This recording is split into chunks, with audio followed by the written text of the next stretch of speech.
disciple of the Lich, or how I was cursed by the gods and dropped into the abyss. Volume 1, Chapter 1, The Lich's Disciple. 1. Kanbara, correct? Kanbara Kanata? Yes. A strangely accented voice called my name, so I opened my eyes. I was floating in a white void. That's the best way I can describe it. There were some black, wave-like things floating around me, but when I tried to touch one, my hand passed right through it. Is this a dream? The owner of the voice stood directly in front of me, dressed in black with lustrous green hair that cascaded around their face. At first glance, they looked kind of masculine. But their voice was clearly androgynous. With their prominent nose and blue eyes, they had a European look. Shall I introduce myself? They asked blandly. I am a god. Well, to be precise, I am a lower god, a servant created by the higher gods. My official name is too long for a human to understand, nor could it be translated into a human language. For convenience's sake, the name Nairotop will do for now. Wait, a god? What are you? I tried to ask before my mouth sealed itself shut. Blah blah blah. Your chattering is a pet peeve. Allow me to close your mouth for you, so I can keep things moving along smoothly. I will tell you the information you need to know, and you will not annoy me by asking any pesky questions. I will reopen your mouth. Later, and if you ask me any pointless questions, I will make sure that your next experience is far more unpleasant. Their talk about the gods combined with their nonchalant, arrogant tone made me suspect that Nairotop was a real bullcrap artist. But on the other hand, I was floating in a void with my mouth sealed shut. Maybe there was some truth to what they were saying, even if they were a weird jerk. Congratulations, continued Nairotop. You have been chosen for my show. My duty, and now your duty, is to provide entertainment for the higher gods. Entertainment? Kanbara Kanata. 20 years old, no serious career. They began ticking off points on their fingertips. No hobbies, no special skills, not even any dreams for the future. No real friends, no romantic relationships, and no family you are close with. Harsh but fair, it was a pathetically accurate overview. I didn't have any good friends, passions, or dreams. I didn't even have my parents.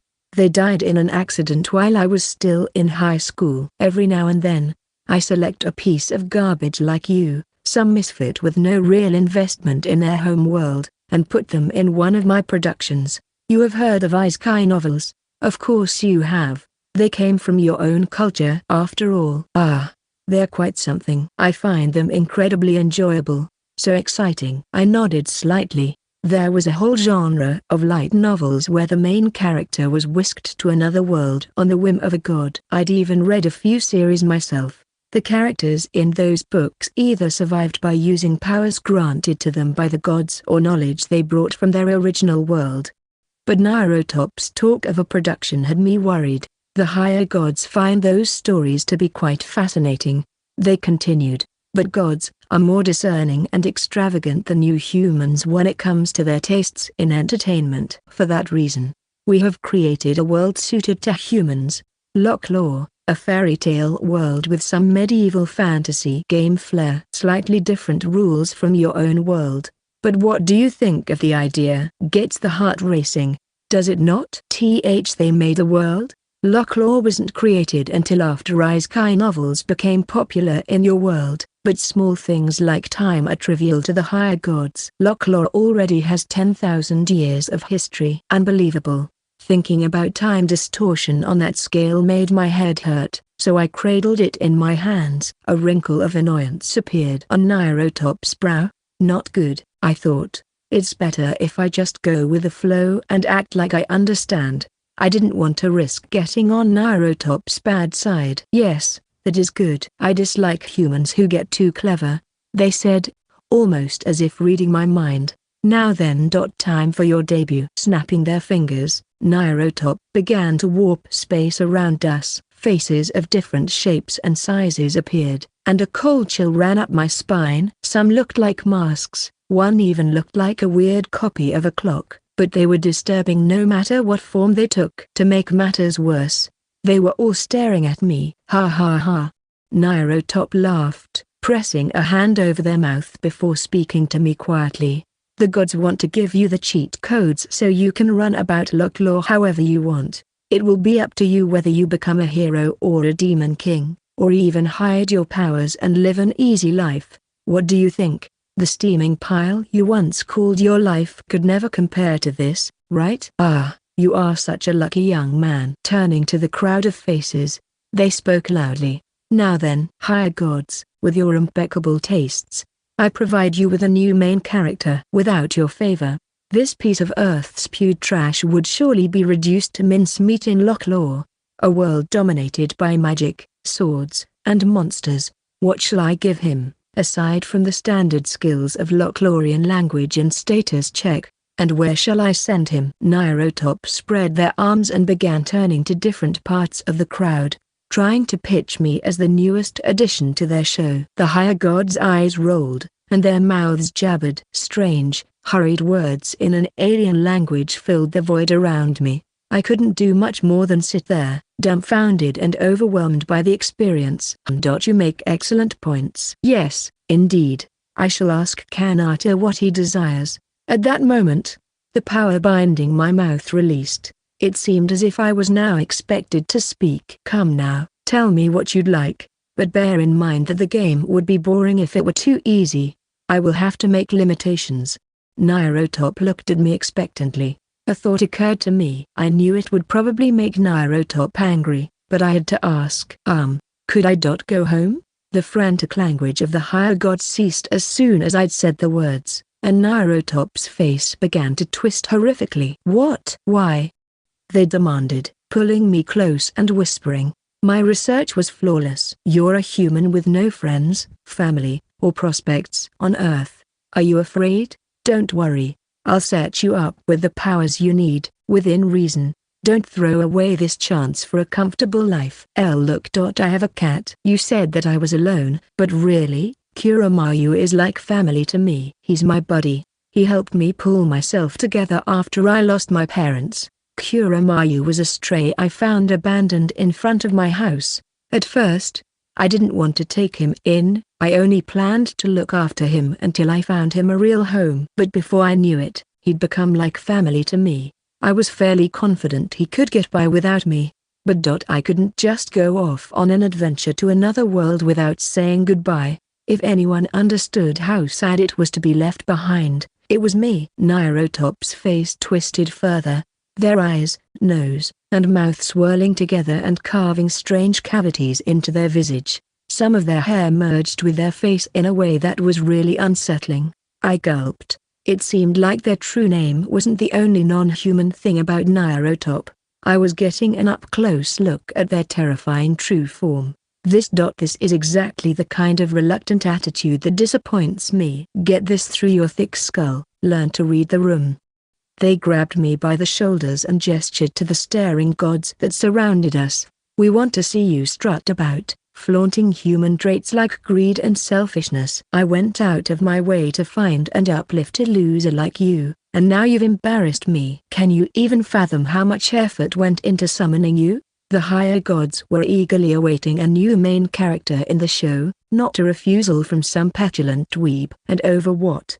A cat? Are you screwing with me? Nyarlathotep seemed really upset. But I mean, look, it was their fault for assuming I'd want to come here in the first place. Nyarlathotep's face continued to contort and spiral inward. The color of their face, hair, and clothes bled together as they morphed into a weird green monstrosity that looked more like the gnarled roots of a plant than a human being. Ah! I exclaimed as they reached out to wrap one of their horrible green arms around me. I tried to struggle, but my body wouldn't move. My torso was trapped within their inhuman hands' grasp, and curved talons pierced my back. I thought I was going to die. Terror silenced me as Nyarlathotep peered at me keenly. Actually, no, it's simple to kill vermin, but the higher gods demand entertainment. Let's make things interesting and give you a chance instead. A chance? Am I saved? I had planned to give you some special abilities, but not anymore. I will give you a language skill, and I will grant you the ability to use status check. And then I'll send you off to Cocytus. Come now, cheer up.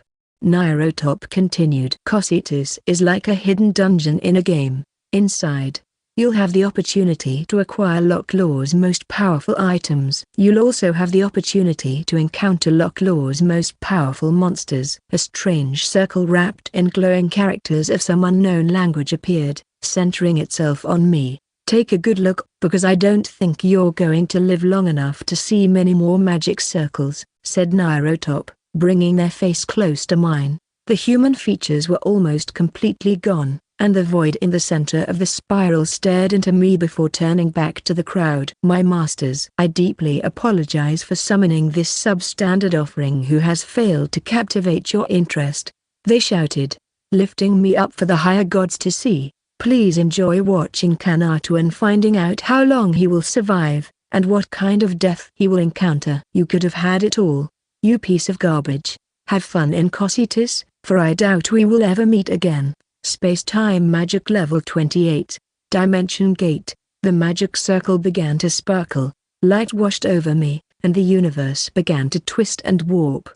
I blinked, and suddenly I was somewhere I didn't recognize. I was in a stone room with somber decorations. Maybe this is some sort of church? Along the walls were carvings of demon faces with flames burning in their mouths. The pillars also had carvings, but those looked like humans. Disturbingly, the stone was splattered with dark red stains, probably blood. Where am I?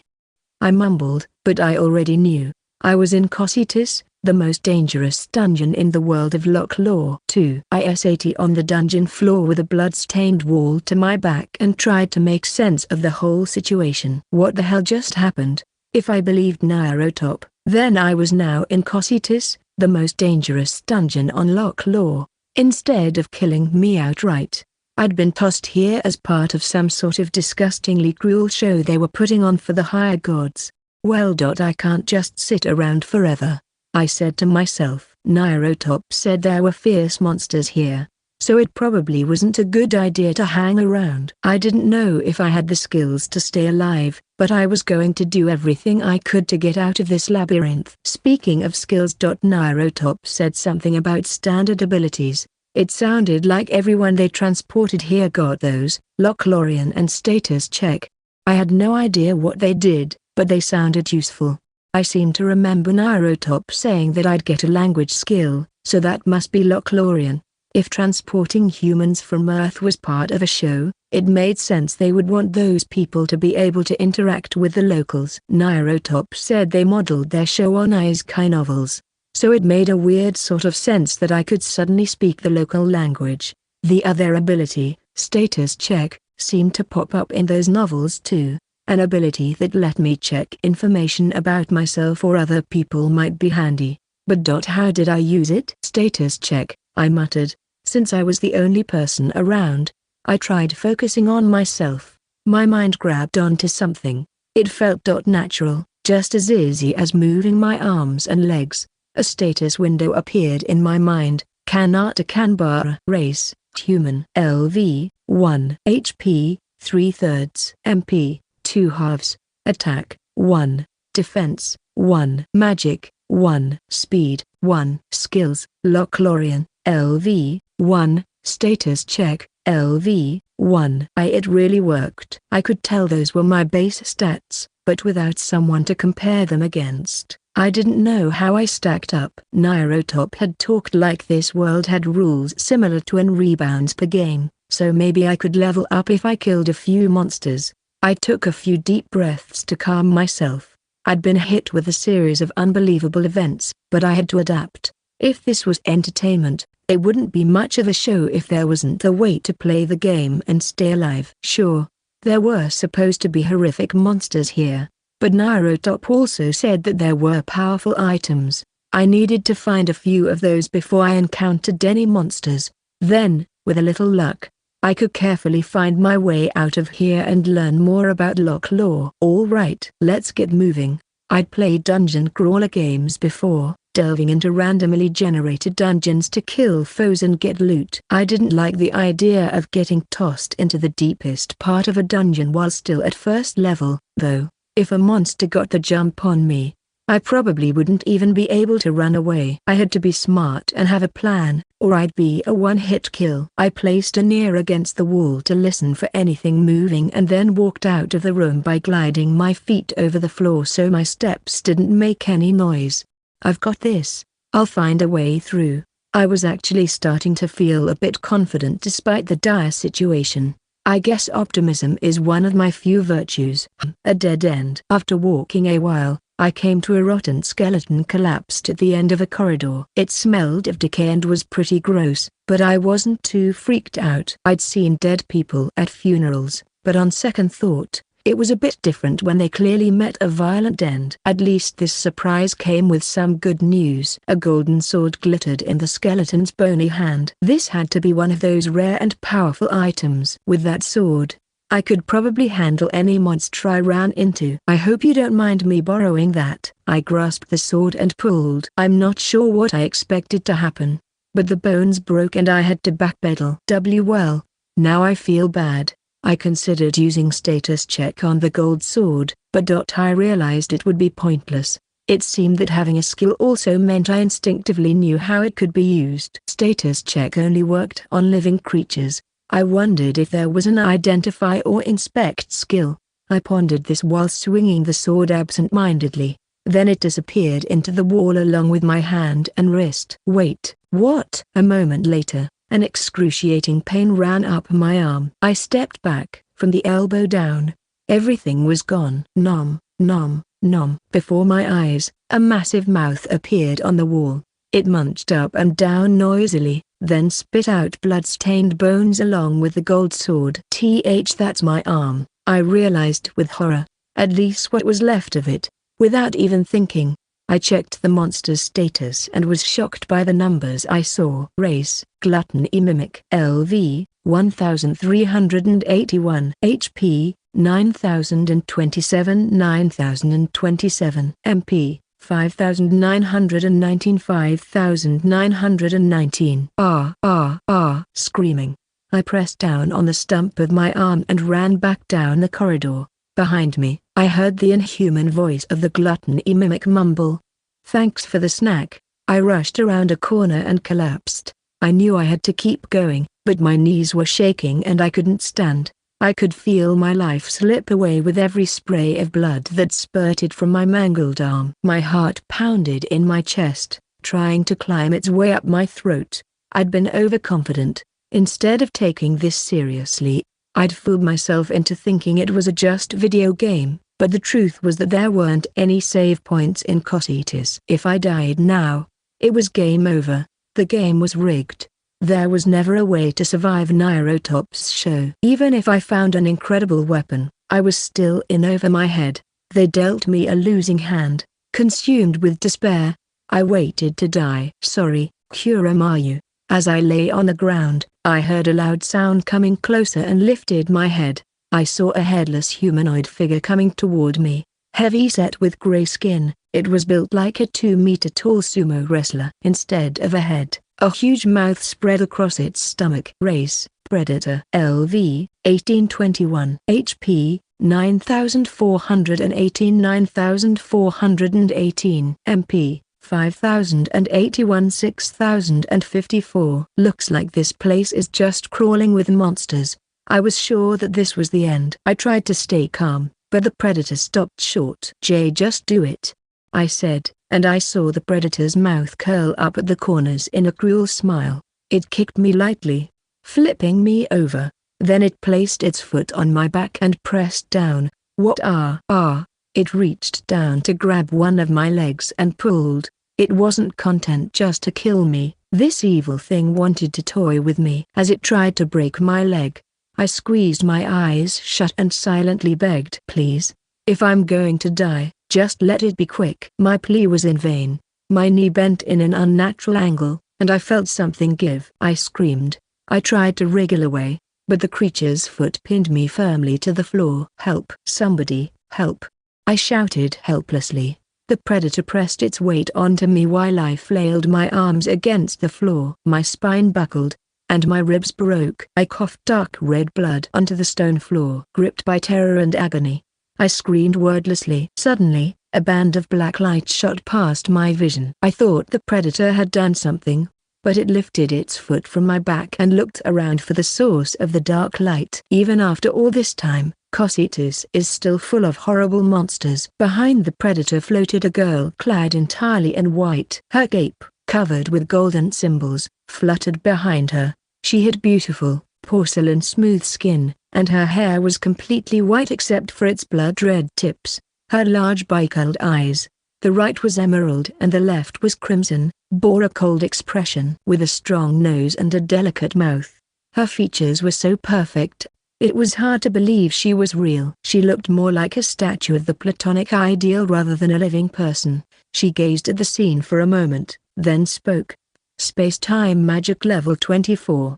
Erasure. A weird shining darkness swelled and began to eat away at the predator, like it was trying to swallow the beast whole. The monster flailed its arms in a desperate attempt to escape as its fading limbs passed right through me. When the black light disappeared along with the predator, not a single trace of the monster remained. The girl alighted on the ground in front of me. She stared down at me with her dichromatic eyes and emotionless face. She'd clearly saved me, so I tried to thank her. Thea, was all I could manage. Space-time magic level 22, retrograde. This time, a white light in the form of a circle swallowed my body. My blood and tissue that had been scattered around the dungeon returned to me. No, that's not quite right. My body reformed, knitting and weaving itself back together. Ah! I groaned. The pain in my abdomen and leg dissipated. I watched my right arm, which had been torn off and eaten, reform and stitch itself back together. Can this even be real? The girl stared at me, and a shiver ran down my spine as our eyes met. She had a terrifying aura. If she wanted to kill me, she could have done so easily. I owed her my life. Yet I couldn't stop trembling. Thank you. I have no idea what's going on, but you saved me. I bowed my head. She continued to stare at me blankly. A fool has found his way into Cocytus.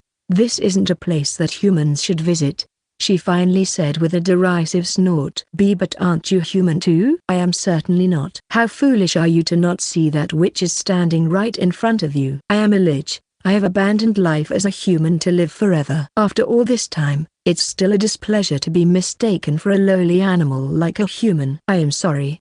I bowed my head again. I should have known better. It seemed hard to believe, but the powerful aura she exuded left no doubt that she was far more dangerous than the mimic or the predator. I waited for her to say something, but minutes passed in silence. It was getting awkward. Maybe I should say something first, I thought. But what if I offend her and she decides to kill me? Her expression was impossible to read. I wanted to ask more about her, but how? As the moments slipped past, the awkwardness only grew. Her overwhelming presence made the air feel thick, and it got harder to breathe. I started. I know I'm asking a lot, but could you please help me? If I keep wandering around down here, I'm not going to survive very long. I steadied myself and bowed low toward her. I really didn't have any other way to survive, and she'd helped me before. So what did I have to lose? Allow me to clarify a misunderstanding you seem to have, she said. Huh? The reason I live here is because I hate humans. Her curt words crushed my hope. They betrayed me. So now I live on the 90th floor of Cocytus, deep enough that no human could ever survive. 90 floors? No way. With that, I knew I'd never make it out of this dungeon alive. If it were only like 1 or 2 floors, then maybe I'd find the exit if I tried really hard. But seriously, the 90th floor? What psychopath designed this place? Anyway, I have no obligation to help you. I just heard a distant shout and came to satisfy my curiosity. To tell you the truth, I would be happy to see you suffer as much as possible before you die, she said dispassionately. Please, I swear, if there's any way I can repay you, I will do it. I knelt on the floor and pressed my forehead to the ground. Space-time magic level 8, dimension pocket. She stretched out her arm, and a fold opened in space. Reaching in, she pulled out 3 bottles of pure red liquid before lining them up on the floor. These are something I used to use, but oh, never mind. She looked undecided for a brief moment and then reached into the fold again. This time she removed a strange, shiny, rainbow-colored apple. These are health potions that I made, and this is an everlasting apple. It never disappears, even if you eat it. With these, any human who managed to make their way down here should be able to make it back to the surfer. No, I meant to say you should be able to cling to life and suffer. Do your best to struggle and die a horrible death. Why you're giving me these? I motioned at the items. Don't misunderstand. I'm only doing this to prolong your suffering. Oh, okay? Her expression was so blank, I couldn't actually tell if she was serious. Thank you. I will use these and do my best. I bowed my head and gathered up the potions and apple, cradling them awkwardly in my arm. How am I going to carry these? Seriously? You don't even have a magic bag? She asked. What? She facepalmed, then reached back into the dimensional pocket and withdrew a small blue pouch. Just put them in here. But it's so. Trust me. It's bigger on the inside. Everything will fit. It sounded absurd, but honestly it wasn't the weirdest thing I'd dealt with today. I decided to just go along with it. Thank you so much. Lich-san? I said. A lich is a magic user who has become undead, not my name. My name Lunia. Thank you, Lunia-san. I won't forget what you've done for me. I will come back and repay you. That's unnecessary. These are only to prolong your suffering. Maybe she really meant it. Her face was so expressionless, but I had a hard time believing she'd make this effort just to let me suffer. Okay, then do your best to suffer, for a long time. Then die. It was like she was self-censoring. Thanks. With that odd conversation over, Lunia flew away down the hall. I tried placing the potions and everlasting apple in the blue pouch. Despite its small size, everything fit in easily. It wasn't called a magic's bag for nothing, I guess. With a small grunt of admiration, I tied the cords of the bag onto my belt. But while my situation had improved somewhat, I was still 90 floors deep in Locklaw's most dangerous dungeon. Maybe I should have begged her for more help. She seemed sort of nice despite the aura she'd given off. Begging wasn't that shameless when my life was on the line, right? But Lunia was already gone, so that ship had sailed. I forgot one thing. I stood bolt upright at the sound of her voice behind me and wheeled round. Lunia stood there, a sword in her hands. I don't know if a monster stole your weapon, but you appear to be unarmed. You should take this. Think of it as a going-away present for your trip to the grave. Lunia threw the sword to the ground, and the tip of the blade embedded itself in the floor. It was an ancient long sword, carved from stone with strange runes engraved into it. It didn't look particularly sharp, but it must have been incredibly powerful to pierce the stone floor that easily. Thanks again. Struggle with all your might. Lunia flew up and away again. Really? Do I even know how to use a sword? I asked myself. Maybe I should throw myself on the ground and plead for her to come back. No. She healed my wounds. She gave me items and a useful pouch. She even gave me a sword. Trying to wheedle more out of her would be wrong. Also, I didn't want to make her angry because she was kind of scary. I watched her go, then gripped the hilt of the sword and pulled. It wouldn't come out. For 30 minutes, I pulled and kicked with no success. I even gently stroked the hilt to see if that would make it release. It still wouldn't budge. The sword just stood there with its blade sunk deep into the floor. I wondered what she thought I was going to do with it. With these, any human who managed to make their way down here should be able to make it back to the surfer. No, I meant to say you should be able to cling to life and suffer. I realized she thinks that I got down here on my own. I shrugged and gave the sword one final tug, confirming that it wasn't moving. Might as well give up on this. I still needed a plan to get out of here, so I decided to take inventory. First, I double-checked the things I could carry.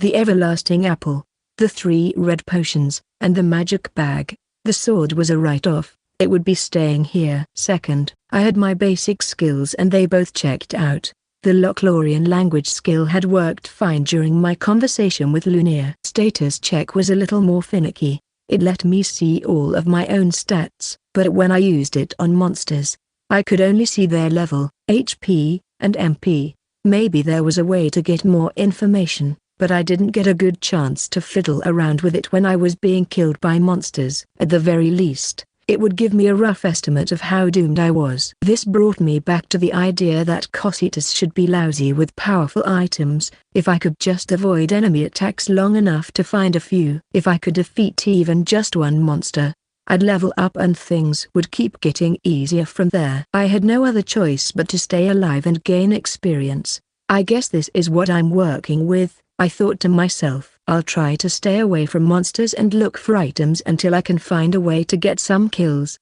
Cut to 5 minutes later, when I was captured by a 5-meter frog. Well, mostly a frog. It had eyeballs stuck all over its translucent blue body and 6 legs and tentacles sprouting from its body, and the top half of a blue-skinned human woman growing out of its back. Race, Hecate. LV, 1821. HP, 10,623. 10,623. MP, 11,003. 11,003. The Hecate hoisted me high in the air, dangling me from one of its many tentacles. They're so much tastier if you terrify them first. It babbled to itself. I'll start by dissolving your itsy-bitsy fingers and then slowly gobble you up. You should be happy. You and I will become one. The woman half laughed while the eyeball frog half reached out toward me with a thick, wart-covered tongue. This is it. I'm really going to die this time. As the tongue wrapped around me, my arms and legs began to melt. It didn't just hurt, it burned, but I was too exhausted to even scream. So fragile. But don't worry. My slime is a powerful acid, but it's also a powerful healing salve. It will never let you drop below 1 horsepower. You'll remain conscious even as your brain is turned to ooze. Isn't that deliciously terrifying? Just before my eyeballs started to melt away, I saw Lunia flying toward us holding the long sword I'd given up on. Don't you know it's rude to disturb people while they're eating? Get lost. Barrier magic level 16. Charybdis, said the Hecate, and a magic circle appeared along with a dome of water that enclosed us. Now my little morsel, I've blocked off this area with a shield of water. It consumes lots of my magic, but such is the price of privacy. You're such a rare meal for me, and I'm going to savor you in peace. Through my dimming vision I saw a sword tear through the curtain of water, and then the barrier exploded into a shower of mist. Charybdis was broken. Lunia hovered on the other side of the falling barrier, sword in hand. Your constant interruptions are unforgivable. Lich girl. The Hecate's woman face twisted into a demonic mask as she turned to face Lunia. What is the meaning of this? You've spoiled my appetite, and for this transgression, there can be no recency. I think we're finished here, said Lunia, and a vertical line of energy split open the Hecate's body. Slime oozed from the wide gash. I am possible. The Hecate croaked as she slumped to the slime-covered floor. Charybdis is the perfect defense. Why you even penetrated my thick skin?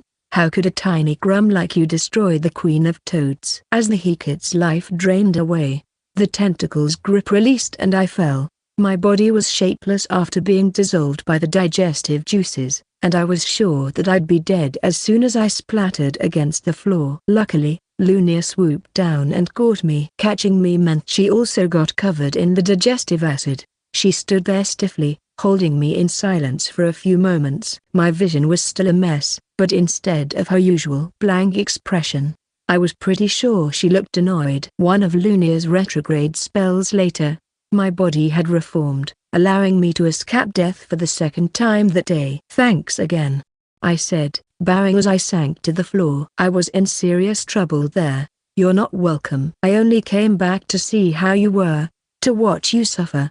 What were you thinking? You would be dead now if Hecates didn't play with their food, said Lunia quickly, though her expression was blank. I could tell she was ticked off. I couldn't pull the sword out of the floor. What do you mean? I barely stuck it in. Slicing toad monsters in half with a single swing must seem normal to her. I realized Lunia had no idea how ridiculously powerful she was. Why didn't you call me when you couldn't pull it out? What kind of pathetic fool thinks they can fight a Hecate unarmed? Well, to be honest, I wanted to ask you for more help, but you'd already flown away. And I was a bit worried you'd eat me or something if I pushed my luck.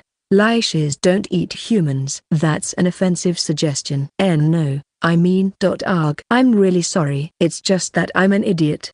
I backpedaled. But then Luna's eyes sparkled and she placed her hand over her mouth. Well, there are some liches that eat humans. I knew it. When I cringed away from her, Luna shook her shoulders and opened her eyes wide. I'm not that kind of lich. She huffed, even though she tried to keep her expression neutral. Listen, if you manage to make it this far down, you should be capable of crawling your way back out. Stop messing around, take this sword and those items, and go back to the surface. Luna passed me the long sword, which I gratefully accepted. Then the weight of the sword slammed me to the ground the instant she released her grip, breaking my arm and shattering my chin on the goo-soaked flagstones. As I faded from consciousness in a pool of blood, teeth, and toad acid, I saw Luna's emotionless face staring down at me. Retrograde. Once my face was back in one piece, I bowed in front of Luna. I probably should have explained this before, but I didn't fight my way down here, I said. Someone transported me directly to this floor. Are you serious? She sounded surprised, and I thought maybe I saw a tiny expression creep across her face. Just for a moment. Impossible. There's no way to jump between floors with magic. This place is a containment site for monsters, sealed off by an impenetrable barrier since the age of the gods. Well, Nyarlathotep was a god, even if they were only a lower god. If there was an age of the gods, then they'd be the ones with the magic to get around the barrier. Actually, I was sent here from another world by someone who claimed to be a god. I knew it sounded far-fetched, and she probably wouldn't believe me. But of all the things I'd met in Lochlore, this scary, human-hating lich seemed like the nicest person so far. A traveler from another world, maybe? She murmured as she rubbed her chin in thought. Luna seemed to be giving it serious consideration. Nyarlathotep said that other people were sent here as part of their show. If liches really lived as long as Luna said, she might have heard about this kind of thing happening before. That explains your strange outfit. I've never seen a face like yours either. And you didn't even know what a magic bag was. Maybe she believes me, I thought. But I needed to back my story up. I was flung here. I didn't know I was on the 90th basement floor. Heck, I didn't even know this place had 90 floors. There's no way I can fight against monsters. I'm only level 1 with basic skills and no weapons. Level 1? The air seemed to freeze around Luna. Her expression was still blank, but I sensed intense rage behind her bicurled eyes. Oh, crap. Did I just step on a landmine? Look, I'm really sorry. But I don't understand anything, and Luna walked up to me, bringing her face just a few inches from mine. She's so close. If that's the case, even those items aren't going to help you get out of Cocytus, she said. And then her eyes narrowed ever so slightly. Why didn't you tell me you were only level 1? You said you hated humans, I said in a panic brought on by her proximity and aura. I thought I would make you angry if I asked for more of your help. That's... She swiftly stepped back before adding, that's my fault. I apologize. She looked down, fidgeting with the hem of her sleeve for a moment. Was there a good person hiding behind that expressionless face? If that's the case, what should we do? She asked herself, chin in hand while she thought. No matter what I give you, you won't be able to escape this floor. If you stayed here forever, that would be inconvenient for me. If I'm such an inconvenience, why not let a monster eat me? I thought. It seemed like an odd line of reasoning for someone who kept insisting that she hated humans. Perhaps I should take you to the exit myself. Otherwise, you will most likely die at some point along the way. It's a miracle you aren't dead already. She'd get no argument from me. If I had to climb through 90 monster-infested floors, my odds weren't good. Luna tilted her head back, finger to her lips. An idea occurred to me. When I played MUPX, people would do something called power leveling. A high-level player would take a newbie along while they hunted. The newbie would get a lot of experience by just being in the group. Did similar rules apply in Lochlore? So I know it's asking a lot, but would you be able to train me or something? Train you? Luna asked stiffly. Never mind, it's a dumb idea. Luna stared at me silently. Really? Forget I said anything. That would mean you'd have to spend a lot of time with me. Don't you fear me? Well, you are kind of scary, but you've been a really kind person, Lich, so I wouldn't be afraid. Still, that's asking too much of you. Lunia was silent for a few moments. She stared at me like she was looking for something, and then she finally made up her mind. Clearing her throat, she said, I have no other choice. Then I will train you to the bare minimum level for you to leave here and nothing more. I hate getting involved with humans, but it is to be done. She approved of the plan. Ah, really? You'd rather not? Yes, I mean, no. I mean, I would like that very much. It's settled. I don't like humans hanging around, so I'm going to train you. It's the only way to get you out of here, she said emphatically. I completely understand. The only choice. No other way. I wasn't about to rock the boat. You should at least be able to avoid dying from stray shots or accidents. You won't need to win any fights, since I'll accompany you to the exit. So, level 100 should be fine, and it won't take that long either. She really is kind, I thought, but I kept that to myself. What's your name? Not that I really care, but training you will be easier if know it. There are some undead creatures who place curses on you by using your name, so feel free to use a fake one if that makes you feel better. I'm Kanbara Kanata. Then I remembered it had been flipped when I checked my status, though here it would be Kanata Kanbara. Maybe? Where I'm from, we put the family name first. I just said you can use a fake name. I think Lunia almost rolled her eyes. Your complete lack of caution is a liability. I trust you, Master Lunia. You probably shouldn't. I told you I'm a lich and I'm only doing this because it's annoying to have you loiter. Master Lunia? Lunia-san? Or is Sama better? Whatever. I have no interest in what a human calls me. Alright. Got it. Good. Follow me. We'll head back to my camp, hunting any monsters that show themselves along the way. Lunia turned and began walking away. Her footsteps were buoyant, like she had a reason to be cheerful for the first time in ages. While she tried to hide emotion on her face, she obviously felt something strongly. I thought she seemed to like being called master, so I decided to call her that from now on. 3. I followed Lunia deeper into the dungeon. In almost no time, she had killed 5 monsters. Her latest victim was collapsed on the floor in front of us, covered in blood. It had 2 glittering, golden, bird-like heads, and its body looked like a golden bodybuilder. Well, that's how it used to look. Now the chicken heads were a few meters away from the rest of the body. Its other limbs were scattered around the hallway. It was apparently a type of monster called Ra. I wondered if people in Locklaw knew how pretentious that was. This Ra had swooped down at us with unbelievable speed, breathing fire from its 2 beaks and burning everything ahead of it with intense flame. I thought I was done for, but Lunia lunged forward and sliced the gold creature into pieces with her stone sword. She was seriously overpowered. Space-time magic level 8. Dimension pocket. Lunia opened a magic circle and shoved the Ra's dead body inside.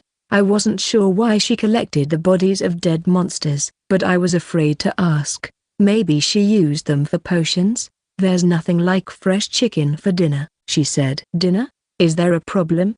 She asked, her expression blank, though confusion crept into her voice. I just think it looks a bit too human to me. It looks more like an overgrown bird. That was a weird use of the word overgrown. Alright, fine, she said. I can't have you starving to death. If you'd rather have the bird-like parts, you can eat the heads. The giant glittering heads weren't what I had in mind when I thought of golden fried chicken. They didn't look edible at all. On the other hand, it occurred to me that there probably weren't many appetizing food options in the bottom of a dungeon. Fine, I'll eat the heads, I sighed. I followed Lunia through Cocytus a little farther, and we reached a place that was brighter and warmer than any part of the dungeon that I'd seen so far. Oddly, there was dirt under our feet. It didn't seem like the dirt was actually the ground, though. It looked more like a thick layer of soil had been laid over the stone floor. Grass and even a few rows of pretty flowers grew from the ground. There was also a tree loaded with strange red fruit with white speckles. Somehow, these plants had grown deep underground. Farther into the camp was a large cat sculpture. A bright crystal in its mouth shone with a red light. Is that crystal emitting sunlight? I asked mostly to myself, but Lunia must have heard. Good guess. It's a sunstone, worth quite a lot in the outside world because it's even better for plants than the real sun. Wars have been fought over them on the surface, but they're just another item that's scattered about down here. Nairotop wasn't lying then, at least about the powerful items. I wanted one, so I went down to the 95th floor to look for it. I took it from a gem-loving dragon. Isn't that burglary? We negotiated a deal. I offered not to kill it in exchange for the gem. No, that's robbery. It had attacked me with every intention of killing me, after all, continued Lunia. Haha, I see. Self-defense, then? Then I asked, what's with the weird cat statue? Is it meant to be a sun god or something? I made the statue for fun as a holder for the stone. Crap. I shouldn't have called it weird, maybe she just really likes cute things. Her eyes look tense. I hope I haven't made her angry. Lunia walked ahead through her garden, which she seemed to enjoy. She had to have been the one who created this space. I doubted that any other monster would have laid down all this soil just to grow some flowers. For someone so unsettling, she had some really cute hobbies. Maybe the scary aura was just part of being a lich. This is a nice garden, and the flowers are really pretty. I could get used to it here. No need for flattery, she said. Her steps became a little lighter, even though she kept her face blank. I hoped I was getting better at reading her. I walked peacefully through her plants, enjoying the moment, until a cold fluid splattered against my hand. Ah, it was clear and slimy. Why are you being so loud?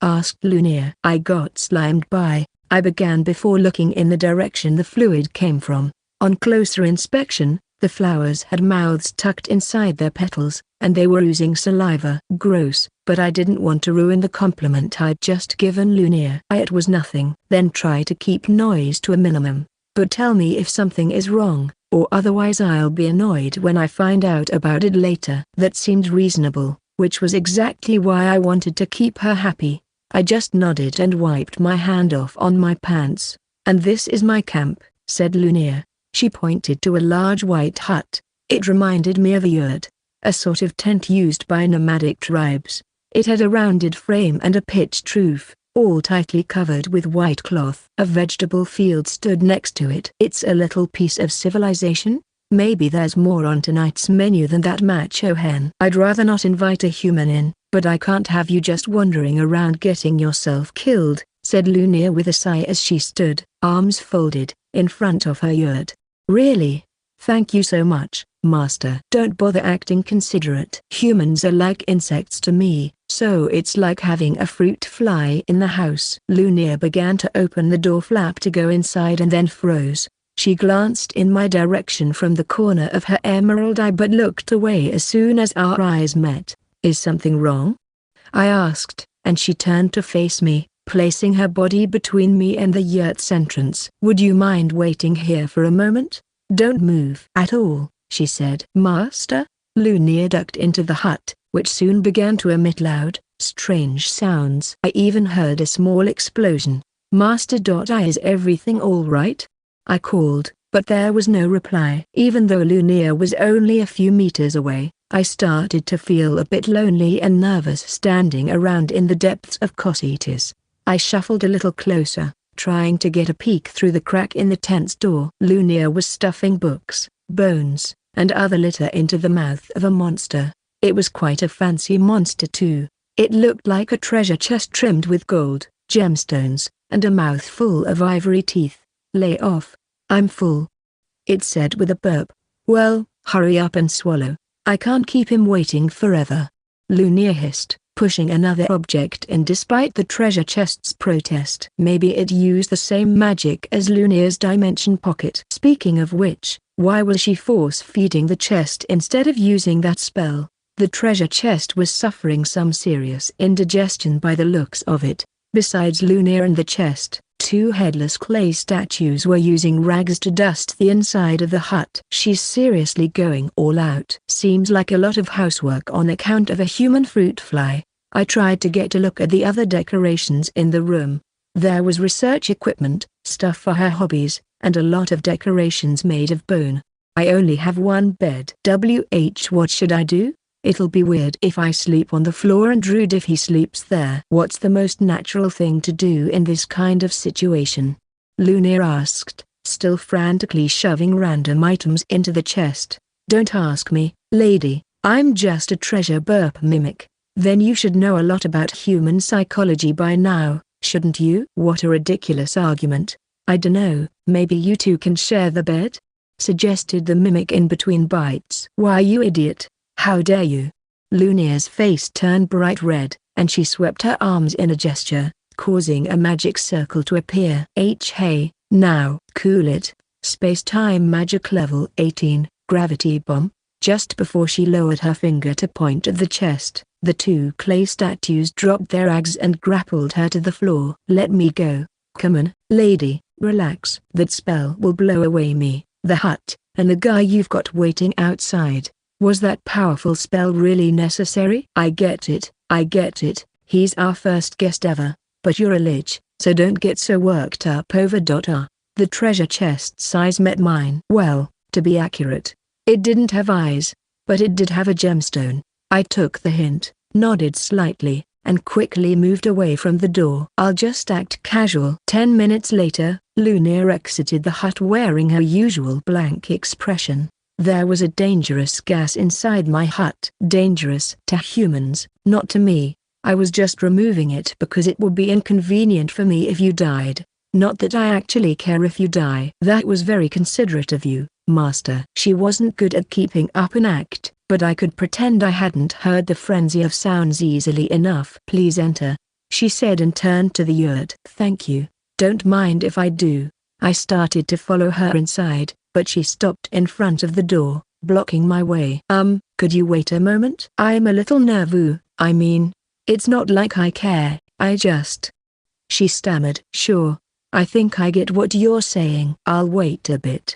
It was obvious that she wasn't emotionally ready for the first human to enter her home. I didn't understand why she kept up the pretense. It'd be easier for both of us if she'd be open about how she felt. But I gave her a minute anyway. The yurt was a lot neater than when I'd peeked in earlier, maybe a little too neat. The bones were all gone, along with the bed. She must have decided the solution to that problem was to toss the bed into another dimension and pretend it never existed. I could feel the treasure chest gazing at me. It and the two golems were sitting in a corner, acting like inanimate objects. Are you surprised by how drab it is? I lost my taste for decoration when I became a lich, said Lunia. She seemed to forget that she grew flowers and carved cat statues. It made me feel a little bad. I didn't want my presence to make her feel self-conscious about the things she liked. I glanced back at the treasure mimic, who was giving me a tiny grin that vanished the moment Lunia looked in its direction. That treasure chest has charisma. Please, have a seat, said Lunia, gesturing to the chair in front of her desk. It also happened to be the only chair in the hut. She'd worked so hard to make the yurt presentable for me. I didn't want to appear ungrateful, but it also seemed wrong to leave her without a seat in her own home. Oh, I don't mind standing, I tried to decline gracefully, but it sounded lame. It's all right. She looked around the room for a moment. I'll sit on the chest.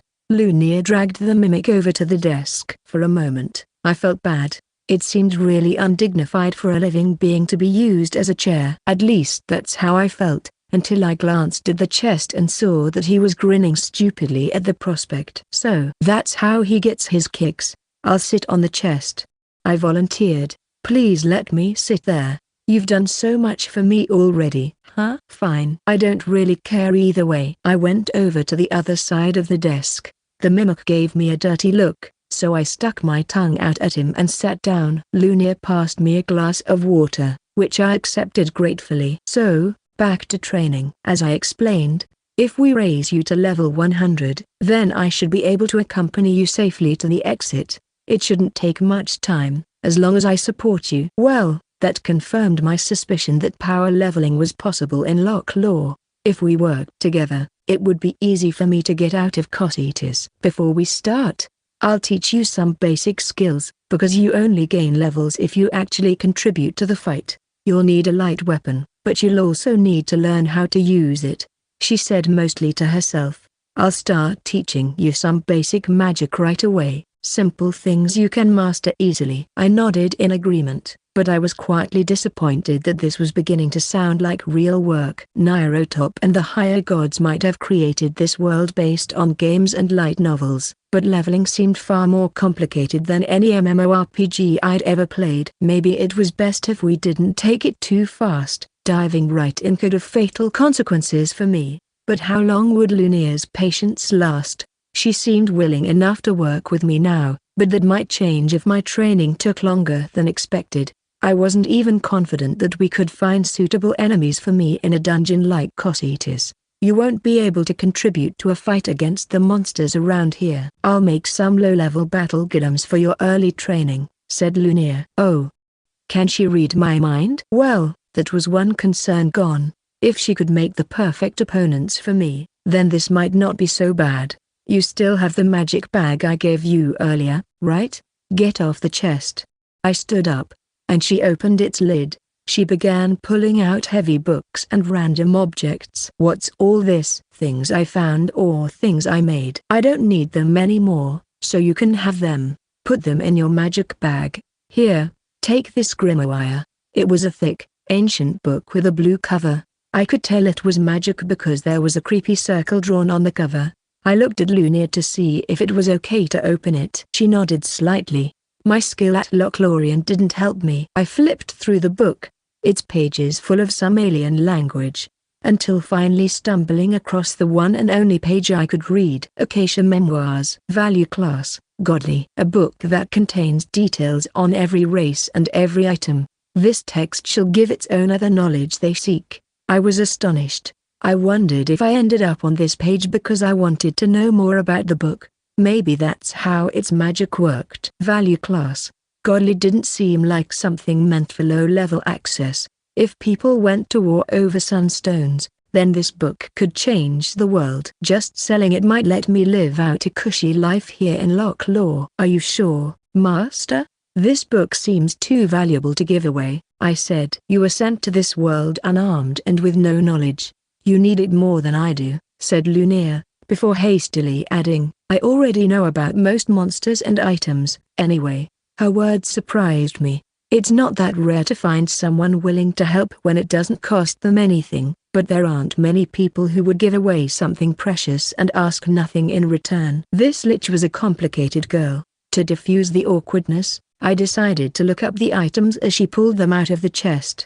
First up was a necklace with a red crystal. When consulted, the Acacia Memoirs opened immediately to the corresponding page. The Sorcerer King's Research. Value Class, Godly. This necklace contains the soul of a king who used magic to unify warring nations. The king devoted his entire life to the study of magic. Within this piece of jewelry, his eternal spirit never fades. Enhances the wearer's knowledge and understanding of magic. I looked closely at the crystal in the necklace. Sure enough, some sort of white smoke swirled inside the gem. "I'm not sure I trust this. How do I know it won't try to control me or something?" "Well, Luna gave it to me, so I was pretty sure I could trust that it was safe." "She said she would teach me magic, and this would speed that process along." I put the necklace on. Next, I picked up a shiny silver ring that also happened to be really creepy. A gaudy design featuring a two-headed snake twirled across either side of the band before eating its own tail. I poked at one of the heads with my finger and opened the Acacia Memoirs. Aurabra's Wheel. Value Class, Godly. A mere shadow of the legendary two-headed serpent that decimated an entire continent during ancient times. The serpent could not be killed, so it was defeated with a curse that caused it to turn to silver and shrink into its current form. Even now, the immortal snake's wicked will sleeps inside the metal. In case of death, the ring consumes a portion of the wearer's magic power and resurrects them. Are you sure this isn't a cursed item?" I yelped. "You should be fine. The amount of magic it uses scales to the wearer's level. It might be taxing if you die several times in a row, though." That was not what I meant. Nor was the answer very reassuring. I reluctantly slid the ring onto my finger. Lastly, I lifted a plain-looking sword and held it carefully. "Good. It's not heavy, not too long and not too short, either." "Seems easy enough to use. It looked like a normal sword, but there was a purple gem set in the pommel. The Fool's Magic Sword. Value class, Godly. Attack, plus 300. Magic, plus 300. A magic sword given by the gods to a person destined to become a hero. The stone is from the higher planes, making the weapon incredibly light and powerful, yet still usable by those of low level. The first owner was assassinated 6 months after being summoned to this world. Now that's what I'm talking about. A powerful weapon for a beginner. Ominous description, but beggars can't be choosers, I thought. Based on the item's name, I guessed that Nairotop gave someone this sword. Then they got too confident and let their guard down. Another life snuffed out for nothing more than the amusement of the gods. Good. You shouldn't have any problem using that sword, said Lunia, relieved that I didn't kill myself by just picking it up. Is there some way to know when I can use a weapon? I asked. You can use any weapon that is a lower modifier than your own stats. Usually. That made sense. All of my stats were listed as 1. Maybe Locklore had some sort of game-like mechanic that caused the weight of a weapon to be scaled to its power. That would explain why I couldn't even lift Lunia's stone sword. With the Sorcerer King's research around my neck, the Ouroboros wheel on my finger, and the Fool's Magic Sword in my hand, I used status check to see my updated stats. Kanata Kanbara. Race, human. LV, 1. HP, 3/3. MP, 2/2. Attack, 1 plus 300. Defense, 1. Magic, 1 plus 300. Speed, 1. Skills, Lochlorian. LV, 1. Status check, LV, 1. The modifiers confirmed that my new equipment was the only thing keeping me from certain death. But with a little luck, I might even do some damage to a high-level opponent. Enough preparation for now. Time to start your training, declared Lunia. Okay. I answered, but she seemed a bit dissatisfied. She's expecting something? Thank you. She continued to stare at me, as if she expected more. Thank you, Master. Lunia nodded happily and turned to leave the hut. She just wanted to hear me call her Master, I guess. I gripped the hilt of my new sword and followed her outside. Earth Magic Level 6, Sand Pupa, said Lunia as she raised an arm. Dirt from the garden collected over the magic circle that appeared, forming itself into a muscular statue with barely any neck. Gra, gra. The statue roared and raised its thick arms as it came to life. This is a golem, she said, turning to face me. It's the same as the statues that were cleaning the hut, right? You saw? Crap. I bit my tongue and Lunia gave me an indignant look. Then I tried to bluff my way out. Just a little, through the crack in the door, I lied. Just a tiny white lie. It was just a glimpse. I'm not entirely sure what I saw. Actually, she let out a sigh of relief, and her face returned to its cool, blank expression. I was simply putting away some items that I had out for an experiment. It wasn't for your sake. They were just in my way. I completely understand. I'd better stop blurting out things like an idiot. Back to training. I have adjusted the golem's strength. Even you should be able to defeat it, said Lunia as she pointed at its head. Level 10 was carved in its forehead. Despite the considerate label, I decided to do a status check anyway. Race, golem. LV, 10. HP, 3434. MP, 2424. That made me feel a lot more comfortable about her training program. Even if it was more powerful than me, its stats weren't totally unreasonable like monsters I'd encountered earlier. Thanks to my new sword, I should be able to defeat it as long as I could get a few hits in before it clobbered me. Earth Magic Level 4, Earthbind. Lunia's spell caused earthen ropes to erupt from a magic circle, ensnaring the golem's arms and legs. Ugh! It howled, twisting about in rage. The restraints held. All right. Go on, said Lunia. She shooed me toward the band golem. Ah, right. Here goes nothing, I muttered. Could it really be this easy? I hesitantly closed in and swung with a horizontal slash. The force of the impact sent the golem flying backward, shattering the hapless creature when it collided into the far side of the cavern wall. But it wasn't the only one to feel an impact. I was unprepared for the sword's recoil. The shock dropped me to my knees. My shoulder throbbed dully. So much power. This must be what Nairotop was trying to tempt me with. This sword might not stand up against most of the monsters in Cocytus, but it sure made an impression on that draining golem. As I caught my breath, I could tell I felt different, like there was a source of heat inside my body. I used status check and saw my level had jumped up to 3. I didn't get full experience from the kill because Lunia was using magic to restrain it, but the sudden progress was exhilarating. Master, I've leveled up. I cheered, looking back in her direction. She was busy making magic circles all over the garden. Earth magic level 6, Sand Pupa. 20 golems appeared around Lunia, each of them with level 10 carved in their forehead. No time for slacking. Watch your form and try to keep your weight forward as you swing the sword. How long can my shoulder hold out? I dropped my eyes to my arm, which still ached a little, but Lunia was making these golems just for me. I couldn't wimp out. It took almost an hour, but I managed to finish off all the golems. One by one, Lunia bound them and I cut them down, until my status check confirmed I was level 10. The sword's recoil had less of an effect on me as training continued. Gaining levels didn't stop fatigue from building, though. After defeating the last golem, my arm was shaking so much that I dropped the sword. I bent down to pick it up and collapsed to the ground. Are you all right? I didn't realize you were that tired, said Lunia, and I thought I heard a little concern creeping into her voice. Lashes have a strong constitution, and I don't think I accounted for that. You should tell me when you're getting tired. I'll try to remember that. I was done for the day. My body and even my mind felt heavy from the exhaustion. Lunia knelt beside me, bringing her face close to mine. May I touch you for a moment? You can say no, she said. Huh? Gee, go ahead. I offered, noticing how hesitant she was. She sighed in relief when I gave my permission and gulped slightly. Carefully extending her hand toward me, she tentatively stroked my arm with a slender finger like she was testing the condition of my skin. That tingles. Like her aura is getting under my skin. It didn't hurt exactly, but her touch was sort of electric. I tolerated her prodding me with a fingertip, but I wasn't sure if I wanted her whole hand to grab me. Being this close to her was also uncomfortable in other ways.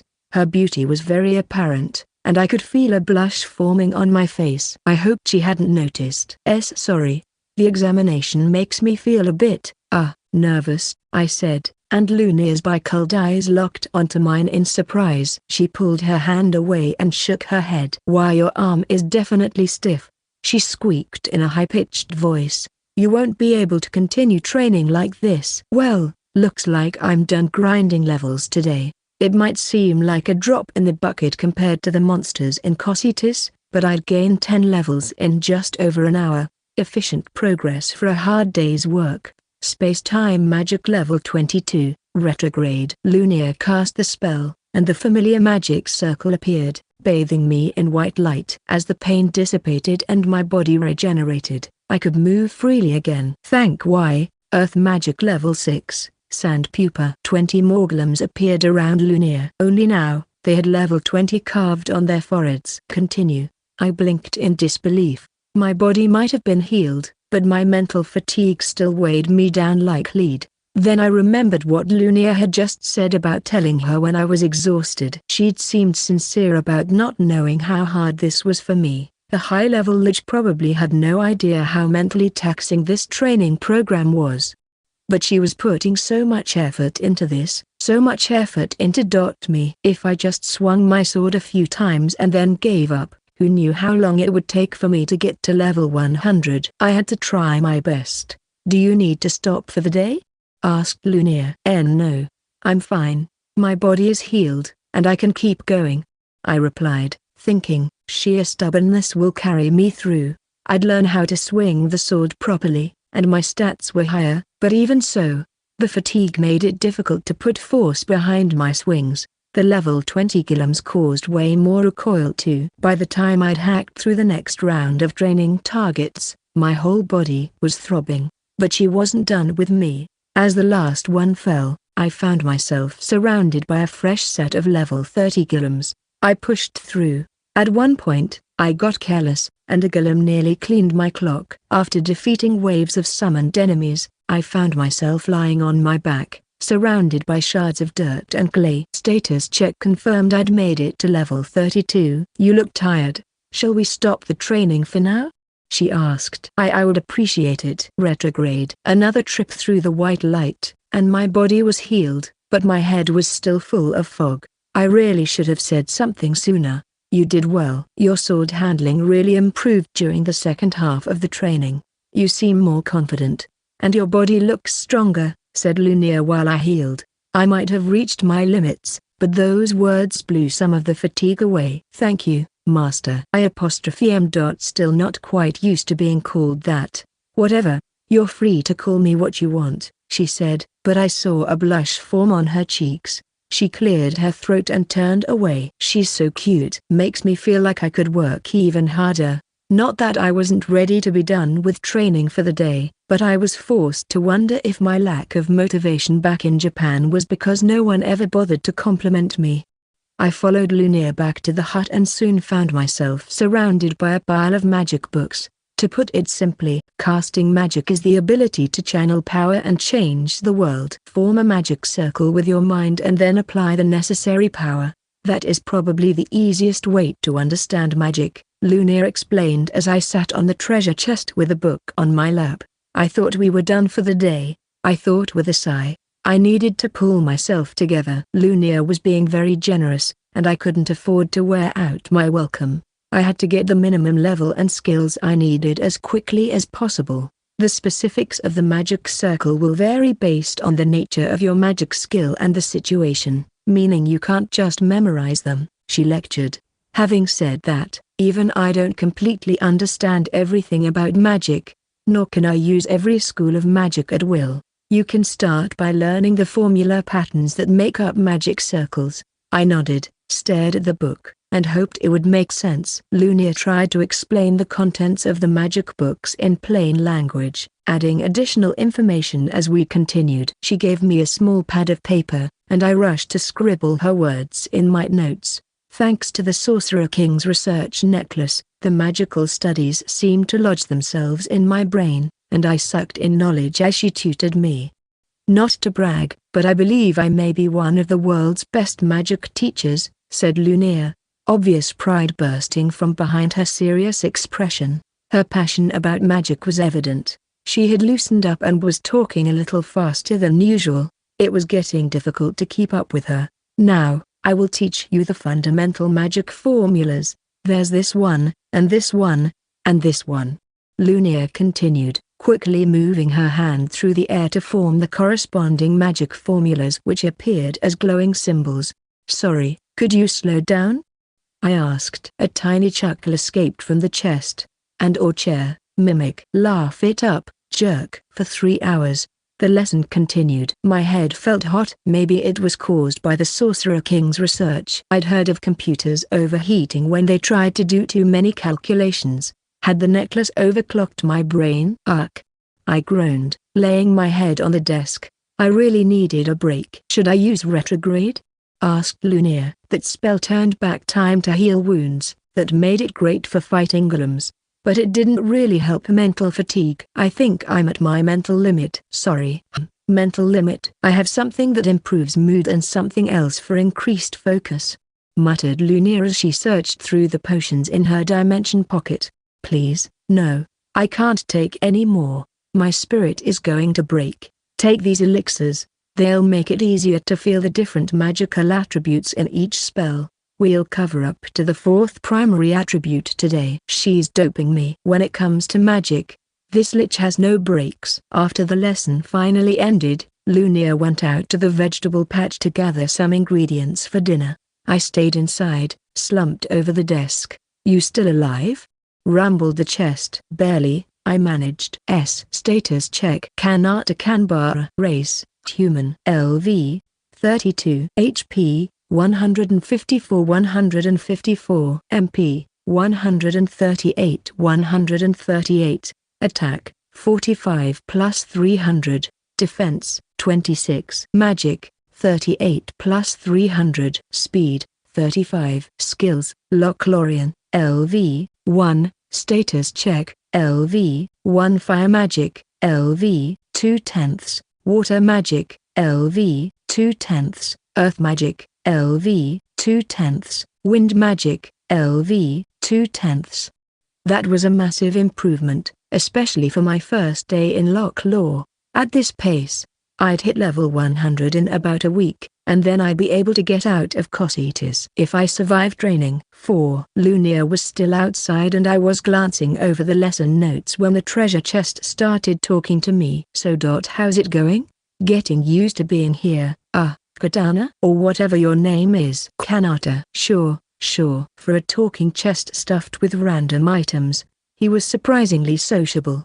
I tried peeking inside the dark expanse of his mouth as he spoke. Where was all the stuff he swallowed earlier? I couldn't see anything, so some sort of magic must have been at work. It's going pretty smoothly, thanks to Master, I answered. Trying to talk to a box like that was a perfectly normal thing that sane people did. It's nice not to feel alone, but I can't stay too long. She's already done so much for me, and I don't want to impose. Should I call you Treasure Chest-san or? Technically, I'm a noble mimic. But sure, whatever works for you. A noble mimic? Would that make him chest donor? Maybe the noble part had more to do with the gold and jewels he was decorated with. He said I could call him whatever, so Chest-san it was. I resolved to ignore the mimic part, since that reminded me of the meeting wall. Chest-san, should we even be talking to each other? He was always silent when Lunia was around, so I assumed she must have told him to act like a normal treasure chest in front of me. It'd be bad if Lunia found out. She's worried you might be scared. I'm fine with it. Nah, you see, it's a lose-lose if she knows. We'd either have to tell her you peeked in the tent earlier, or we'd have to pretend I slipped up and just started talking. He shuddered. He seemed pretty unhappy with that set of choices. But it would be nice to have someone to talk to other than Little Miss Gloom. That offended me. Lunia had done a lot for me in the short time I'd known her, and just because he was familiar with her was no excuse to act like a jerk. Maybe I need to let him know I won't stand for it. Master Chest-san's talking bad about, I shouted at the tent flap, trying to scare him a bit, but a fraction of a second later, I was wrapped in his outstretched tongue. I'm joking. Knock it off. Nobody likes a rat, he mumbled at me, while reeling his tongue back into his mouth. I lay sprawled on the floor, relieved that I hadn't become a snack. He scooted in, too close for comfort. I risked using status check. Race, Noble Mimic. LV, 3022. HP, 17,225. 17,225. MP, 12,390. 12,390. Holy crap, he's strong. His stats were way higher than the Predator or the Hecate, and I began to suspect I'd just made a very poor decision. As I prepared for my death, the mimic spoke slowly and quietly. I've never seen Lunia this peppy. Treat her right. Or pay the price. Sure. Say no more. We sat in silence, staring at each other for a while. So what happened to Lunia-san, anyway? I asked. Lunia said that to become a lich, a magic user had to abandon human life forever. That meant she was once a human. What betrayal had she suffered? Maybe it was wrong to ask Chest-san instead of asking her directly, but I had to find out. I guess you should know. His tone was much more sober than before. It was 1,000 years ago. Lunia was a magical prodigy, so they put her on a team to take down a demon king. What's a demon king? They're kings among monsters, appearing at random. They lead monster hordes and have skills to draw out and enhance the other monsters' latent powers, but what makes them really dangerous is that they use those abilities to grow more powerful themselves. No limit. Could that even be possible? That didn't sound like a monster, more like a cosmic phenomenon or a natural disaster. Anyway, Lunia's squad was crushed. They failed to beat the Demon King, and that's when she... What an interesting chat, came Lunia's voice from behind. Both Chest-san and I jumped in surprise. My back went rigid, and even the mimic stretched vertically with fright. I didn't know wood and metal could do that. We turned to the doorway and saw Lunia looking at us with her cold, expressionless eyes. He made me tell him. said the mimic, dexterously folding his tongue into the shape of a finger pointing at me. Chest-san just sold me out. What a hypocrite. We will discuss this later, Noble, said Lunia. Why me? Questioned the mimic, bouncing with indignation. An icy glare from Lunia instantly shut down his protest. He's over level 3000. And he's still scared of Lunia? She slid her gaze from the mimic to me. I'm toast. I'm sorry. I started. I'm glad you were able to chat with Noble. I have a few points of concern, but I'll take those up with him later. I now have the ingredients I needed from the garden. Please wait here while I cook dinner. Thank you. You are so unfair. Why are you only nice to Kanata? Demanded Noble. He flopped on his side and thrashed about in a tantrum that was ended by another icy, dichromatic glare. He could dish it out, but he couldn't take it. As Lunia started cooking dinner, I reviewed my notes and chatted quietly with Noble. Don't get your hopes up. She's terrible at cooking, said Noble quietly. For a guy who was scared of her, he sure did say a lot of things that might make her angry. I looked toward the kitchen, but it didn't seem like Lunia was paying attention to our conversation. I relaxed a little, and he continued. Mark my words. It'll either be a burnt roast or elixirs. You can't call that cooking, he muttered. It was a mean thing to say, but I didn't doubt it. Lunia seemed like she'd much rather be doing research than spending time cooking. An image of the 2 gold chicken heads on a roasting platter floated through my imagination. No matter what she served, I resolved that I'd eat and enjoy it. Look, just be kind, said Noble, leaning slightly toward me almost as if he were bowing. I couldn't be sure if he was serious or making fun of her. If she heard you say that, she'd beat you senseless, I told him. Besides, even if she's not a master chef, she's still a kind, considerate person. Show some respect. Oh, so you're the Lunia expert now, eh? She's might be acting cool, like everything's a breeze, but trust me, she's barely keeping it together. You're talking nonsense. Look me in the jewel when you say that. I ignored him and ran my eyes across my notes. These were just the basics, but it still felt like I had volumes left to memorize. Ignoring me means you know I'm right. Noble scooted around me, trying to irritate me into responding. Since he tried to throw me under the bus earlier, I considered returning the favor.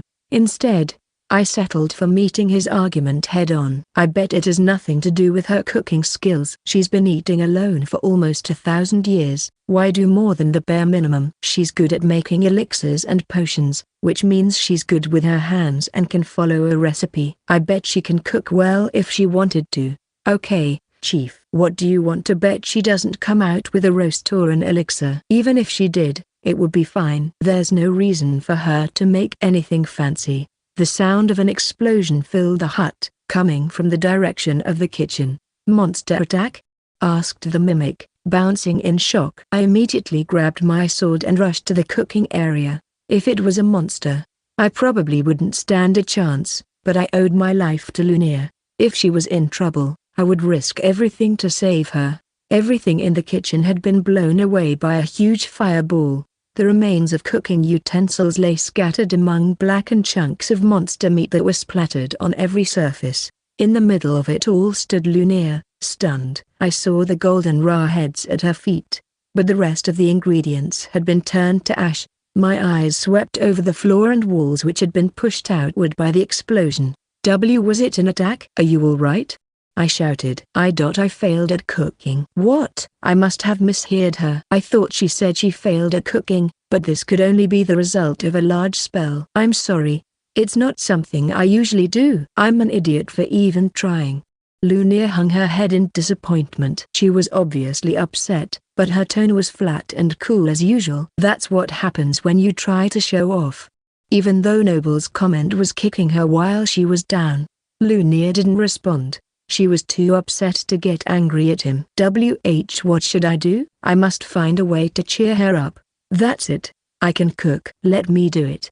I said, but I can't make my guest cook. You have done so much already. Let me do this. I cook for myself sometimes. I just don't know how to use these cooking utensils. Could you show me? And so I ended up cooking dinner, and it wasn't nearly as dangerous as I had feared. The cookware heated itself using magic stones, but otherwise, the basics were pretty much the same. Noble let me pull some items out of him that looked like they might be ingredients, and I checked the Acacia memoirs to see what they could be used for. Since the ingredients all came from Cocytus, they were certainly valuable, and I made sure to ask Lunia for permission to use them. There was milk and meat from monsters, along with vegetables and seasonings from the garden. It was enough to make a stew, probably the most expensive stew I've ever made. When I handed Lunia a bowl, her eyes widened as if she were looking at a rare treasure. She slowly scooped some up with her spoon. "Give it a try," I said. The moment she tasted it, her entire body tensed and her face turned red. I wondered what was wrong, when suddenly tears started to stream from her eyes. "I am sorry. I've done a terrible job," I apologized. "Not at all. It's been so long since I've eaten a home-cooked meal. I just..." Lunia wiped her tears away and took another bite. "Thank you. It's delicious." I saw Lunia's smile for the first time, and it caught me off guard with its brilliance. I might not know what had happened in her past, but I could tell that she was lonely living down here in the depths of Cocytus. A wild idea occurred to me, so I decided to go for it. "If it's not too much of a bother, Master. Maybe I could just stay here?" "What?" Lunia's wide eyes sparkled for a moment before her face turned red and her lips trembled. Noble, who had been trying to sneak a bite of stew from the pot, overheard and jumped in surprise. He pensively looked back and forth between us. Lunia was silent. I sat there staring, waiting for an answer, until she lifted her face. Her expression had returned to cold, practiced neutrality. "What are you talking about?" I said. "It's inconvenient to have you living here. You will complete your training and then leave Cocytus," she said. Noble slumped in disappointment. A week had passed since I'd become Lunia's disciple, and I was starting to get the hang of magic. Magic circles and formulas were like circuits, and spells were like appliances built out of those circuits. They worked when you channeled magic through them like it was electricity. Once I got that metaphor, it was a lot easier to understand how magic worked in Locke lore. Equipping the Sorcerer King's research necklace certainly didn't hurt either. While I practiced cutting and connecting magic formulas in the air, my mind wandered back to the first evening I spent in this world. I remembered Lunia's words when I asked if I could live with her in Cocytus. Even though her answer had been harsh, things had been amicable between us since then. The morning after she'd turned down my request, Lunia gave me a black robe. It seemed special, but she said it was just taking up space inside Noble. When I looked it up in the Acacia memoirs later, it was listed as Lunia's robe. She must have secretly sewn it while I slept. For a mysterious 1,000-year-old lich, she wasn't very good at hiding things from me. I felt torn. I wanted to express my gratitude for such a thoughtful gift, but she obviously didn't want me to make a big deal of it. Not much changed. She still treated me kindly, and Noble still gossiped about her. I thought about ways I could tell her that I wanted to stay, but I never found the right words. "Are you ready? Let's get going," called Lunia.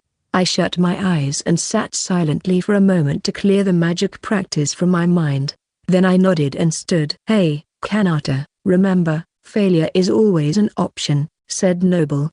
And I smiled back weakly. Today was a test to see if I could stand toe-to-toe with a real monster. Over the past week, we had raised my level to 100, so this was essentially my graduation exam. If I passed, I'd be leaving Cocytus for good. Honestly, I would rather spend more time with Lunia and Noble. We left the hut and walked in silence away from her underground garden. She'd seemed more distant than usual since deciding that today would be my final trial. She was the sort of person who kept her own counsel, but right then, she seemed to have even more on her mind. Lunia raised her arm and stepped away from me. Earth Magic Level 11, Sand Tyrant. A large magic circle appeared, and the surrounding earth grew into a huge mound. It soon took the form of an earthen dragon, easily 20 meters long. Opening its tooth-lined maw, it let out a ground-shaking roar. If Earth Magic Level 6, Sand Pupa let Lunia make regular-sized golems. Then Earth Magic Level 11, Sand Tyrant let her make truly gigantic monsters. I'd learned that she could vary the magic power she channeled into Sand Pupa, allowing her to make golems between levels 1 and 100. Sand Tyrant, on the other hand, could be used to make creatures up to level 200. This earth dragon had level 150 carved into its forehead. Fire magic level 7, flame fumes, I said, summoning a wall of fire between the earth dragon and myself. The blaze stretched toward the ceiling. What are you doing? Fire magic isn't effective against golems, said Lunia. She was right. She'd taught me that during our magic lessons, but the Sand Tyrant couldn't be easily defeated at a distance, at least not with the spells that I'd learned. My long-range spells were far weaker than my close-range attacks, and not only did this golem have a strong defense, but it was also significantly faster than me. It would catch me if I went in for a direct assault, for sure. My magic could work as a distraction, though, and that would let me get close enough to do actual damage. Wind magic level 3, Fluigle. The spell generated wind, lifting me into the air. I dispelled a small gap in the curtain of flames before slipping through and flying toward the earth dragon's back. It hadn't seen me move, and its front claws flashed through the fire to gouge the earth where I had been standing. The fool's magic sword glinted with firelight as I slashed it into the dragon's back. I was relieved to find that it was still plenty effective against enemies of this level. The blade smashed the dragon's earthen armor, creating a burst of dust as a crack ran up its back. The recoil of my strike sent me flying back into the air. I cast Fluigle again and flew around to one of the dragon's blind spots. Giara? The dragon hesitated as it lost sight of me. I pressed the advantage, swooping in to lop off its front leg at the shoulder. The golem roared fiercely as it lost balance and lurched forward. Hoping I could finish this quickly, I began forming a large magic circle directly in front of the Sand Tyrant.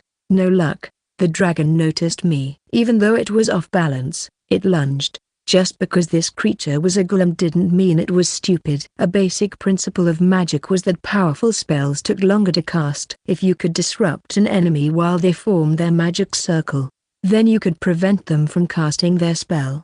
The dragon knew it could not allow me to finish. I reacted, switching one of the formulas to quickly alter the magic circle. It became another Fluigle spell, and the wind pulled me forward. I slipped through the dragon's slashing claws and past its exposed throat. As I passed by, I swung the sword and landed a deep hit. Its serpentine neck wavered for a moment, and then its huge frame crashed to the ground. I climbed onto its back and plunged the sword in. The golem's body shuddered, then began to crack and crumble into dirt. It was amazing. I'd succeeded in taking down a level 150 earth dragon without taking any damage. I looked toward Lunia, who stared back impassively. I had been hoping for a happier reaction. I did it, Master. Mission accomplished. I called. Of course. Congratulations. It was like she hadn't realized the fight was over until just then. We began walking back to her hut. I wanted to ask her about what would come next, our journey to the surface and my departure from Cocytus. I couldn't find the words, so instead I used status check to look at my stats. Kanata Kanbara. Race, human. LV, 136. HP, 547 653. MP, 274 585. Attack, 190 plus 300. Defense, 109 plus 100. Magic, 163 plus 400. Speed, 150. Skills, Lochlorian, LV, 1. Status check, LV, 1. Swordplay, LV, 2/10. Alchemy, LV, 2/10. Fire magic, LV, 8/10. Water magic, LV, 4/10. Earth magic, LV, 4/10. Wind magic, LV, 5/10. Lightning magic, LV, 2/10. Ice magic, 2/10. White magic, LV, 2/10. Death magic, LV, 1/10. Barrier magic, LV, 1/10. Space-time magic, LV, 2/10. Wow! Solo killing a level 150 Sand Tyrant gave me a huge level boost. All the studying and practice had paid off. Besides my base level, The number and levels of my skills had also gone up dramatically. The highest level of magic I'd reached was my level 8 fire magic. General speaking, I could only use spells up to the level of magic I had achieved. That is to say, I could confidently cast level 8 fire spells and achieve the desired outcome. I could try to cast a level 9 spell, but there was no guarantee that it would be stable. On top of that, it would take more time to cast the spell, and it would be underpowered because I wouldn't be able to channel the proper amount of magic through the circle. Even though I was nearing the level cap in fire magic, that didn't mean my ability was anywhere close to Lunar's. After level 10, there were new, separate skills for advanced magic. Those fields of magic were really pushing the envelope, delving into secrets known only to elder mages who had devoted their entire lives to arcane study.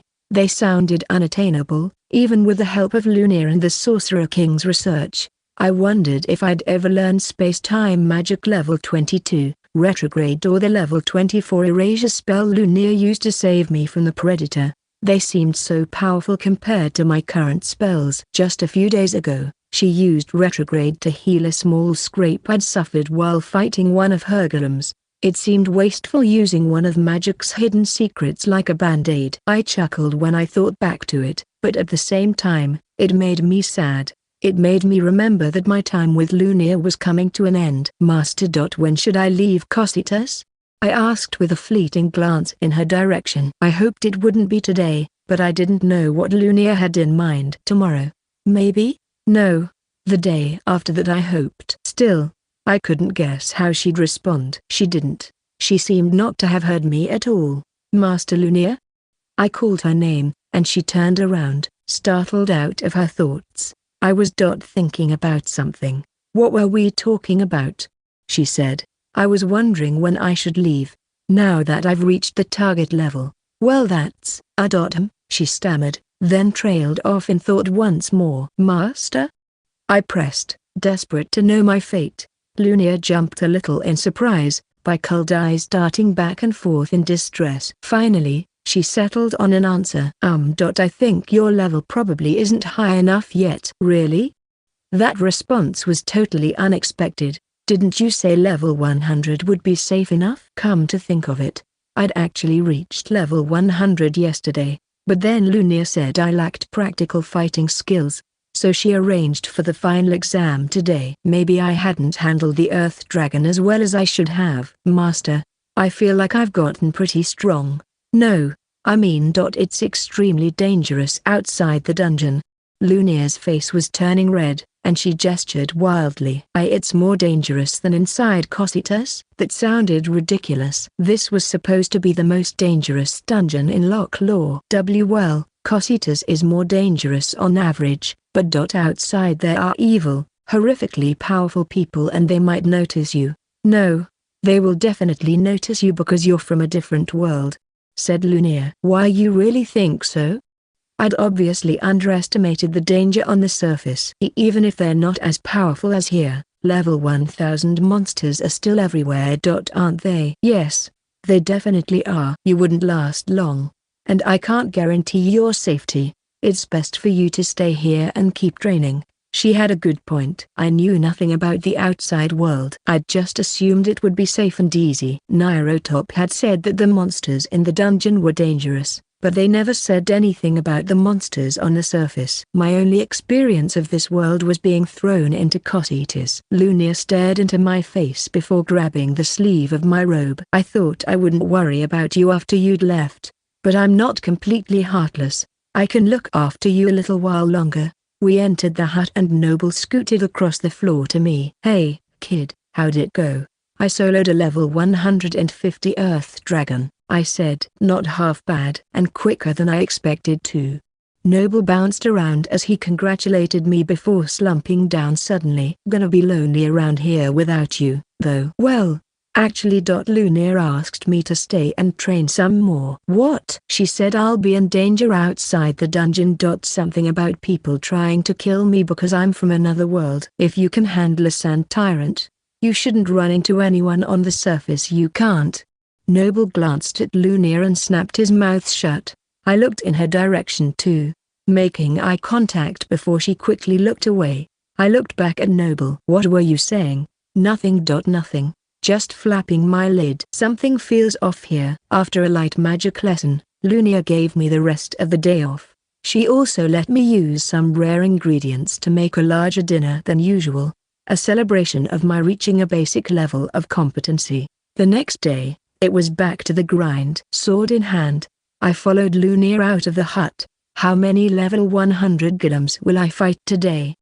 I asked. When level grinding, efficiency was the name of the game. Fighting monsters that were higher than my level was ideal, but sand tyrants were huge. Due to the size of the dungeon's halls, it was only practical to summon one at a time. Sand pupae might be limited to level 100, but Lunia could summon a whole horde of them at once. I think we should stop with the golems for now. Now that your level is sufficient, I have a better method. For some reason, it seemed like Lunia was hesitant. Were we going monster hunting in the dungeon? Now? Aren't the monsters on this floor still too powerful for me? Even with your help, I'm not sure I'd be able to contribute enough damage. A glancing blow from one of those monsters could kill me outright. Well, with the Ouroboros wheel I wouldn't die, but it would still suck. Dimension pocket. Lunia opened a magic circle and pulled out a round mirror. Its surface was covered with a cloth that had been embroidered with magic symbols. What's that? Oh, open up the Acacia Memoirs and check. I took the hint and looked at the Acacia Memoirs. Cursed Mirror of the Warped Realm. Value class, Godly. An ancient mirror created by a king's alchemist to summon an omniscient demon. The ritual failed, and the mirror became connected to a space between dimensions, allowing other powerful demons to cross over and destroy the kingdom. This sounds dangerous. How did she even get this? I remembered that Cocytus was almost like a disposal site for hazardous material.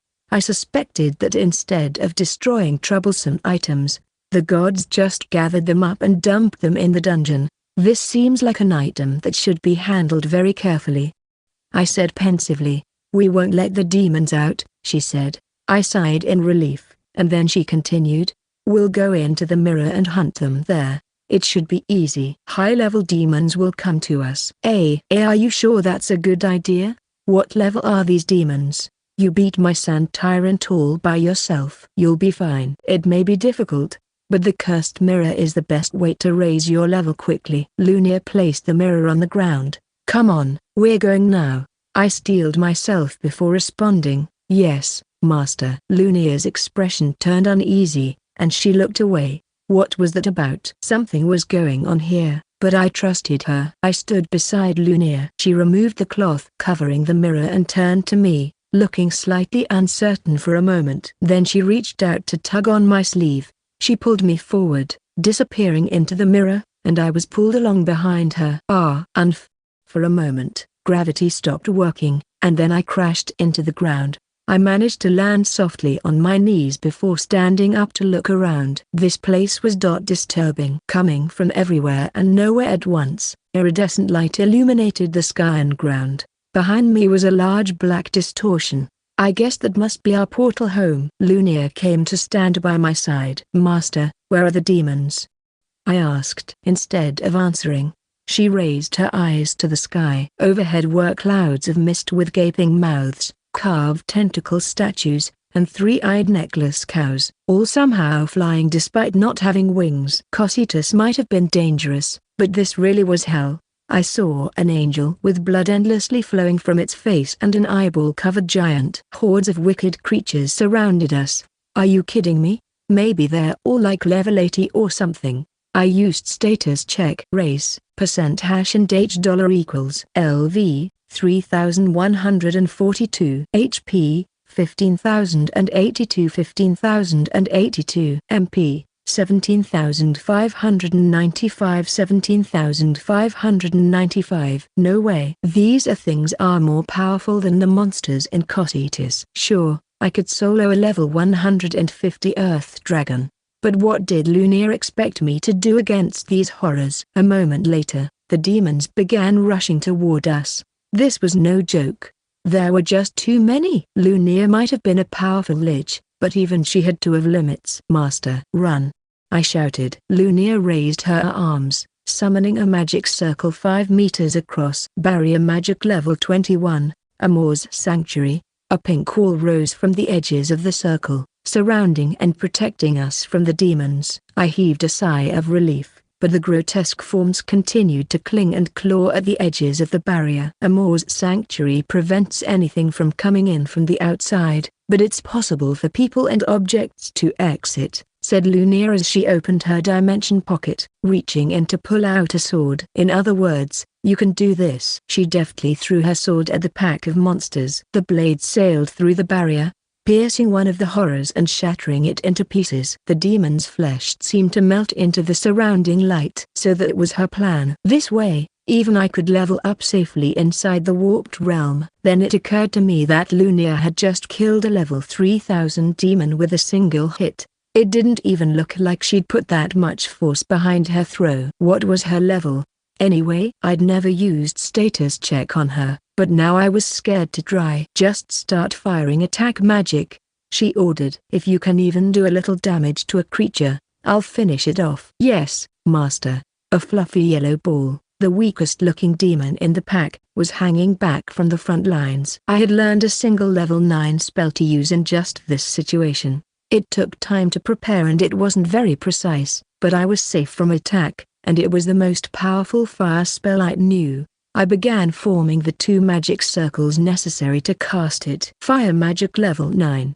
Dragon Ray. A red beam shot through the centers of the aligned magic circles, but instead of striking the target, the yellow demon fuzzball morphed into a donut, and my shot passed cleanly through. How the hell did that miss? Keep shooting, instructed Lunia calmly, but I had my doubts. Could I even hit anything? And more importantly, would I do any damage if I did land a hit? I looked out and saw that the yellow demon now had a rage-filled human-like face. It split into 5 copies of itself, each growing larger and sprouting multiple muscular arms. I had underestimated it. There were no weak monsters here. Now 5 jacked fuzzballs joined the other demons and began pounding on the barrier. It jolted and shimmered with each hit. Are you sure we're safe? I cried. We're safe, she assured me. You have the Ouroboros wheel, and you have me. I would just have to believe in Lunia. I probably couldn't hit with magic, so it was time to act like a warrior. The demons were pressed up against the barrier, which gave me an idea. My hand dropped to my sword. Sitting in front of the shield with its tongue lolling out was a beast with a dog's body and a man's head. Oddly enough, it also happened to be wearing a crown. I lunged toward the grotesque creature and swung my sword at the edge of the barrier. Maybe this was regicide, but go big or go home, right? My blade went straight toward the thing's head, but at the last moment, the dog monster opened its mouth and chomped down on my blade. Let go, you damn dog! I shouted, trying to pull my sword back across the barrier. I couldn't lose this sword. It was the only thing boosting my stats to a level where I stood any chance at all. More importantly, I was borrowing it from Lunia. Let go right now, she shouted. The dog monster, King Dog, twisted its neck, lifting and dragging me through the barrier before it slammed me onto the ground. I groaned in pain. It dragged me into the monstrous horde, and my body was racked with intense pain. Desperately gripping the sword, my fingers were dislocated and broken by the sheer force of the demon's assault. I looked up and saw King Dog's face immediately in front of my own, and only then did I realize I was outside Amor's Sanctuary. No wonder Lunia had thrown her sword instead of swinging it.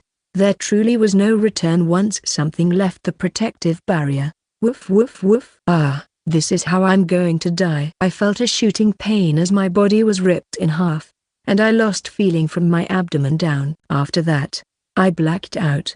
Then I suddenly regained consciousness. I was collapsed on the ground but back in one piece. The Ouroboros wheel had done its job and forced a resurrection by consuming some of my MP. Coming back from the brink of death wasn't a very pleasant sensation, but it beat the alternative. I felt lightheaded and groggy. Though I was in no rush to experience that sort of pain again, the muscular yellow fuzzballs had different plans. I looked up and found 3 of them surrounding me. Satisfied grins had replaced their previously enraged expressions. Something told me they weren't the welcoming committee. Fists swung faster than my eyes could follow as they pounded on me with their beefy, fuzzy arms. They moved so quickly, I could only make out the after images of their swings as they pummeled me into a pulp. I lost consciousness again. Instead of resurrecting in the middle of a demonic wasteland, I awoke on the floor of the hut. Was it a dream? I turned my head and saw Lunia staring at my face. Our eyes met, and she let out a small sigh of relief. The cursed mirror is the only way to quickly raise your level to a satisfactory point, but it appears it will be difficult, she said. That confirmed it wasn't a dream. Even if it had been a nightmare, let's stop there and get plenty of rest today. It must have been hard on you. No. Let's try again. I'll be fine this time, I replied. To be honest, I never wanted to experience that hell again, but I hadn't accomplished anything today. I looked at Lunia, and she turned her face away. Why, you don't have to force yourself. I might have pushed you too soon. We could still slowly train you against golems. I could defeat thousands of golems and still have no chance against those demons. I couldn't stay here with Lunia forever. Sooner or later, I'd have to leave the dungeon, and I needed to be ready. Last time, I panicked and made some dumb choices, but this time I'll get the hang of it. I said. Really? Lunia seemed disappointed for a reason I didn't understand. Noble just stared at me like he wanted to say something but couldn't find the words. For the next 3 days, we kept grinding levels in the cursed mirror. I won't lie, it was still difficult, especially the rest of the first day, but Lunia supported me, and I managed to reach level 332 by the end of the 3rd day. It wasn't enjoyable, but I got used to it. I was less afraid of the twisted beasts, and I even learned to tolerate the pain of near-fatal damage. Dragon Ray. Dragon Ray. My fire spell was set to rapid fire. The beam passed through the barrier, and I scored a direct hit on a 6-headed, long-necked man that had been foolishly hugging the edge of the barrier. I was getting better at choosing my targets and at getting the timing right. The 6-headed monster shrugged off the pain of my spell. Not a single change in his expression, but even that small amount of damage was enough. I had contributed to the fight, and so I'd get some experience. Without skipping a beat, Lunia pointed toward the 6-headed creature. Space-time magic level 19, gravity bomb. Black light filled the area around the beast. It tried to flee, but the spell's gravitational pull prevented it from escaping. Other demons in the immediate area were sucked into the spell's shining darkness as well. The light spread and then collapsed back into itself before emitting a thunderous explosion. I shook my head. No matter how many times I heard that sound, I never got used to it. The demon sucked into the gravity bomb exploded into a shower of limbs, which then faded into iridescent mist. Some who took a glancing blow from the spell simply collapsed to the ground, half their bodies missing. It was an amazingly powerful spell. Lunia took advantage in the lull in action to toss me a vial, saying, "You're probably running out of magic. Drink this." Inside was a glowing green liquid. She'd been supplying me with these since our first day fighting inside the cursed mirror. Since we had a moment, I used the Acacia Memoirs. Blood Ether of the Gods. Value class, legendary. An elixir, active ingredient, concentrated brain matter of high-level demons. It is said to have a composition similar to the atmosphere in the gods' realm, and it is rumored that an archmage once discovered hidden truths of this world after drinking it. The drinker receives increased spell efficiency and greatly recovers MP. I wasn't sure if it was a good thing for me to be chugging legendary potions like water, but I popped the cork out and downed it in one gulp. Our first day in the mirror, I accidentally overdosed on these things and ended up with some nasty poison side effects that even Lunia hadn't expected. It was still nothing that one of her retrogrades couldn't cure. Repeated use of the potion improved my courage as well. I was afraid to drink the blood ether of the gods at first, taking it only because I didn't have any other choice. Lately, I found the buzz enjoyable. Dragon Ray. Dragon Ray. I unleashed another volley of beams at the demons. I won't be able to sustain Amor's sanctuary much longer, Lunia warned. I'll have to let it drop for a moment while I recast. Don't leave my side. Yes, Master. Refreshing Amor's sanctuary was always risky. If this were the first day, I would have been petrified by the idea of losing the barrier. By now, this was a well-practiced drill. Once it was back up, the spell would prevent new demons from entering, but we had to deal with any monsters that managed to get inside the circle before Lunia finished casting. A moment later, the barrier of light winked out, and the demons rushed at us in a wave. Woof woof! Came a familiar bark. Leading the pack was a crown-wearing dog man.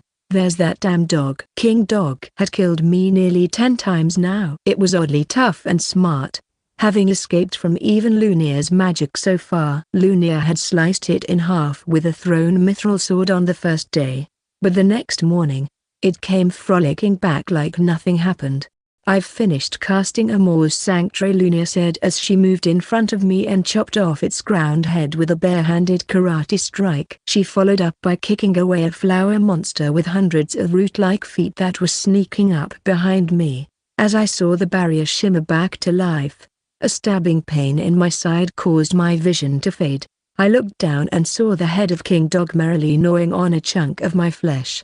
I fell to the ground and stuffed my hand into a hole just beneath my ribs. That damn dog got me again. Through dimming vision, I saw Lunia punt King Dog's head into the distance while the other demons closed in. Then the Ouroboros wheel kicked in with a resurrection, but I was beheaded by a demon coming from another direction a few seconds later. When I woke up, I was once again lying in Lunia's hut under a blanket. My mind was filled with post-resurrection fog. Looks like we had to quit training early again. Well, at least we raised my level a bit more. Lunia, shouldn't you tell Kanata why you keep extending his training? I heard Noble mumble quietly. I don't know what you're talking about. I wasn't fully conscious, and the words didn't really register, but I could hear Noble and Lunia talking softly. You're trying to ignore the dragon in the room, lady. You should tell him you want to be together because you love Gravity Bomb. Lunia quickly and casually pointed at Noble. A magic circle appeared around him, and he stretched his body up in fear. It was a joke, really. Come on, lighten up. Lunia let out a small sigh and dropped her arm. Noble composed himself, returning to his normal shape. I know you enjoy his company, Noble, but he's young. It would be cruel to keep a living, breathing human caged down here. We can't do it, she said. Fair point. Noble slouched sadly and then straightened up before pressing his argument. But sounds to me like you need to take your own advice. That's not true, said Lunia, losing her composure and gesturing wildly at Noble. I'm only doing what I must. If he left Cositas in his current state, he'd just end up getting killed. Sorry, looks like I passed out again, I said to Lunia as I sat up and cradled my head. She trembled in surprise and turned back to look at me. Why, you're awake. No need to apologize. It was my fault for underestimating the durability of that demon's head. Enough leveling for today. Let's get some rest, she said. I can go again. I'm starting to get used to it. Rushing will lead to failure, even with the Ouroboros wheel. You'll die if your magic power runs out completely. We should rest. Lately, it seemed like Lunia was quick to end daily training. Was I really rushing that much? Noble had been facing Lunia, staring at her, but suddenly turned to face me instead. Hey, Kanata. I turned toward him to listen, but Lunia leapt on top of him and pressed down so he couldn't open his lid. Noble struggled and thrashed to no avail. What was he going to say? 4 days later, we were still fighting demons in the cursed mirror. I had passed the level 1000 milestone earlier that morning, and now my level was an unreal 1058. We just kept grinding.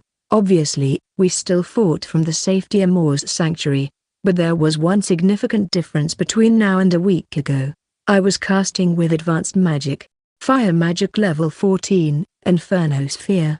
I created the magic circle and raised my sword to summon a massive, deep red sphere of flame. Unlike Dragon Ray, Inferno Sphere was an area of effect spell that caused incredible destruction, so much that it should never be cast carelessly. It could alter the landscape, and if I wasn't careful, I'd find myself inside the blast radius. But since we were fighting demons in the warped realm of the cursed mirror, no one was going to complain if I destroyed whatever I wanted. The 10-meter ball of fire passed through the wall of Amor's Sanctuary and crashed among a pack of monsters.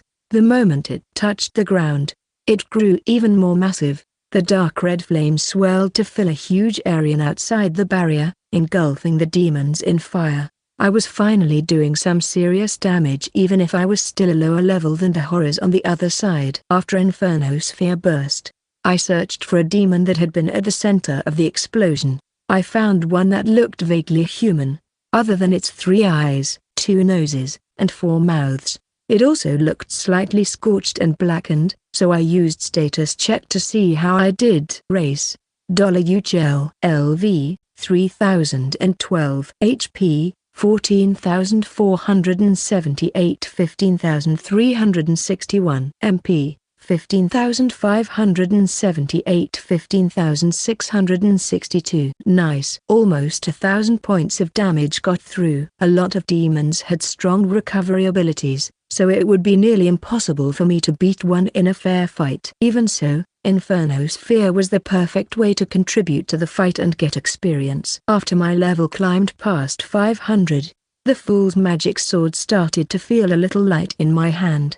It was time to swap it for something more powerful. Now I was using a heavier longsword with a black's blade. Sword of Despair. Value class, Legendary. Attack, plus 1100. Magic, plus 1000. A sword forged for the Demon King Despair. 500 years ago, he gathered together the greatest human smiths and declared he would kill any who failed to produce a worthy sword. In the end, he was presented with the Sword of Despair and became so giddy that he accidentally killed its craftsman with a careless swing. The sword itself is of superlative construction and hides powerful magic. After the defeat of the Demon King Despair, the sword fell into human hands. Unfortunately, its owners tend to die shortly after obtaining it, leading to rumors that it is cursed. The history was ominous. I asked Lunia about the curse, but she replied, "He was significantly weaker than I am." "You'll be fine."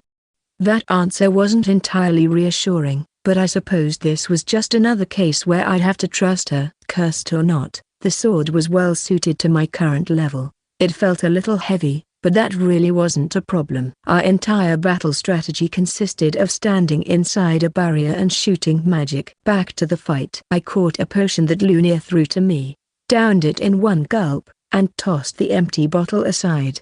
It was another blood ether of the gods. I'd already drunk nearly 30 elixirs today. Infernosphere wasn't a spell with particularly good gas mileage. I rubbed my slightly bloated stomach and readied another magic circle. Infernosphere, Hellfire engulfed the demons outside the barrier again. Lunia followed up by casting Gravity Bomb, which snuffed out the remaining demons and Inferno's flames at the same time. Finished with a hard day of leveling, we returned to the hut. Even though training was tiring, the experience had vastly improved over the course of the week. The Ouroboros wheel had only resurrected me once during this session. "Are you all right? We were going for 10 hours, asked Lunia. "I'm sorry, Master. I didn't realize it was a problem." "No, it's no bother.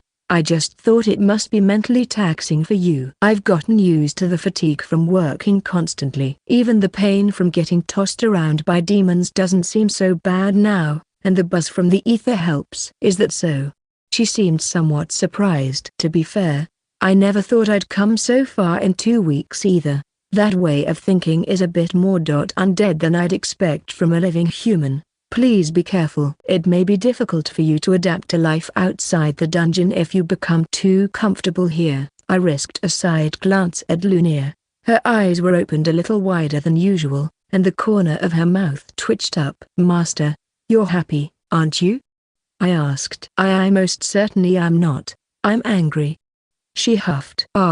Sorry," I said to smooth things over. What a puzzling reaction. When she thought I wasn't looking, she patted her face as if trying to manually adjust her expression. 6. I found myself trying to craft 2 magic circles at once, and I thought back to Lunia's words from a few days earlier. "You can't. I mean you shouldn't leave until you have mastered this." She had encouraged me to practice a technique called the Twin Minds method, but after consulting a pile of magic texts detailing the method, I still wasn't having much luck. The gist of the technique was that a caster could mentally divide the 2 halves of their brain and create twin minds. Hypothetically, that would let me cast 2 completely different spells at the same time. Aside from the obvious benefit, the texts indicated that it also would increase my casting speed and accuracy. The Sorcerer King's research and blood ethers were helping, but this was some seriously advanced magic theory. Lunia held that any truly competent magician could twin cast, and in any battle between adept magic users it was assumed that both parties would be doing it. Until I learned this technique, I'd be at a serious disadvantage, slowly casting spells one at a time while the other mage could wear me down without breaking a sweat. But it seemed hopeless. No matter what study aids were available to me, the Twin Minds method made my head hurt, and I was beginning to despair.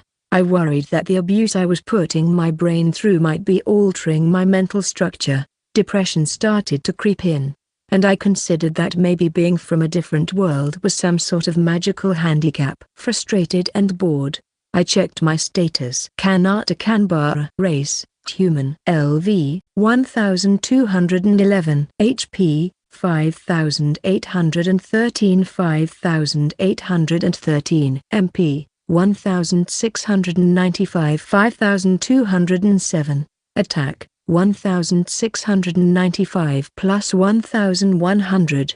Defense, 969 plus 100. Magic, 1453 plus 1100. Speed, 1332 plus 500. Skills, Lochlorian, LV, 1, Status Check, LV, 1, Swordplay, LV, 6/10, True Alchemy, LV, 1120. Advanced Fire Magic, LV, 1320. Advanced Earth Magic, LV, 1120. Water Magic, LV, 9/10. Wind Magic, LV, 10/10.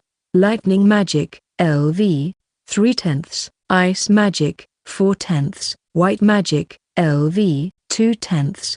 Death Magic, LV, 10/10. Barrier Magic, LV, 7/10. Space-Time Magic, LV, 10/10. Spirit Magic, LV, 2/10. At least I wasn't a 3-horsepower newbie anymore. I never dreamed that after being in Cositas for a few weeks, I'd be mastering so many diverse fields of magic. Most of my study time had been spent improving my fire magic skill. The Inferno Sphere was slow to cast, but it was really handy for power leveling. I also spent a fair amount of time prioritizing earth magic, which could be a lifesaver in a tricky battle. Space-time magic was complicated. It took a lot of work for me to get the hang of it.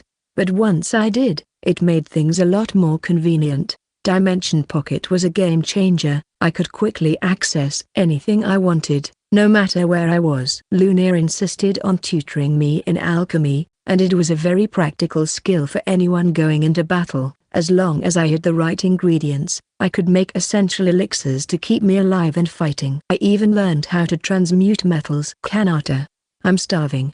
Cook me some of your glorious food, said Noble, bouncing over to the desk and breaking my train of thought. Wow, rude. But I guess a compliment from a glutton is still a compliment. That's what she's thinking anyway. He continued. The mimic's tongue formed the shape of an arrow, pointing at Lunia. She silently pointed her finger back at him, and a magic circle began to form. Come on, I'm just joking. Noble shuffled across the floor as he moved closer to Lunia and bowed his lid in an attempt to smooth things over. You've got a quick temper lately. That's not, just don't mock me, she said. Her face tinged with pink as she glanced over at me. She wasn't used to being teased with a guest around. Regardless of how she felt about eating, I was sure that Noble was hungry. I'd lost track of time while studying. I started to put my books away before going to the kitchen, when a passage caught my eye. The Twin Minds method is a powerful skill with applications in a variety of fields, yet it requires incredible talent, vast amounts of time, and a particular mental acumen to master. A human cannot realistically expect to master the method. Developed in ancient times by a race of functionally immortal beings, the method was then further refined and simplified by dragons who lived thousands of years ago. It takes a century of study for a student to learn the skill. Throughout history, the number of mortals who have achieved mastery can be counted on a single hand. What? Then how does she expect me to learn this? Something's fishy. Dinner's not cooking itself, Chief, said Noble. Okay, I said, standing as Noble prodded me toward the kitchen. The magic text seemed to be a few thousand years old itself. So maybe things had changed? I pondered that thought on my way to the kitchen. 5 days later, I had a breakthrough. On my right was fire magic level 2, fireball. On my left was water magic level 2, water ball. Oh, okay. I can keep this going, I muttered to myself, somehow managing to maintain the 2 spells through sheer determination. I felt my jaw clench with stress. This was incredibly strenuous. Hey, look at the Archmage over here. Not too shabby, kid, said Noble as he scooted over. I didn't have the extra mental bandwidth to respond. I wanted to keep the Twin Minds effect going for as long as possible. Kanata, hey, Kanata. Noble kept calling me. Ignore him. He just wants attention, but I've got to stay focused. Hey, check this out. A sheep shank with cloveage. He stretched out his tongue, tying it in a complicated knot. Then with a flourish, he untied it and snapped his tongue back into his mouth with an audible pop. I lost concentration. Both the fire and water balls exploded, burning my right hand and soaking the left side of my body. Sorry, champ. I just had to mess with you a little. Frickin' mimic. He can be such a jerk. I drank an elixir and pushed aside the headache left over from the Twin Minds method. Success had been so close. You mad? Asked Noble. I'm not angry, but sometimes it's frustrating. I patted Noble's head. I wish Master had been here to see. Lunia was out hunting for elixir materials and food in the dungeon. Ha! You're a good egg, Kanata. So what next? Next is telling Lunia that I've almost got the hang of this. I let out a heavy sigh. My level was almost unthinkably high now, and I was starting to make real progress.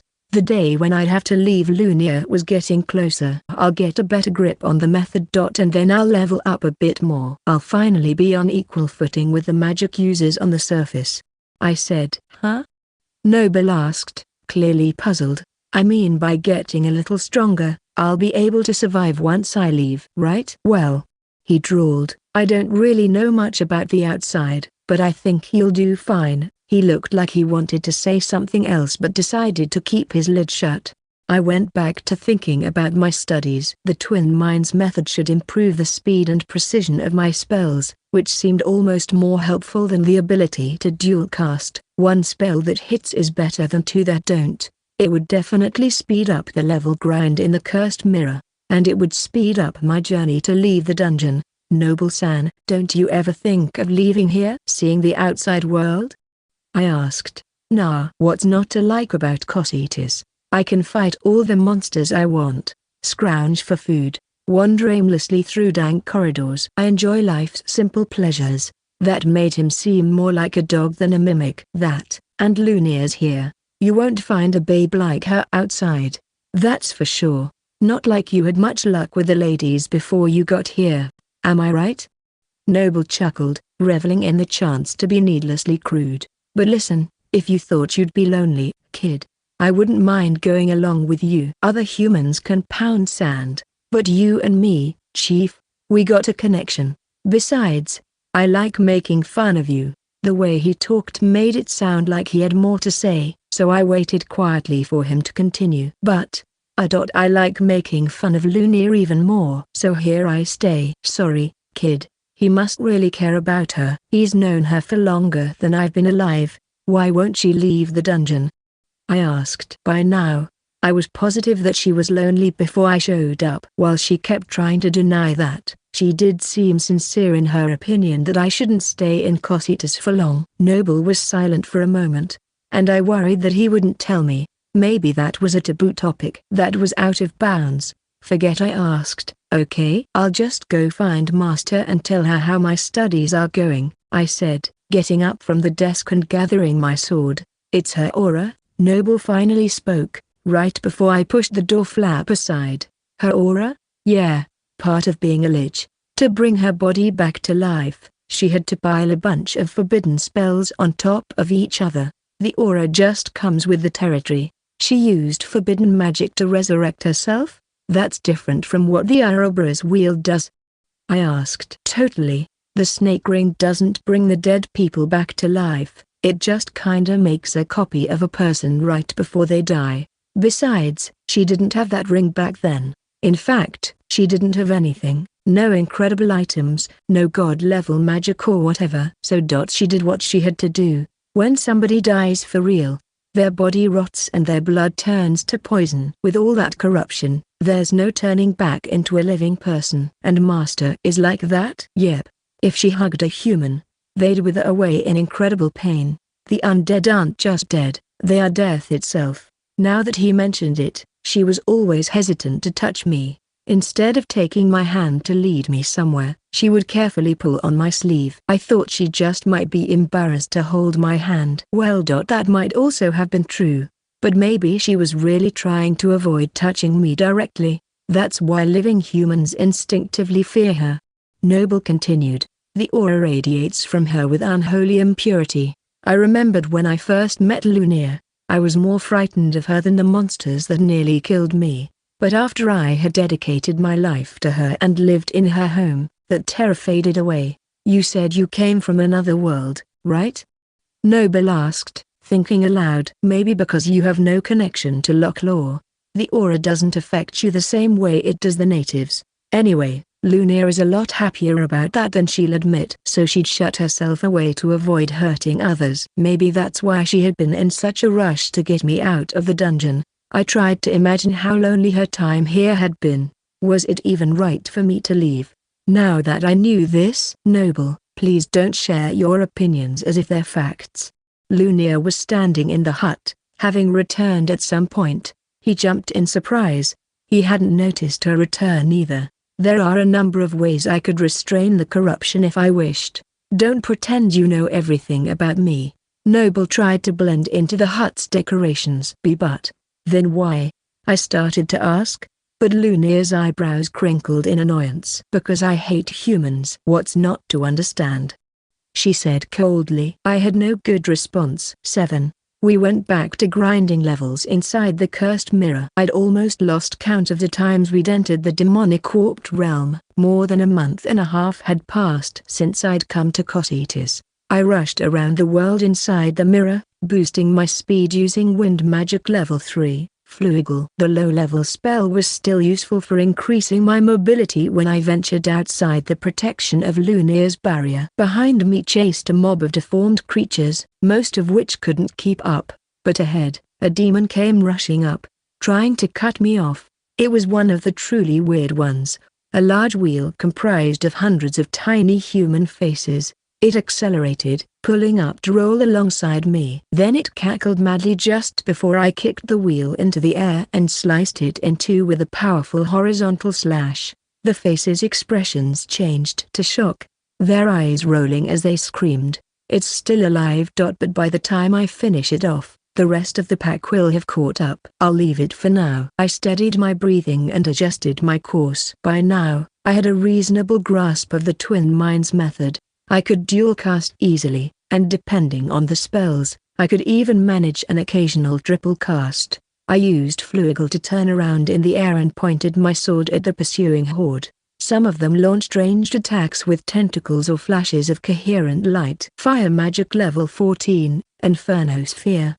My trusty 10-meter ball of crimson flame shot toward the demons. Pull back. You're inside the area of effect, shouted Lunia from the edge of the barrier. I had it covered. Dispelling Fluigle, I began crafting a new magic circle. Space-time magic level 4, Short Gate. Just as the name implied, it was a short-range teleportation spell. It took longer to cast than Fluigle, but it would instantly move me out of harm's reach. Just as Inferno Sphere landed and scarlet flames expanded to engulf the demons, light from Short Gate's magic circle wrapped around me and warped me to safety.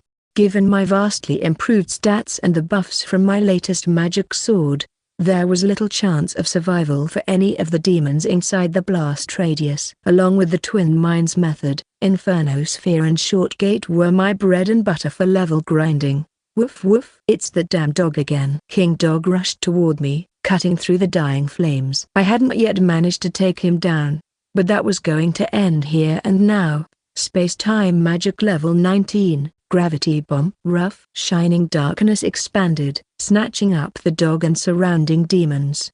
It dragged them into the spell's gravity well, toward the event horizon. As I lowered my sword, the spell began to collapse, followed by the deep thunder of its final explosion and a shower of demon parts. "That's the first time you've used that spell in battle," said Lunia. I'd learned that was her favorite combat spell, so I'd been waiting for a good time to show off. Technically, I wasn't quite powerful enough to keep it stable.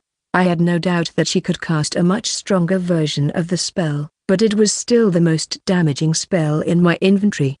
For the past couple of weeks, she'd been taking more of a support role while I ground through an endless stream of experience-filled demons. I was finally strong enough to solo anything the warped realm could throw at me. Kanata Kanbara. Race, human. LV, 4122. HP, 17,526. 19,786. MP, 6,832. 17,725. Attack, 5,771 plus 4,300. Defense, 3,298 plus 100. Magic, 4,946 plus 3,900. Speed, 4,534 plus 2,000. Skills, Lochlorian, LV, 1, Status Check, LV, 1, Swordplay, LV, 9/10, True Alchemy,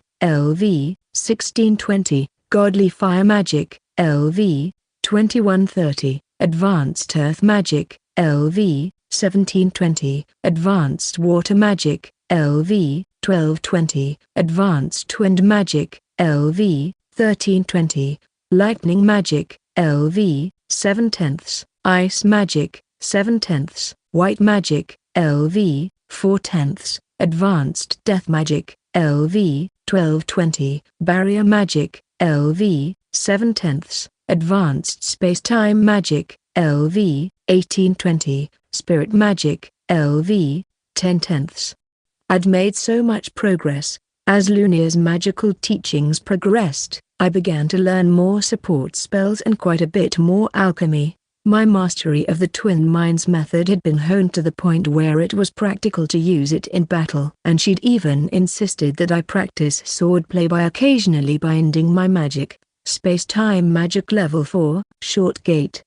I teleported over to Lunia. "Master, I think I'm done for the day. Should we go back?" Ever since Noble told me about the true nature of her aura, there'd been a distance between us. She tried to act like nothing had happened, but it seemed like she spent more time staring off into space. This was the case when I stood beside her, gawking at the pile of demonics bodies. I wished I knew what she was thinking. Lunia closed her eyes, lost in her thoughts. Then opening her eyes slowly, she said quietly, "I think your level is...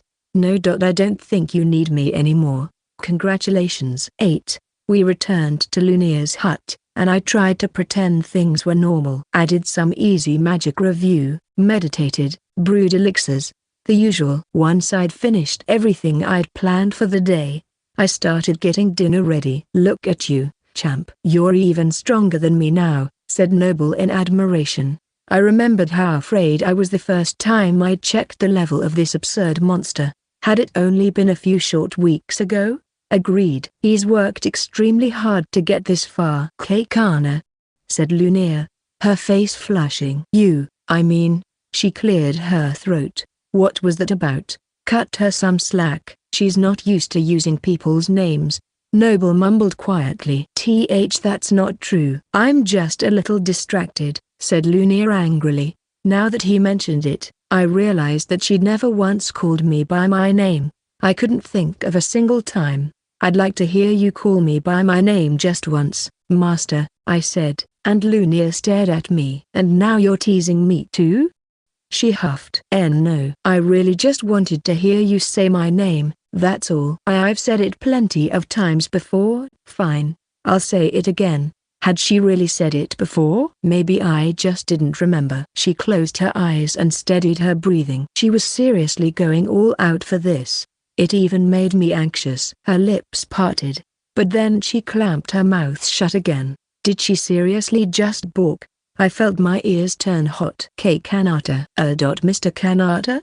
she said, turning away to hide her face as she spoke. It was thrilling to hear her say it, but her embarrassment was contagious. I covered my face with my hands so she wouldn't see me blush. "Why, you don't have to add mister," I said. Nobles gazed on the scene, perplexed. What the heck just happened? With a spring in my step, I headed to the kitchen to make dinner. I worried that perhaps I was smiling too much, so I kept smacking my face to banish the expression. The mood didn't last long. When Lunia stood to help me set the table, Noble asked the fated question. "So, what are you gonna teach him next?"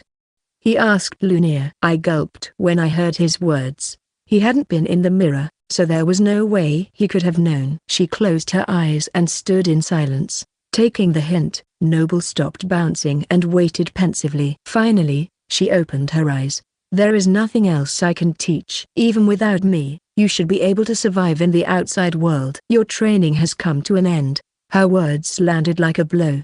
I knew this would happen eventually. She'd said over and over that I would have to leave when my training was complete. But I was still crushed to hear it. I simply hung my head in silence. When I was tossed into this world, my only goal was to escape Cocytus. But Lunia and Noble's friendship had become precious to me. Once I left, I would probably never see them again. "Hey, you're graduating. Congratulations, Chief." "I'll plan a going away party about a week from now," started Noble. "No, he leaves today," said Lunia, cutting Noble off. The dejected mimic slumped pathetically beside the table. "A mountain of things has gone undone while I've spent time on your training. It's not that these days have meant nothing to me, but I don't want you staying here any longer." "Master, think nothing of it. I trained you on a whim, just to kill time. And time means nothing to a lich. The past few weeks are barely a moment to me, and the emotions I feel are much weaker than your own. It would be best if you didn't misinterpret things," she continued. I had no idea what to say. How much of that did she really mean? She obviously had difficulty expressing her feelings. But her words seemed needlessly hurtful. Or maybe she was right, and I truly misunderstood the whole situation. "Lunia, is that really what you want?" he asked. "What do you mean, Noble?" she responded testily. Nothing." Lunia carried the plates of food to the table while I stared at her in disbelief. "There's one last place I'll take you. We will go there after we eat," Lunia said. "Mind if I tag along, lady?" Noble asked, but Lunia pointed a finger at him, and he let it drop. So after an awkwardly silent dinner, I walked alongside Lunia through Cocytus. "So where are we going?" I asked. Lunia narrowed her eyes, only saying, "We'll be there soon." She didn't even look at me when she spoke. That reply was enough to give me a hint that I wasn't going to like whatever came next. We walked in silence. Even though we were attacked by monsters along the way, Lunia didn't slow her pace. She simply used barrier magic to block their attacks and space-time magic to crush them like bugs. Sometimes she didn't even bother to turn toward her attacker. I could probably defeat any monster in this area, but not like that. "Master, I am no longer your master." Lunia cut me off intentionally, using her curtness as a shield against conversation. I gave up on trying to talk to her. We finally came to a room lined with large white pillars, each one bearing a statue of an unknown monster. A large staircase led down to another floor. Lunia stopped walking, and I got the impression that we'd reached our destination. "Where are we?" I asked. Lunia reached into her dimension pocket and removed a blue cloth pouch. Why would she want to give me another magic bag? It seemed sort of redundant. I already had one, not to mention that I could use dimension pocket myself now. I stood there, unsure what to do, until Lunia threw the bag at me. I barely managed to snatch it from the air. "I've placed elixirs, equipment, and some magic books in there. I've also given you the cursed mirror of the warped realm. Try not to let the demons out," she said.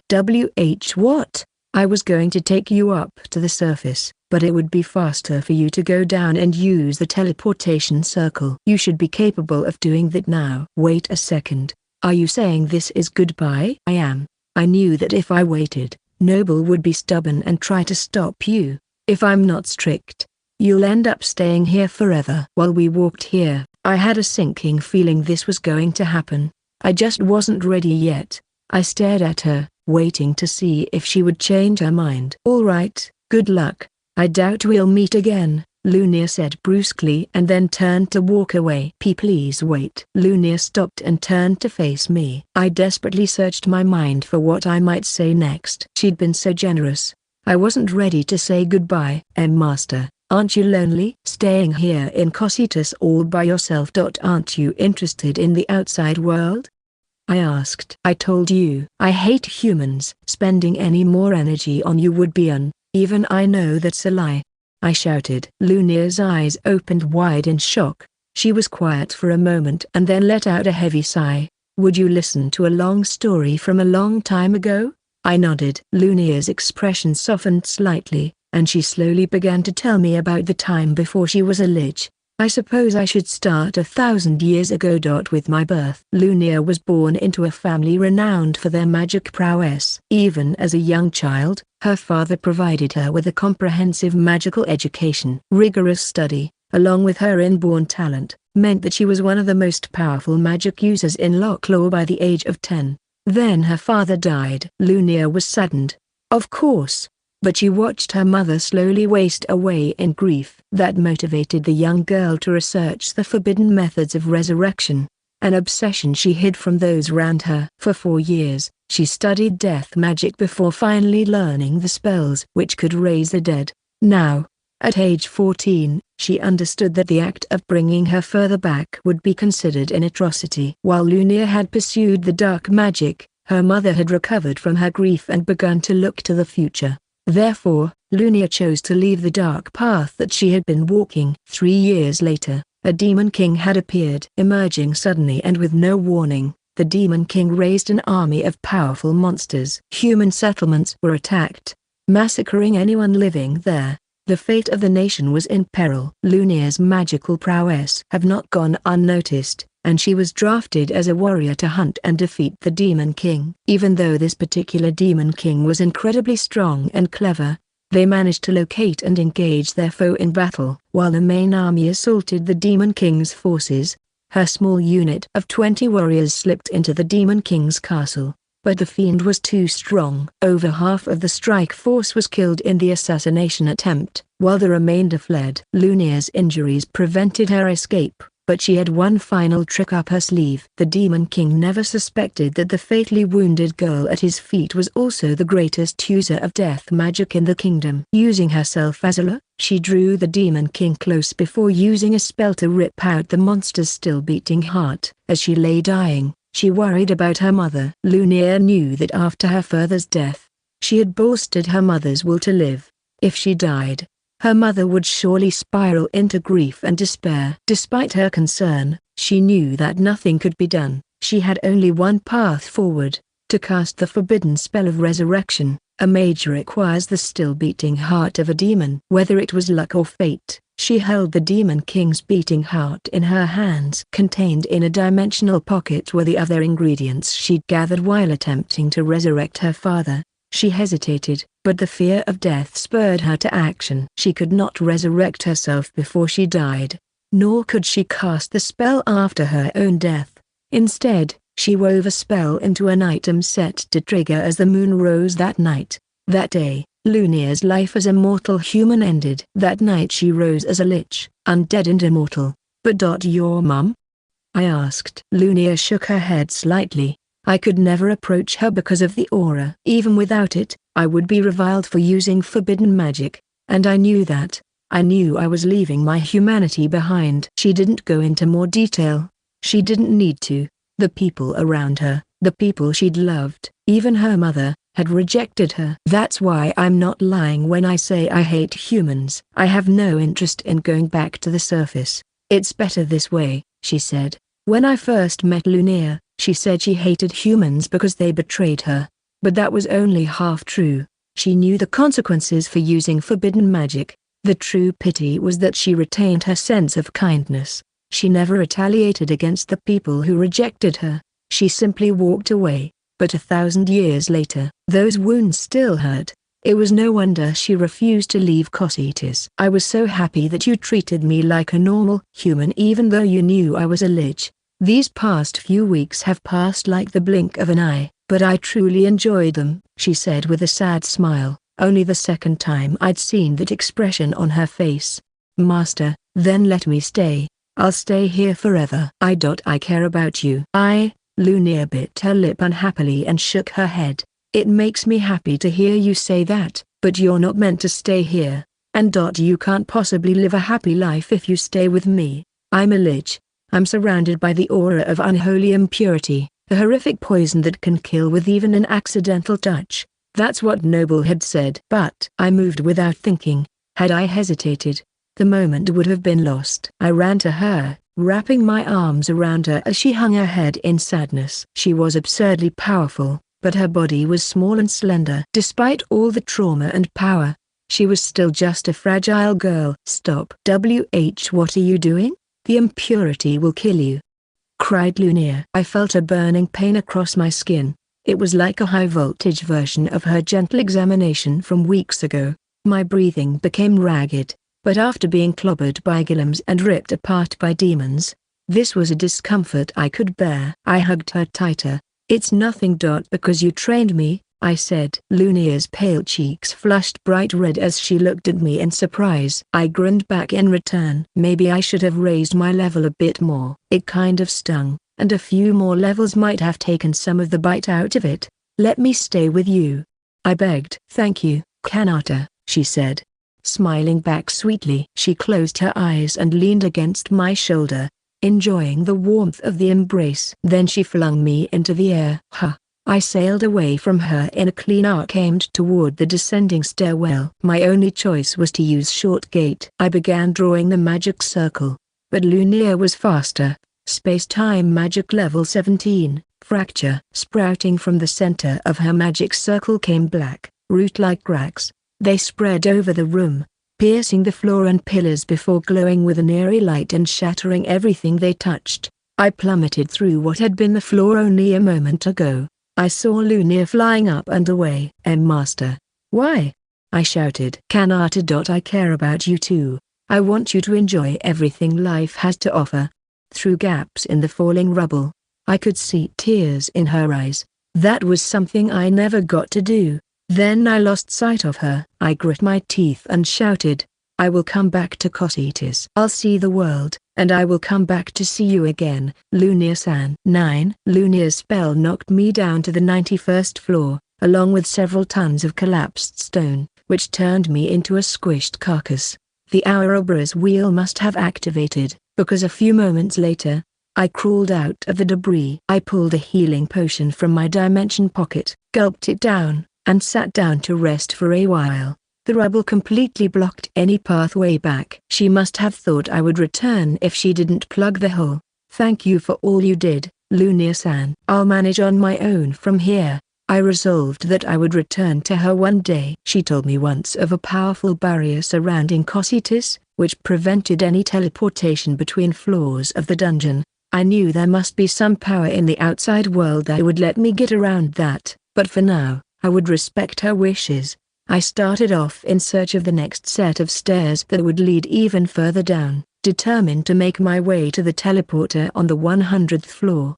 After walking for a while, I ran into a dead end. There was a shining golden shield embedded in the wall. Something about this felt familiar. I walked over and casually snatched the shield from its mount. As I did, the wall in front of me split open to reveal a huge mouth. Thought so.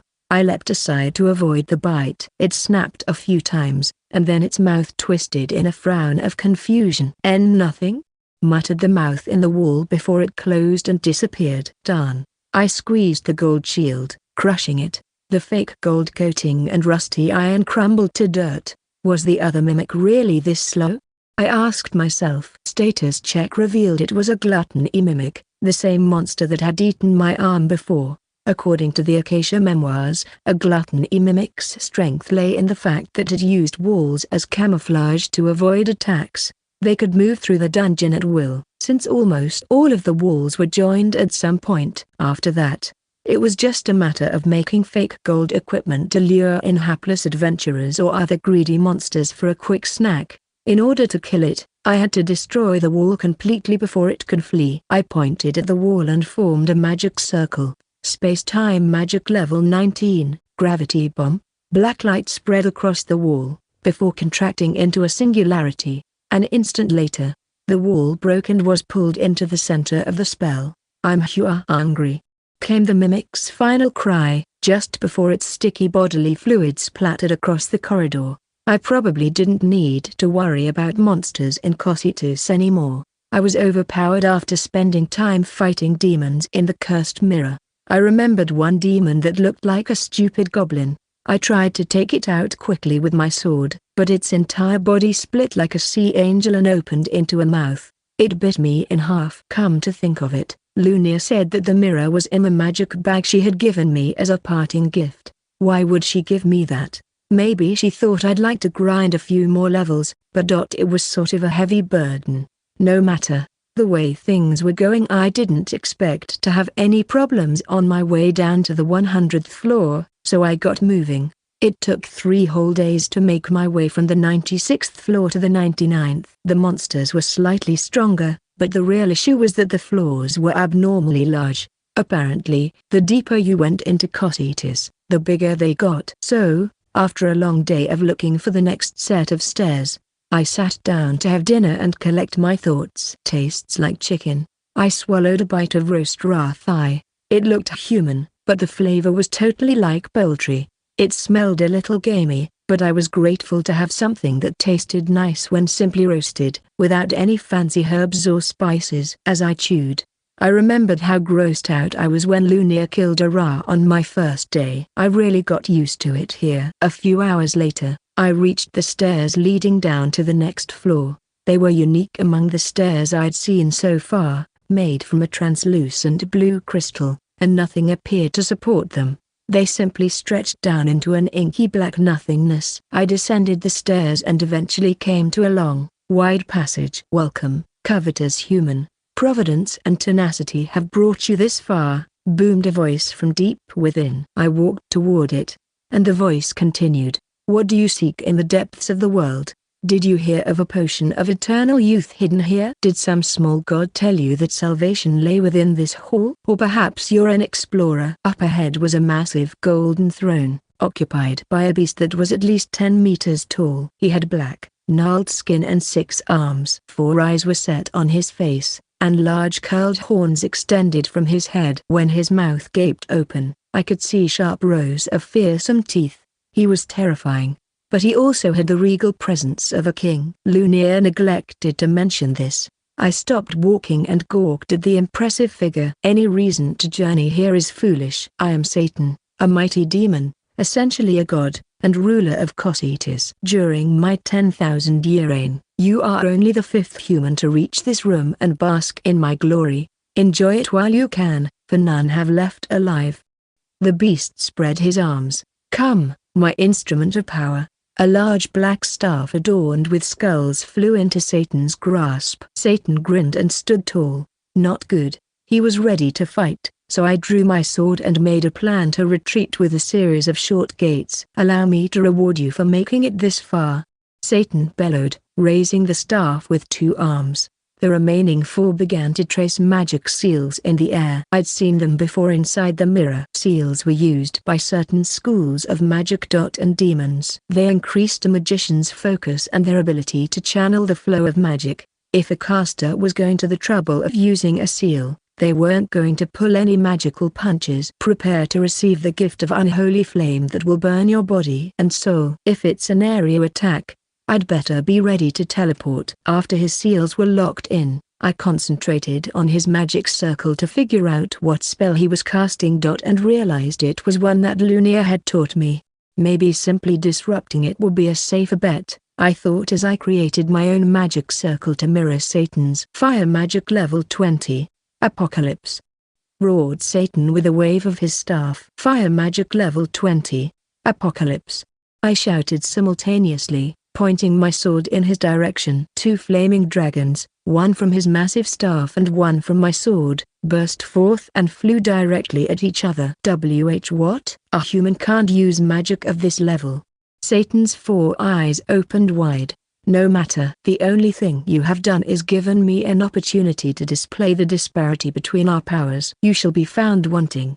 The dragons collided head-on, grappling one another in an epic battle. "Behold, your weakness is revealed," shouted the demon. A moment before my dragon swallowed his dragon whole and turned toward Satan. His mouth hung open in disbelief. "Huh," I said. "You're pretty much just a normal demon, then." I'd been surprised by his use of such a high-level spell, but he wasn't any tougher than the demons in the cursed mirror. "A normal demon?" stuttered Satan in disbelief before lifting his staff in defense. "Protect me." A magic circle appeared in front of the flaming dragon, and my spell battered against his barrier. "How unfortunate for you. So long as I possess this staff, your spells are meaningless." I understood now. His ability to cast high-level spells and his magical resistance were buffs from the staff. Without that, he probably wasn't any big deal. I readied my sword and charged forward, intent on closing the distance so I could cut him down. Satan's face went taut. "Impossible. Where did you come from?" Fine, I'll drop the staff." Just wow. I'd overestimated the magic resistance provided by the staff. The light of the magic circle protecting Satan dimmed and shattered as my spell's power overwhelmed his defenses. My flame dragon descended on Satan. 10 minutes later, I must say, you made that more difficult than necessary, Kanata. Had I known you were a friend of Lunier's, I would have surrendered immediately. Satan rubbed his 6 hands together. His regal presence had evaporated. Now his entire body was burned raw, and his magnificent horns were broken. The throne and surrounding crystal had been completely blown away. "Why, you're the one who attacked me," I said. "This is really awkward." Satan had barely any HP left. If his dragon and protective ward hadn't taken some of the energy out of my spell, he'd probably be dead. He'd begged for my forgiveness so desperately that it didn't feel right to kill him. I handed him one of Lunier's spare health potions. Well, that was a close shave. All the monsters in Cocytus would have flooded out if I'd been killed. "Did Lunier not tell you about me?" said Satan. "Nope. The only thing I remembered Lunier telling me about this floor was that it had teleported to the surface. If she had only been down here once in the past 1,000 years, it was likely she simply forgot that Satan existed. I wondered if this is where she learned the spell Apocalypse. May I ask, what business does a friend of Lunier have down here? It's not about the staff, is it?" asked Satan, cradling the staff as he looked at me with worry in his eyes. No, I'm not really interested in the staff." Satan heaved a sigh of relief. "Seriously? How could I even carry that thing?" But that got me curious. As he hugged his precious staff, I pulled the Acacia Memoirs out of my dimension pocket and flipped through the pages. Black Staff of the Apocalypse. Value class, Godly. A staff that confirms the wielder as the rightful king of Cocytus and provides the necessary power to rule the dungeon. All monsters sealed in Cocytus will submit to the wielder's sovereignty. The staff assists with the casting of godly fire spells above level 20 and creates an anti-magic barrier around the wielder. The staff's size scales to the size of the user. In all honesty, that made it sound pretty useful. There was something to be said for casting high-level fire spells with relative ease, especially since I'd focused on the fire magic skill. It's really powerful. And can change size too, I muttered, and Satan looked startled. It felt really weird to have something so huge act so afraid of me. I shook my head dismissively. "Relax. I'm still not interested." Really? You really mean it?" asked Satan. "Oh, right. Lunier is still living a few floors up, isn't she? She must have really worked him over sometime in the past." I recalled how he'd asked if I was an explorer, which is more or less what Lunier did in her spare time. It was easy to believe that Lunier came down here for a casual stroll, ran into Satan, pummeled him, then went home. "Wait, didn't you say that no one has made it past you alive?" I asked. Satan was quiet for a moment, then said, "Lunier hasn't left Cocytus." That sounded like a win on a technicality. Was Lunier really the only person to rival Satan in all these years? He was relatively strong, compared to the other monsters, but I had a hard time believing he'd been able to rule unopposed for a millennium. "So then, what can I do for you?" he asked. I couldn't resist silently pointing at the black staff of the Apocalypse. His face twisted in misery. "You liar. You said you didn't need it." "Please, I won't be able to contain the monsters without it. It's you. You were the true monster all along. Sorry. Guess I took the joke too far. Well, then, why did you come all the way to the deepest point of Cocytus? You must have some important goal, said Satan. Master, I mean Lunia said it would be faster to get out of the dungeon if I came down here instead of going up. He looked shocked, then turned his back to me and let out an incredibly heavy sigh. Follow me. There's an altar in the back. The teleportation circle will take you to the dungeon's entrance. Please don't come back. Sure, thanks. I appreciate it, I said, following along. He wobbled as he walked. 10. As Kanata was leaving the dungeon, Lunia was hunting on the 95th floor. New monsters had begun appearing in the dungeon, along with items she'd never seen before. For an immortal lich, a treasure trove like Cocytus was quite convenient. It supported both her collection hobby and her magic research. None of the new monsters stood a chance against Lunia. None of the old ones stood a chance either. Lunia was truly in her element in the depths of the dungeon. At least she normally was. Today, Lunia wandered the halls in a daze. She thought she'd become used to the endless days of solitary exploration. She'd come to Cocytus in despair, since it was the closest thing to suicide that the undead could manage. For centuries, she lived as an emotionless shade. She really hadn't been introspective about it, because what was the point in that? But for the past month and a half, she'd spent time with Kanata, a young man who actually admired her. Her world had been turned upside down. Now despair and self-consciousness gnawed at her mind as she tried to slide back into her old habits. Lunia's body trembled, and she put a hand on the wall for support. Kanata, she said, murmuring his name regretfully, then let out a small sigh. I shouldn't have made him leave. I should have helped him become a lich. She realized the terrible implications of what she'd just said and shook her head. That would have been unacceptable. She no longer feared the judgment of humans, but she could never forgive herself for such a reckless act. She gently wrapped her arms around herself and closed her eyes, remembering Kanata's embrace and how he held her despite the effect of her unholy impurity. Eventually, she regained her composure and let her arms fall back to her sides. Noble seems worried about me. It's unnecessary. But perhaps I should return early today. As Lunia turned to go, she saw Kanata in the distance. Her expression softened, and a warmth spread through her body. She willed her face back to neutrality and started running toward her former disciple. Kanata, what are you doing here? I made it clear that you should leave Cocytus. Stop being foolish. As Lunia approached to arm's length, Kanata turned to face her. He had a disturbing, uncanny smile on his face. Kanata. His arms wrapped around her. The thin cloth on Lunia's shoulders tore away as Kanata's arms swelled. His hands sprouted claws and root-like tendrils burst from his stomach,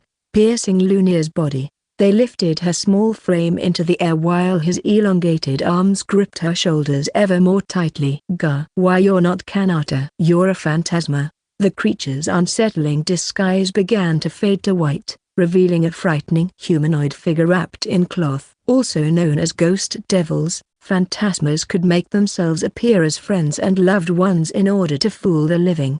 She should have been immune to such trickery, but her emotional state left her vulnerable. He jiggled the ghost as its tendrils bored deeper into her abdomen. Focusing her power, she shrugged free of the phantasma's disgusting embrace and placed a palm on its round, white head. Space-time magic level 18, drilling. The phantasma's head disappeared into the ether as the spell transferred all matter in its path into another dimension. A moment later, its body collapsed to the ground. Again, Lunia used drilling to sever what remained of the tendrils before removing them from her own body. She wiped away a rivulet of pale blue blood dripping from the corner of her mouth and looked at her damaged clothing. To think I let a monster do this to me. Space-time magic level 22, retrograde. Her injuries and clothing mended while she watched. Retrograde wasn't healing magic in the conventional sense. It turned back time to reset things to a previous state, and so it wasn't limited to use on the living. Other space-time spells were more efficient at mending inanimate objects, but the magical expense of a spell like retrograde was trivial for a powerful caster like Lunia. Noble would mock me if he saw me in such a condition. murmured Lunia to herself as she walked back to her hut. I need to get it together. Later, Lunia lay on the bed in a daze. You were hurt pretty bad, huh? Asked Noble, his casual question concealing his true concern. I just don't feel very well, said Lunia. Come on, lady. We both know there's no such thing as I don't feel very well for a lich. You were calling Kanata's name in your sleep, said Noble. Her face turned red. Liar. Why, you must have misheard. I would never say anything like that. Sure. I was lying. Wordlessly, Lunia pointed at Noble. He shut his lid and cringed away from her before continuing. If you're so bent out of shape over it, maybe you should have just begged him to stay. Don't be a moron. You know I can't do something that awful. Anyway, things have just returned to the way they were. I'll get used to it soon. I have all the time in the world. We could have gone with him. Lunia shook her head. There's no place for me on the surface. I wish I could travel the world with him, but the knowledge of my existence would throw the surface into chaos. She knew she was right. Throughout history, the methods to pursue immortality had been sought by magicians and kings alike. Entire countries could be destroyed if unscrupulous rulers found out about Lunia and attempted to seize her secrets. What was her loneliness compared to millions of lives? No, I don't like humans, and it won't go well if I leave the dungeon. He shouldn't be burdened with a monster like me either. You think so, huh? So that's the only reason you're being so stubborn? Lunia gripped her blanket tightly and pulled it up to hide her face. And Dotby promised. He promised he'd come back, she said. Yeah? Noble warped his lid like a raised eyebrow. But you know he probably won't come back, right? What are you trying to say? She dropped the blanket to stare at Noble with her dichromatic eyes. Humans change their minds a lot. Even if he feels strongly for you now, 5 years is a long time for someone so short-lived. Kanata is not that kind of person. It's beyond his control. He's got what? 80, 90 years tops. It's pretty selfish to expect he's going to remember you his whole life just because you saved him once. It's not like you're going to be the only person who ever helps him. Kanata said he cared about me, and he kept hugging me even though it hurt him. Lunia's face turned bright red, and she flapped her arms in agitation. True, but Cositas is slim pickings when it comes to pretty girls. You're the only one down here. Out in the world, tons of them, and they'll be living, breathing humans like him. He's gonna fall in love with someone else. But, besides, you don't get to have your cake and eat it too. You don't care enough to leave, but you expect him to care enough to come back? Asked Noble as he swayed side to side and let out a frustrated sigh. When you sent him away without telling me, I thought you were just being frigid. I didn't think you were dreaming up a convenient little fantasy. Lunia was utterly silent. Tears welled up in her big bicold eyes as she trembled, gripping her blanket tightly. Sorry. Maybe I said too much. Lunia pointed at Noble again. A magic circle appeared, and the familiar shining darkness surrounded him. He desperately tried to escape, but he was trapped in the gravity well. Hey, I'm sorry. Seriously. The spell began to subside and Lunia was about to drop her arm. Then Noble felt compelled to add, but I really don't think Kanata is coming back. Gravity bomb. The black light warped space and exploded, taking most of the hut with it. Space-time magic level 14, repair. With just a few words, Lunia returned the hut to its previous state. I thought I was gonna die. I can't believe you actually, I mean, my bad, said Noble. I've decided I will go outside, said Lunia. Good idea, lady. A nice walk through the dungeon will clear your outside Cositas. Huh? He said in disbelief. This was an unexpected development. But what about the aura? And you're not good with humans, right? Moral issues? I told you. I can reduce the impact of the impurity if I want to. It will just take some preparation is all. Yeah, I heard you say that too. But, as for humans, well, when I was young, my father said that you should choose how to live based on the things you love, not the things you hate. I'll manage taking this a little fast, don't you think? There won't be any moral issues as long as I conceal my true form. You're making it sound easy. Don't you think you should think about that a bit more? Why, you're the one who drove me to this. So what should I do, then? I wasn't really saying you should do anything. I was just saying, I can't keep living like this. I'm going to start working on a robe to diminish the effects of the impurity, but I need to work fast. Kanata might meet another girl, muttered Lunia as she got out of bed and left the hut to gather materials. Noble stared after her in awe. Well, not like I'd say it to your face, but maybe you should have made that robe before you kicked him to the curb. Chapter 2. The White Mage Pomera. 1. The transporter deposited me in a sun-dappled room where light leaked in through the cracked walls and broken ceiling. I'd made it to the first floor and the exit to the surface. The ravages of time were much more apparent at the dungeon's entrance than what I'd seen deep underground. Around the large staircase leading back down into Cocytus were rows of collapsed columns and broken statues. Weeds grew from the floor, having taken root between the fractured white stones. Slipping through the rusted gate that marked the official entrance to the dungeon, I found myself surrounded by a vast forest. There's got to be a town around here somewhere, I thought. 2 days later, I was still lost in the woods with no idea where a human settlement might be. I tried to keep walking in a straight line beneath the dense forest canopy. It was impossible to get any sense of direction, and I was worried that twists or turns might lead me to walk in a circle. It wasn't physically difficult, but my steps still felt heavy with loneliness. I missed Lunia. I even missed that jerky treasure chest. Noble. After 2 days of walking, I still didn't feel like eating, but her memory gnawed at me plenty. I heard a rustling in the distance. Who's there? Turning toward the sound, I saw a bear standing on its hind legs. It was easily 3 meters tall and was looking at me with its 3 eyes as drool leaked from its bared fangs. Something told me this wasn't an ordinary bear, and a quick status check made it official. I was dealing with a monster bear. Grower. The bear charged at me. Sit. Gra. I glared at it and repeated the command. It froze mid-stride, left paw trembling and 3 eyes gazing at me in disbelief. Maybe it was smarter than your average bear. This monster seemed to be re-evaluating its error in judgment. I said sit, I repeated. The monster bear dropped to its butt, sitting on the ground like a dog. Wuff wuff wuff. It grunted apologetically. I continued on, listening to its sounds fade into the distance. It hadn't been the first monster to attack me on my journey. Compared to the dungeon, nothing I'd met in the woods was a threat to me so far. Most monsters I encountered were around level 150. One-hit kills that wouldn't give enough experience to make fighting them worth my time. I kept walking. Though I saw new trees, the scenery stayed the same.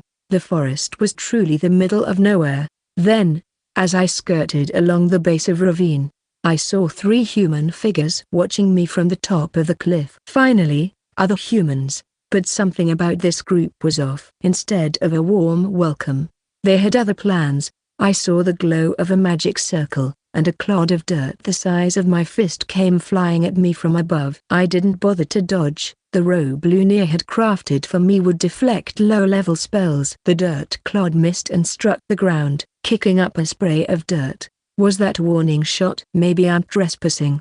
As I pondered, the 3 figures scrambled down the cliff. You missed, Damia, said a young man with long black hair and dark eyes. That doesn't happen often.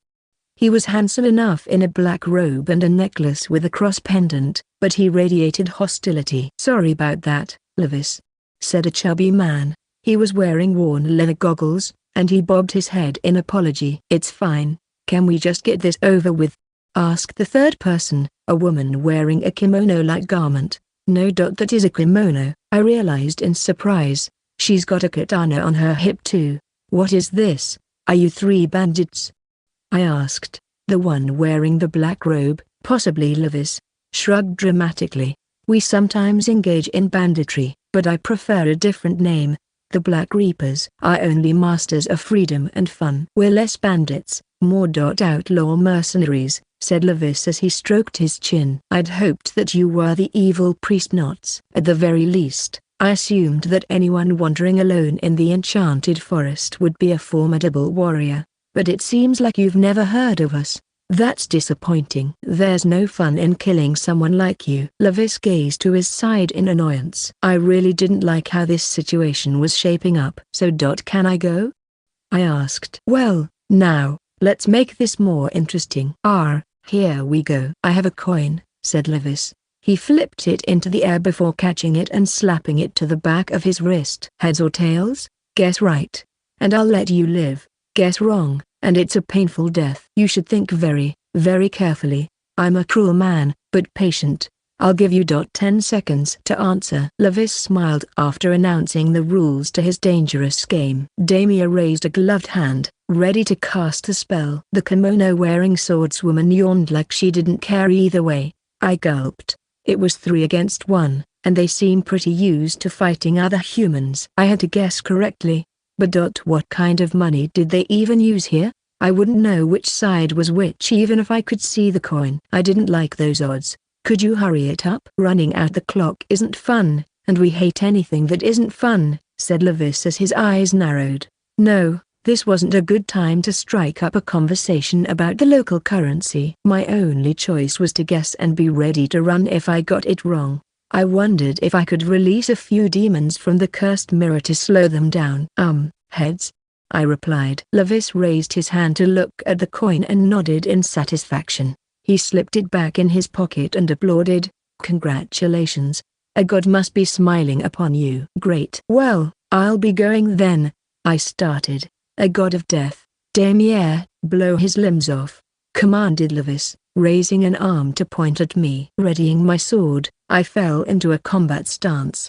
I might have lost the game, but I wasn't going down without a fight. Legs first, said Damier with a grin as he made a magic circle. Earth magic level 4, Clod missile. The clod of earth came flying toward me and once again deflected to crash at my feet with a bang.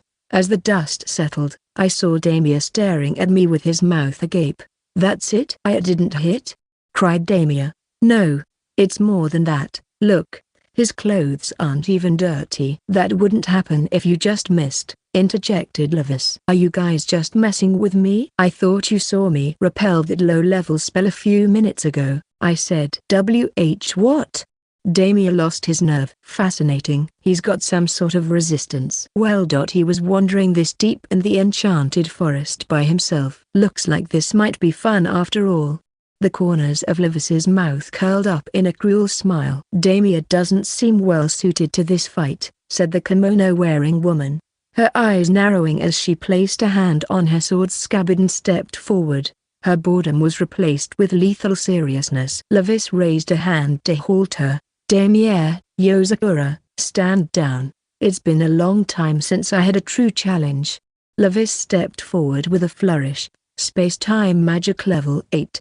Dimension pocket. A magic circle appeared, and he reached inside to withdraw a massive scythe, easily as tall as he was. I was getting a little complacent. What with people calling me the Outlaw King, I never thought someone would have the gall to stand in front of me and say they'd never heard of me. That's fine, but surely you've heard of the Moonlit Scythe, taker of 1,000 heads. The crescent edge was razor keen, with grey vines etched along the blade's face. That's a very nice scythe, I said. I'd never heard of it either. It's been so long since I fought a worthy opponent. I'm giddy. First, a test of your strength. Don't hold back. Levis rushed toward me.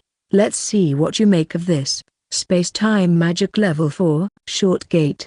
He blinked out of existence, reappearing behind me to swing his scythe from my blind spot. I parried with my sword. That felt kind of weak. Nice catch. You've passed stage 1. Let's try another, said Levis. Short gate. Grinning widely, he attacked from another direction. I parried again. Ooh, so you can block that too? He's got to be holding back, right? Short gate, said Levis, thoroughly enjoying himself. As soon as I saw him disappear, he'd move to my blind spot, swing and disappear again. That seemed to be his only move. I see it so rarely, but Levis's fighting style is an art form, said Damier with admiration. Something's weird here, said Yozakura, her eyes narrowing doubtfully. I can't believe this guy has survived this long in the forest or that he's never heard of us. He takes so long to draw his magic circles. Is he so confident that he's fighting casually? Maybe he's trying to make me complacent, and then he'll finish me off. What if I try giving him a little strike? I'm not done with you yet. Don't give in. I slashed my sword horizontally and repelled the scythe. It flew from his grasp and sailed through the air before landing tip first in the ground. Levis was flung back as well, rolling across the ground at an incredible speed, before crashing into the base of a tree with an impact that split the trunk. The tree creaked and leaned before it finally fell on top of him. He can't even be level 1000. Damia and Yozakura looked back and forth between Levis and me, their faces ashen. What just happened? Is this my blood? Levis panicked as he lay on the ground, trying to scoot away as I walked toward him. Stay away. Space-time magic level 7, gravity. A large magic circle appeared, pushing down the ground around me as if it were under the weight of some massive object. I walked across the indentation without breaking my stride. Low-level spells won't work, I said. But this is a level 7 spell. No way. There's no item that can protect against that. Levis let out a high-pitched squeal as I approached. I used status check. Levis Lordgry. Race, human. LV, 181. HP, 94,796. MP, 427,778. Why you're only level 181? I stammered. He never stood a chance. With a name like the Black Reapers, I thought they would be dangerous. Outlaw mercenaries made them sound like hardened sellswords, but at that moment, I was getting more of an office temp vibe. Did you just say only level 181? Said Levis, staring at me in disbelief. He let out a little shriek and cringed back further. Damia and Yozakura seized the moment to jump in front of him, cutting me off. Run, Levis. We'll buy time, shouted Damia. Stand down, you two.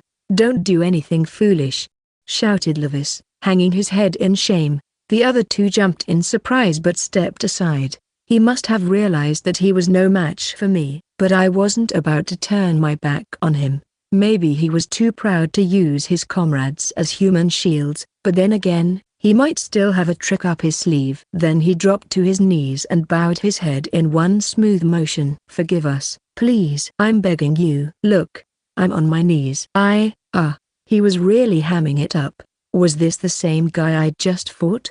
I looked at his crew, thinking that one of them might try to pull something while I was distracted, but they looked as dumbfounded as I did. This sort of display might have been reasonable coming from an average person, but for a person who had just displayed such bravado, it was shocking. Listen, I am aware that I attacked you first and I said some incredibly arrogant things. If there is anything anything we can do to make up for it, we will. Please just let us live.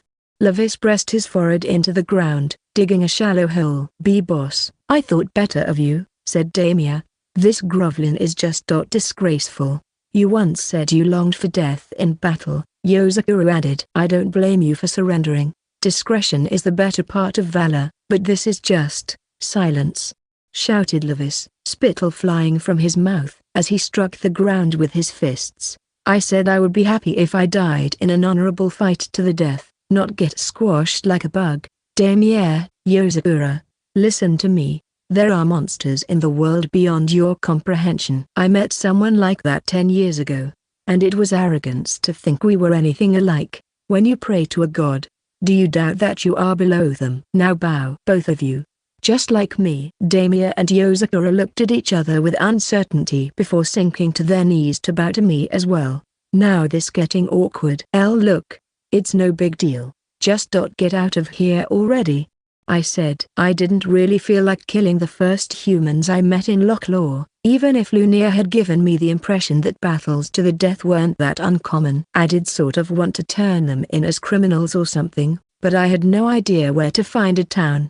I also didn't want to get roped into any local drama before I knew what was going on. They might cause trouble if I let them go, but at their level, they'd be more annoying than dangerous. I glanced over and saw that Yozakura had raised her head slightly. Levis cleared his throat meaningfully, and she bowed again. Actually, there is something you could do for me, I said, considering the situation I was in before we crossed paths. What might that be? Please, ask away, replied Levis, mumbling into the ground. I wished he would knock it off. It was weird talking to him like this. Could you, show me the way to town?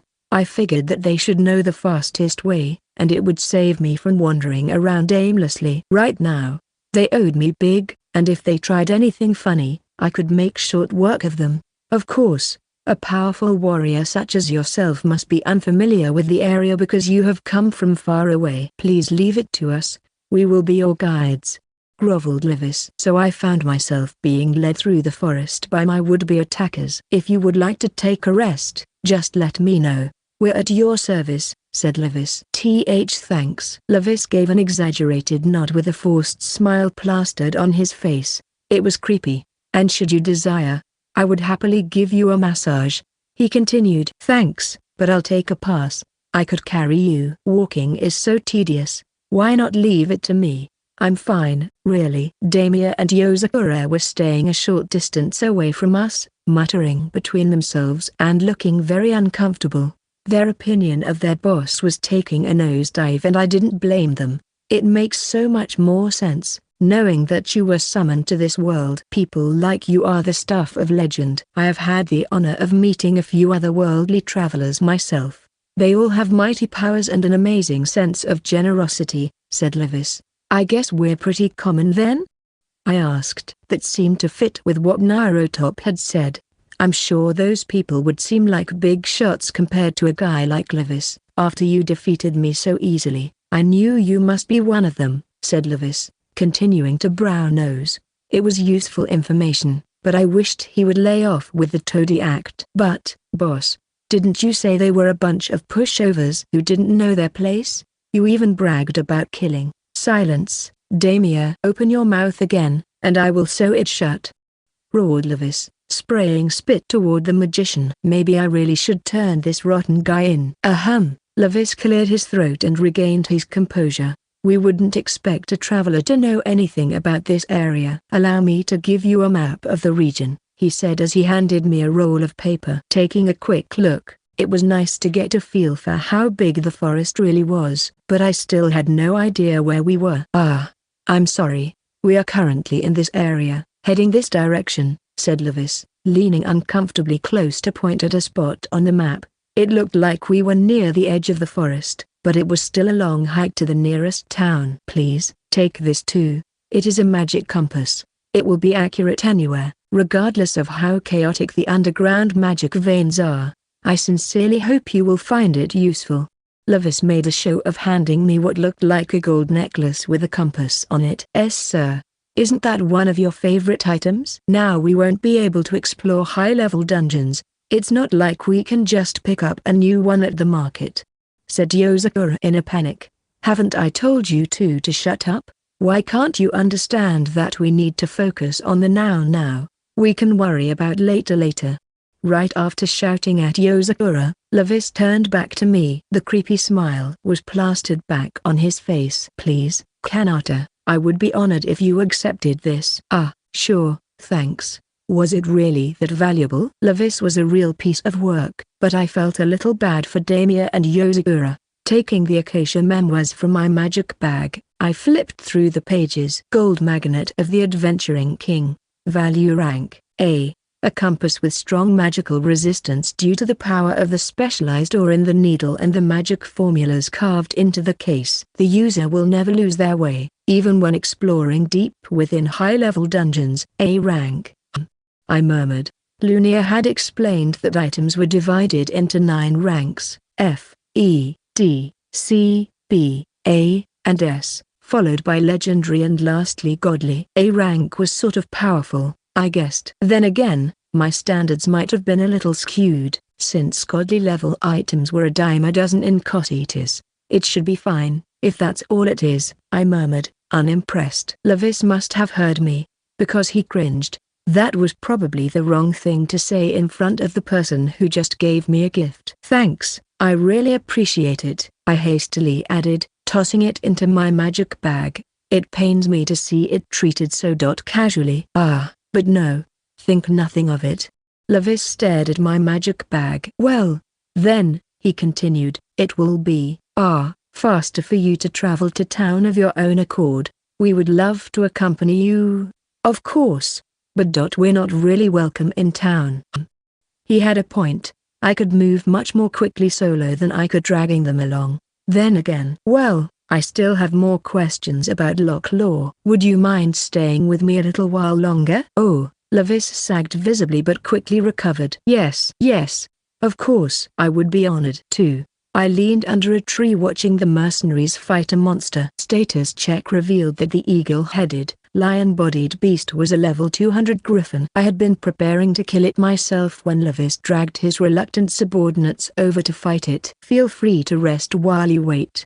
We will vanquish it for you, he shouted as they entered battle. Perhaps he felt bad for attacking me. Maybe he shouldn't be randomly attacking travelers if his feelings are that easily hurt, I thought. And he's still pretty banged up from our battle. Should he really be fighting again? Caw!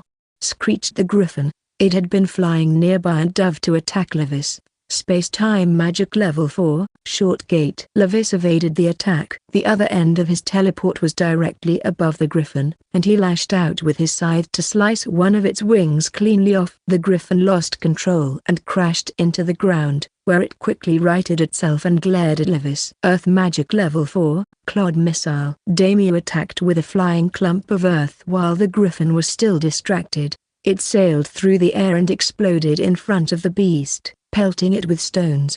It seemed like a good tactic. Levis kept the monster's attention, while Damia hit it from range. While those two fought, Yozakura stood with a hand on her scabbard and her eyes closed. Spirit magic level 4, Zephyr's wing. Spirit magic level 5, Ogre's strike. A light surrounded her body. Spirit magic borrowed magical power from the local spirits of nature rather than channeling the caster's own magic energy. By relying on those spirits, it reduced the amount of magic power consumption and a caster could use higher level spells than their skill level would normally allow.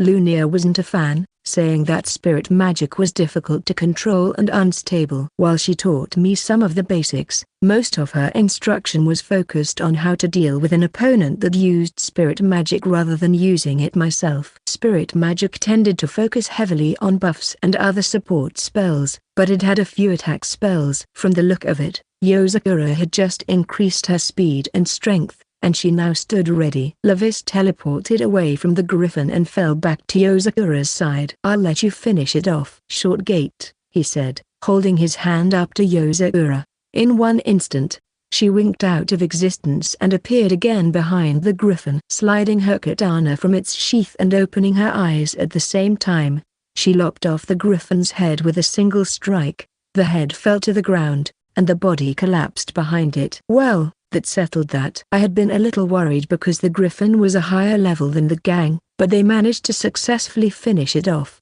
They also appeared to be no worse for the wear. They worked well as a team, and it looked like they had done this sort of thing before. Seeing them like that, I actually respected them a little. Sorry for the wait. Normally, I would handle such things my own. But I'm not quite at full strength right now, so I require their assistance. Shall we continue on?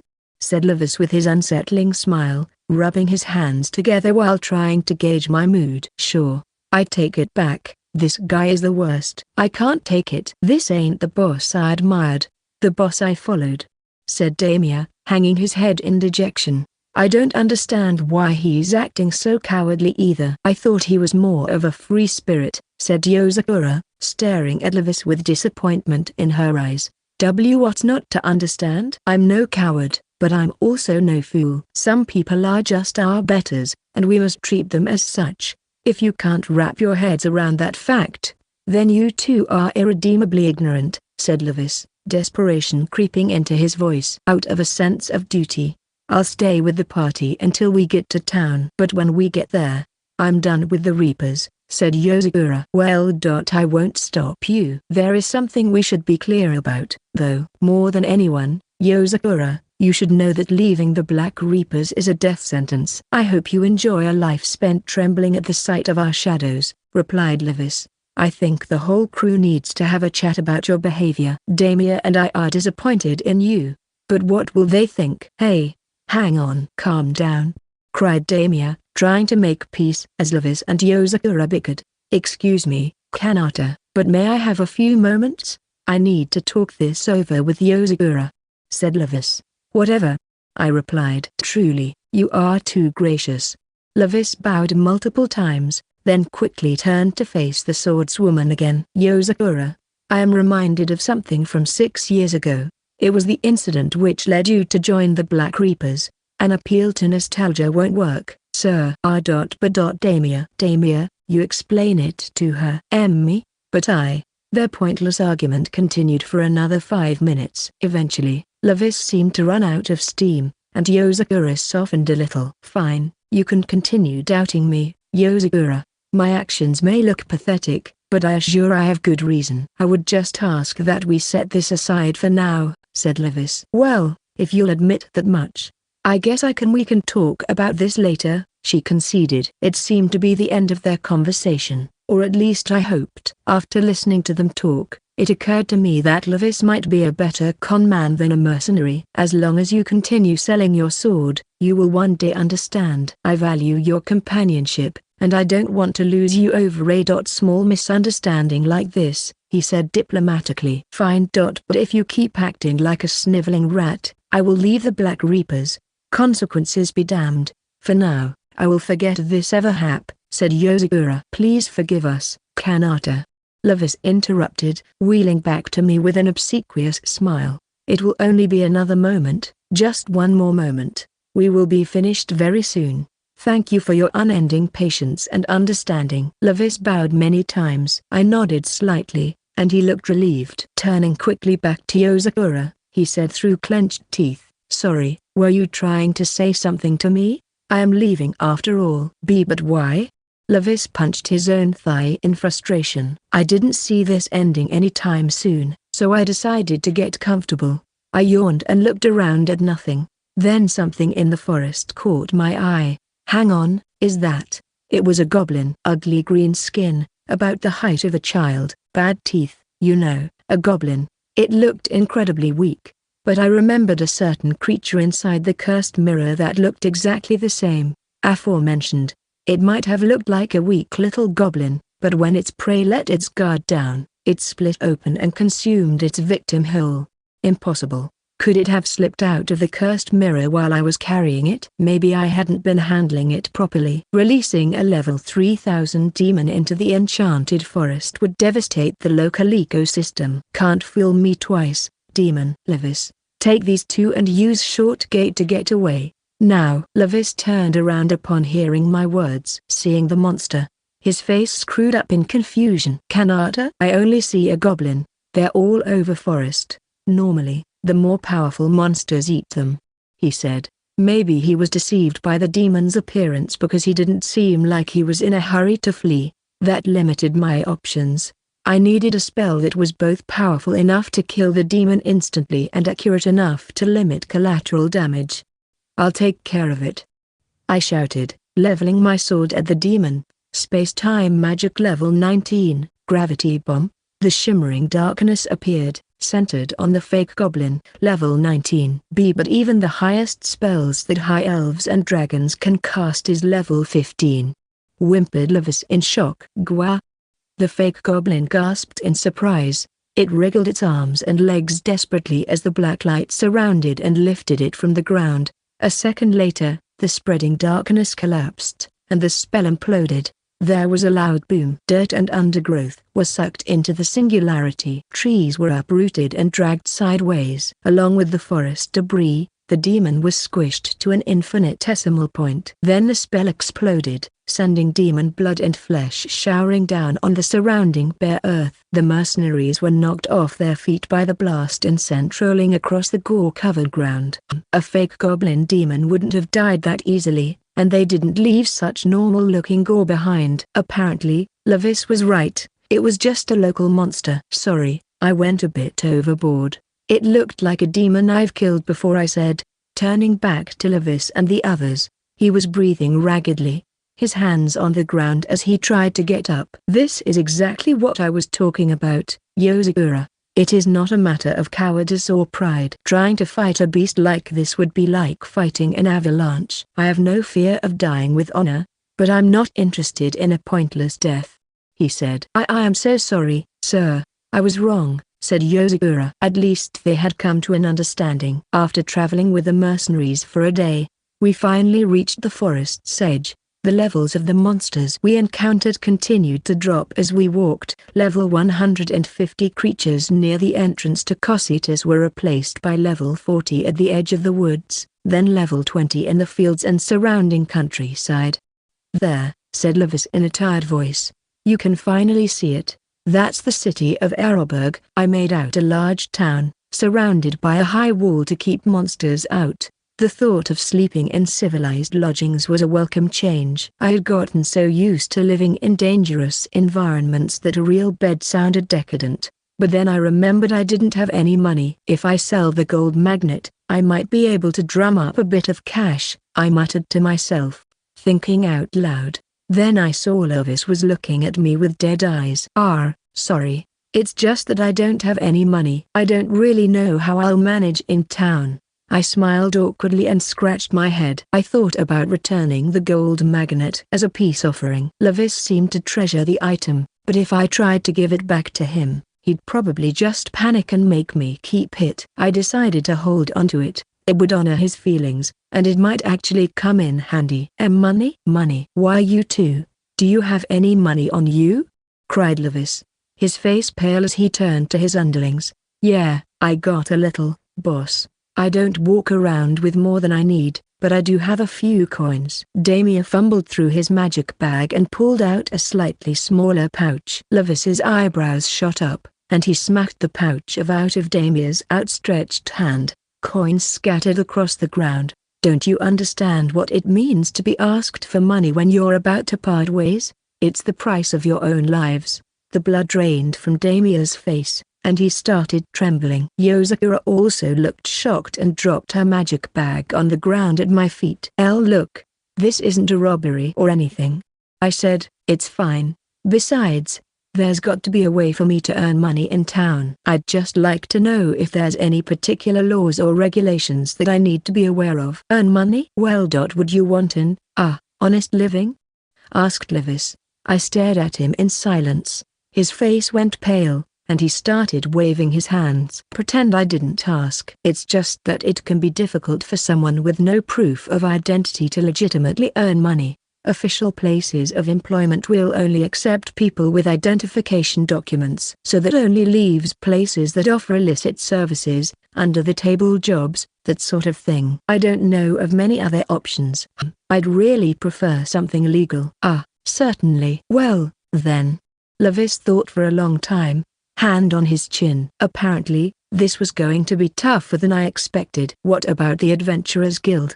chimed in Yozakura, and Levis's head snapped up. "What are you thinking? You can't expect Kanata to work at such a low-level place. Could you even imagine it? An absolute beast like this gathering medicinal herbs and running errands for the guild? It's not like I'm a total monster." Sorry, sir, you're absolutely right." Yozakura bowed to Levis. "I'm not the one you need to apologize to." "Please excuse her insolence, Kanata. Yozakura isn't from this country. She doesn't understand how things really are." "It's fine." I cut him off. "Actually, tell me more about this Adventurers Guild. It might be an easy place for me to earn some quick cash." The concept was nearly universal in Japanese RPGs and light novels. If the gods has made Locklaw using them as a guide, I might just be in luck. The Adventurers Guild is an organization established in accordance with the king's mandate and organized by the head of the town or region. As long as you're not a registered criminal, you can accept paid job requests submitted by the local lord or magistrate. The guild itself, or the people. Requests range from thinning out monster populations to carrying luggage. Depending on what you collect, the guild also serves as a market to sell your items or monster parts, explained Levis. I liked the sound of that. I wasn't sure how far I could get with monster hunting at my current level. I thought I'd be fine. Probably. At the very least, I was stronger than the outlaw mercenaries. I wondered what the catch was. The guild takes a cut of everything, continued Levis. And you can only accept jobs that are basically chores until you build up your reputation with them. The local ruler, Lord Grand, also has a reputation for being cheap and ineffective. I think it would be a waste of your time. I can deal with all that, especially since it's the only legal option. I'll join the guild and try to find some work, I said. I was actually relieved to hear they had shore-level jobs available. I could probably handle those with no problem at all. At your level? Asked Levis, a look of confusion on his face. I got the impression he hadn't checked my stats, but he surely had gotten a feel for them when we fought. Is it too low? I asked, pensively. Dang. And I thought I'd be in a pretty good position. Levis looked uncertain of what to say for a moment, but then a smile burst across his face. No, you'll be fine. You just need the registration fee, so I will give you some money. He fished into his magic pouch and counted out a handful of coins. It's not a lot, but it should pay for the fee and a few days of room and board. He handed me the coins in a small pouch, and Damia very hesitantly touched his shoulder to get his attention. Boss, are you sure about this? If he joins the guild, things will end up complicated. He whispered. It's not my problem, and I've told him no lies. He shouldn't get angry at us. Anyway, we need to leave as quickly as possible, Levis whispered back. I couldn't tell what they were saying, but I was anxious to get into town. Levis? I asked, and he jumped in surprise. Sorry. To be honest, Kanata, we're not very well liked by the Lord here, you see. We can't go near the city gates. I hate to leave you, but if you wouldn't mind. You understand, right? I do. Thanks for everything. I'll take care of myself from here on out, I said. Gracious as ever. Then we shall take our leave. Fate willing, we shall meet again. Levis slowly backed away from me, then turned and pushed his underlings' backs. Run, you fools. Run so that we never cross his path again. He hissed at them as they jogged away. The three of them seemed on better terms with each other as they disappeared into the countryside. 3. As I approached Arrowburg, I walked past a group of people in black robes. They were carving and embedding magic formulas into the city walls. I wondered if some sort of a magical barrier was built into the masonry, making it difficult for monsters to come near. I finally came to the main gate, where a man with a cart was arguing with a couple of town guards about putting up a stall without the proper license. I entered and saw that the town was made up of narrow streets, crowded with buildings. It felt even busier than my hometown back in Japan. There were lots of people packed behind the safety of the city walls. It was hard to walk without bumping into anyone. I wandered the streets searching for the Adventurers Guild, but I couldn't seem to find it. While I was looking another direction, a large man cut sideways across the street on a collision course. I turned to take the hit with my shoulder, bending backward to reduce the impact. He obviously hadn't been paying attention to the people around him, but I decided that an apology would be the best way to smooth things over and get on with my search. Sorry. I was trying to find, I began to explain with a bow of my head. But he grabbed my shoulder. You've got some nerve, punk. Think you can run into me and get off with a pathetic bow? I lifted my head and looked at the man's face. He was a burly guy in his late 40s, over 2 meters tall with a huge scar on his rugged face. Behind him was a short smarmy-looking fellow. What'd he do, Octavio? The little man asked. This little snot bumped into me and then tried to run off. That hurt, boy. We didn't hit each other that hard. That's a nice robe you got there. And would you look at that magic bag? Daddy buy them for you? Brats like you who've never seen a day's work really piss me off. Makes me mad enough to kill. You know?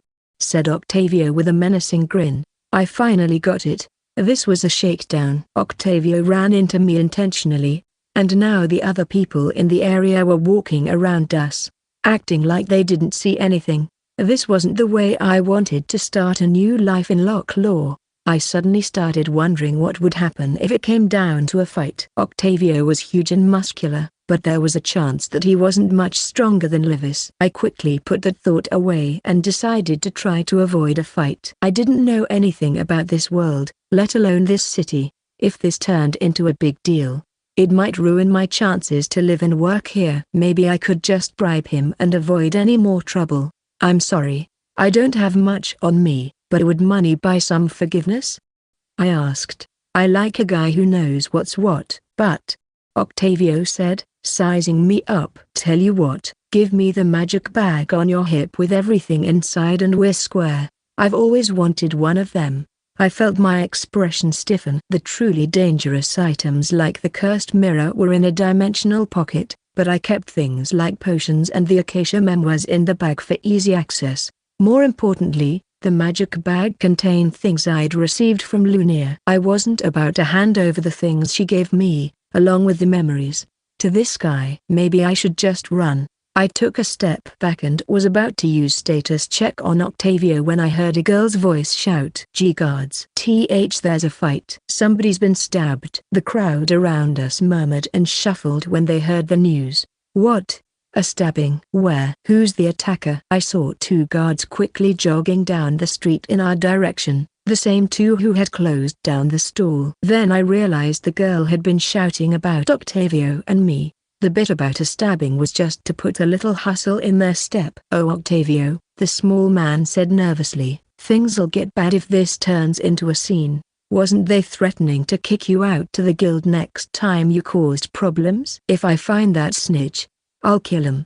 Octavio ground his teeth and glared at the approaching guards with beady eyes. "You got lucky, brat, but this ain't over." "Don't you worry, Octavio." I know that voice. It was that white mage, Pomera, said the small man, grinning as he looked back at the crowd. Octavio swung his right arm and slugged me in the shoulder, then started running away.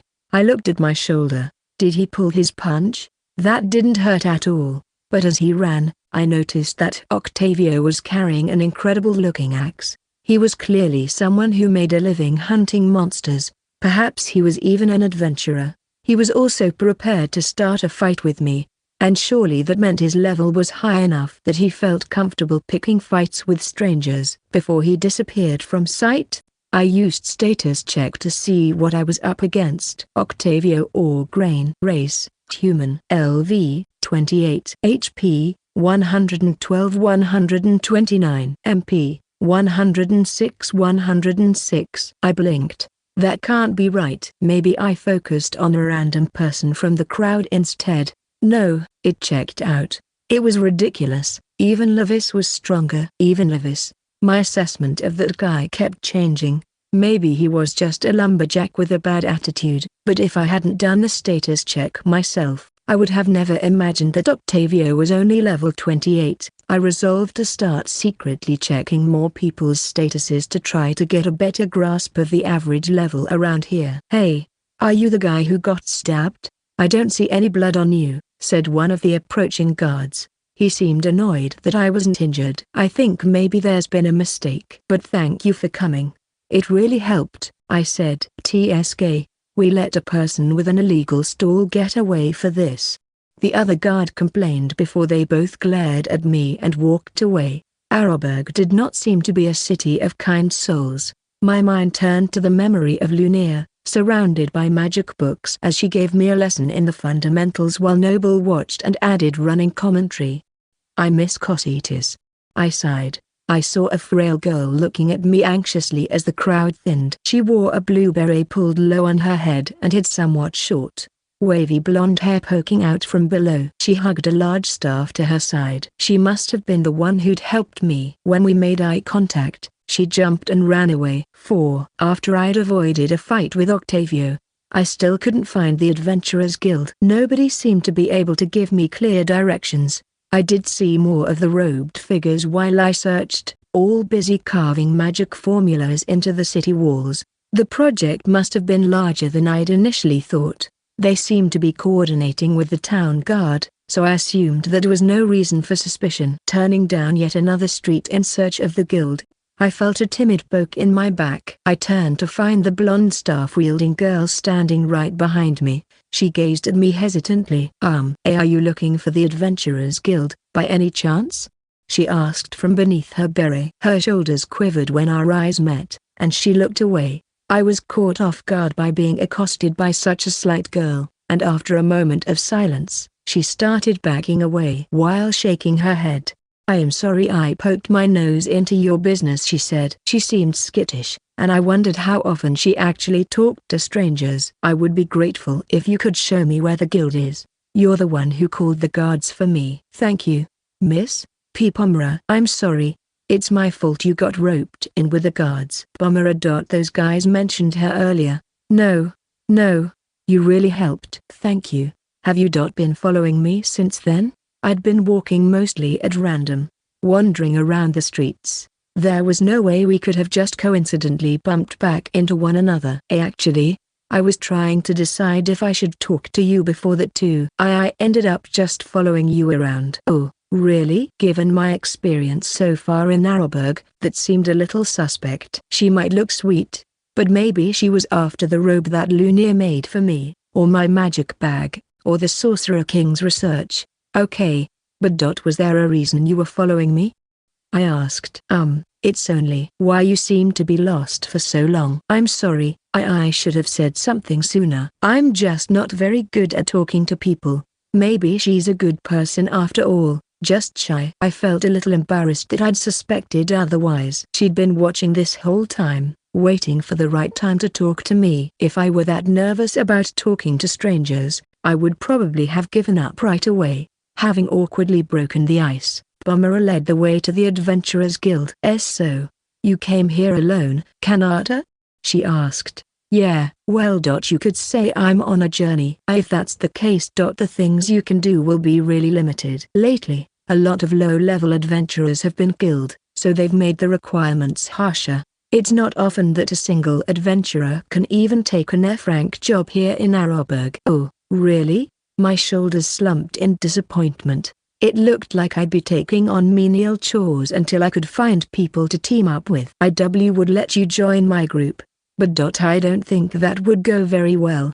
Pomura turned her face away, looking sad.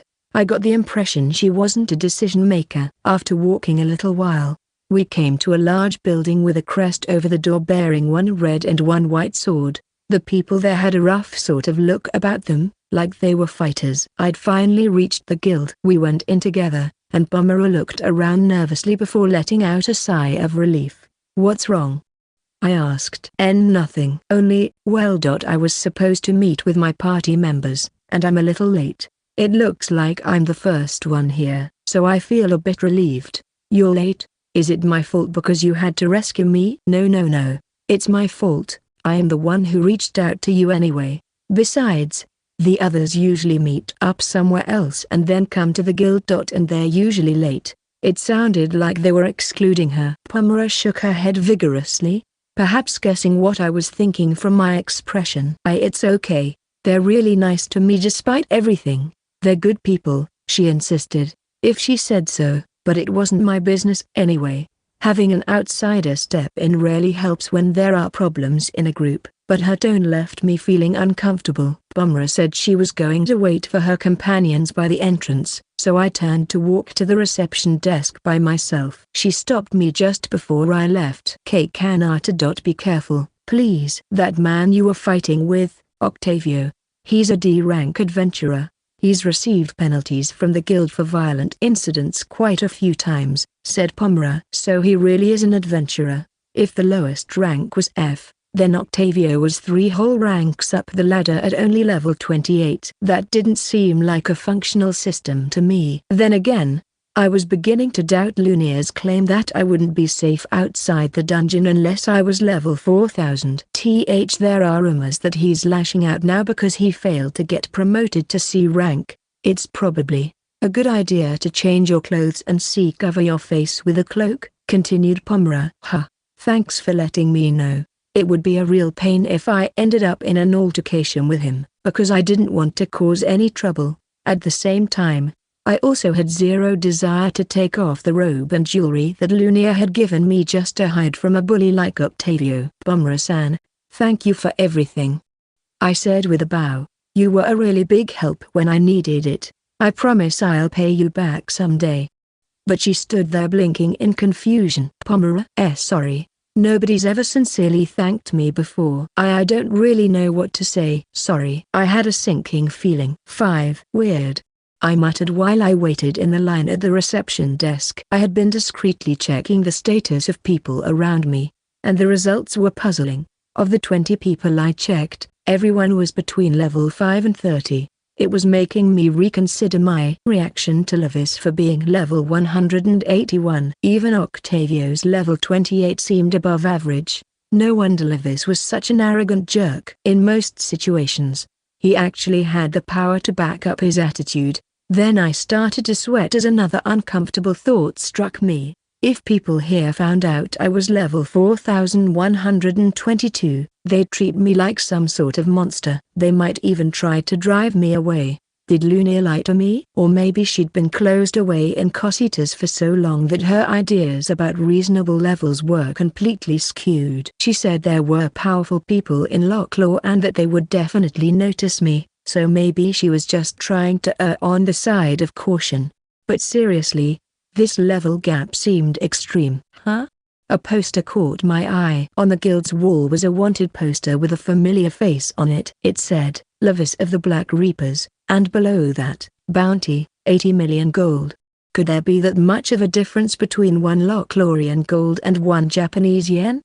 That's absurd. There's no way that guy has an 80 million yen bounty on his head. Scary, huh? He's been sighted in the area, so there are wanted posters up everywhere, came a voice from behind. I turned to see a slender young man around my age with a bow and arrows on his back. Ah, what kind of person is he? I asked, feigning ignorance. I don't know too much about him. Oh, wow, you've never heard of Levis? He recruits adventurers who get rejected by the guild. They take jobs like assassinations or interfering with trade. That dude's bad news. There are even rumors he's taking deals on the sly from multiple lords. He's not bad looking, though, and he takes down a lot of other criminals because he's just a thug who's obsessed with fighting. Some people are out there cheering for him like he's a folk hero. He's got this dark charisma, you know? Dark charisma. I remembered Levis's creepy, obsequious smile. Dark charisma? That didn't seem right. Maybe the person I met was a fake using Levis's name? But there was no mistaking the face on the poster. I noticed another bright red wanted poster next to it. This poster had a drawing of a narrow-eyed young man in a robe, but oddly, it didn't have a bounty written on it. All it said was Evil Priest Knots. I wondered if its placement by Levis's poster meant that there had been sightings of him as well. So what's the deal with that one? I asked the guy behind me. You haven't heard of humanoid dragons either, dude? They're humans that are also like dragons. They're basically walking disasters. No bounty because there's no way a human could do anything about them. If a monster like that was in the city, I'd just run, he explained. Okay, now that sounds like some serious danger. Anyway, I think the warning about knots is a hoax. He continued with a smile. There were a bunch of posters in other buildings, but yesterday, I saw guards taking them down. It's just a bunch of gossip. We don't even know if the guy's alive or dead. Finally, my number was called at the reception desk. I managed to join the guild without a problem using the money I got from Levis. They gave me a registration book with some basic information in it, but there were no decent jobs available for me. It was just a bunch of low-paying chores and boozy work. They ranged from finding lost familiars to researching low-level summoning magic. The jobs were so petty that I wondered why the requesters couldn't just do them. Technically, there were some air-frank jobs that involved gathering medicinal herbs in the forest or hunting goblins, but I wasn't allowed to take those. I was just hoping for something with a bit more fighting, I said to the receptionist. It's a formality, but we cannot allow air-frank adventurers to accept any jobs involving monsters unless they are in a party of 2 or more. Said the receptionist in a tone that implied they said that a lot. It looked like I'd be hauling luggage or helping with summoning research until I found some party members. I was about to take a chore from the list when I heard an angry voice coming from the front door. Hey, Pomera, where the hell have you been? You screwing with us? But you just arrived. Are you stupid? You were a no-show, so we went shopping. I guess that's what we get for letting a piece of hot garbage like you into the group. Pomera cringed as a blue-haired man yelled at her. Another woman standing close by yawned like she was bored with the situation. These must be the party members who Pomera mentioned. She had insisted her companions were good people, but it didn't look that way to me. In fact, they seemed pretty lousy for berating her for waiting while they'd been off at the store. I'll go to the back of the line, I said to the receptionist while bowing. I grabbed my registration booklet and went over to Pomera. It was my fault she was late, and I wasn't about to leave her hanging. Your pathetic white magic isn't even good for anything. The only thing you have going for you is that you don't talk back, but if you can't even be on time, then you're worthless. Do you understand what I'm saying? The blue-haired man leaned in close to Pomera, invading her space. Her mouth opened and closed, but she wasn't making any sound. Come on, use your words. Do you understand what I'm saying?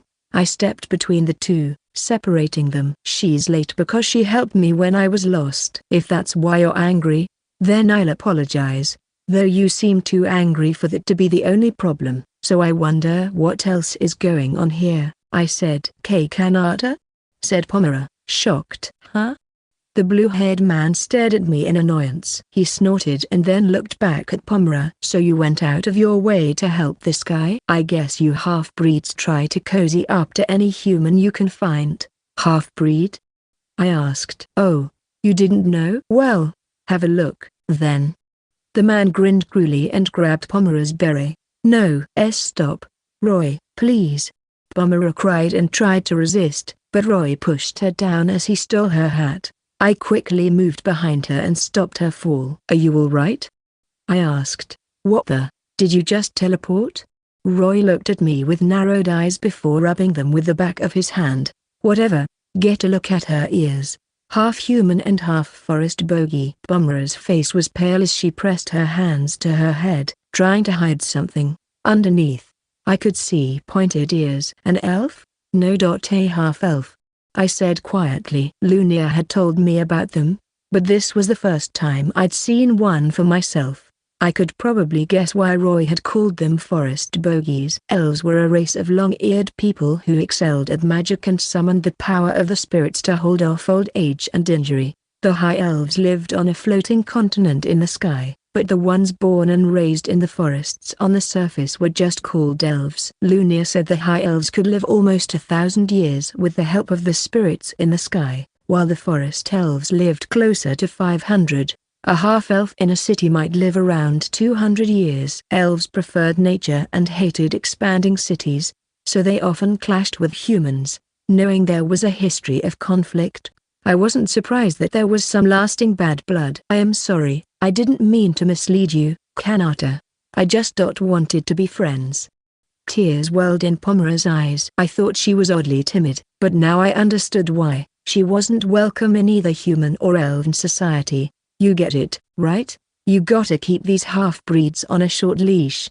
I'm a nice guy just for letting her join our party, right? Roy pushed his face close to mine. This guy really pissed me off. Unless you're some kind of moron, you should just go back to minding your own business. Yeah, I understand. I understand that talking to you is pointless, I said. This conversation was going nowhere. I didn't know too much about the details of human-elf diplomacy, but I was so annoyed that I didn't care. Pomera-san, would you form a party with me? I need someone to show me the ropes around here, and I can't take any decent jobs by myself, I said. Then I held my hand out to Pomera for a shake. But I'm a half-elf. Are you sure? And I don't know if I'll be of any use. Roy glared at me before turning to Pomera. Hey, you're not in charge here. I can't afford to lose any cheap labor. This is Pomera-san's decision. Your profits don't matter, I said. Pomera looked uncertain at first but eventually made up her mind. Trembling, she reached out and gently shook my hand. I would be happy to join you, Kanata.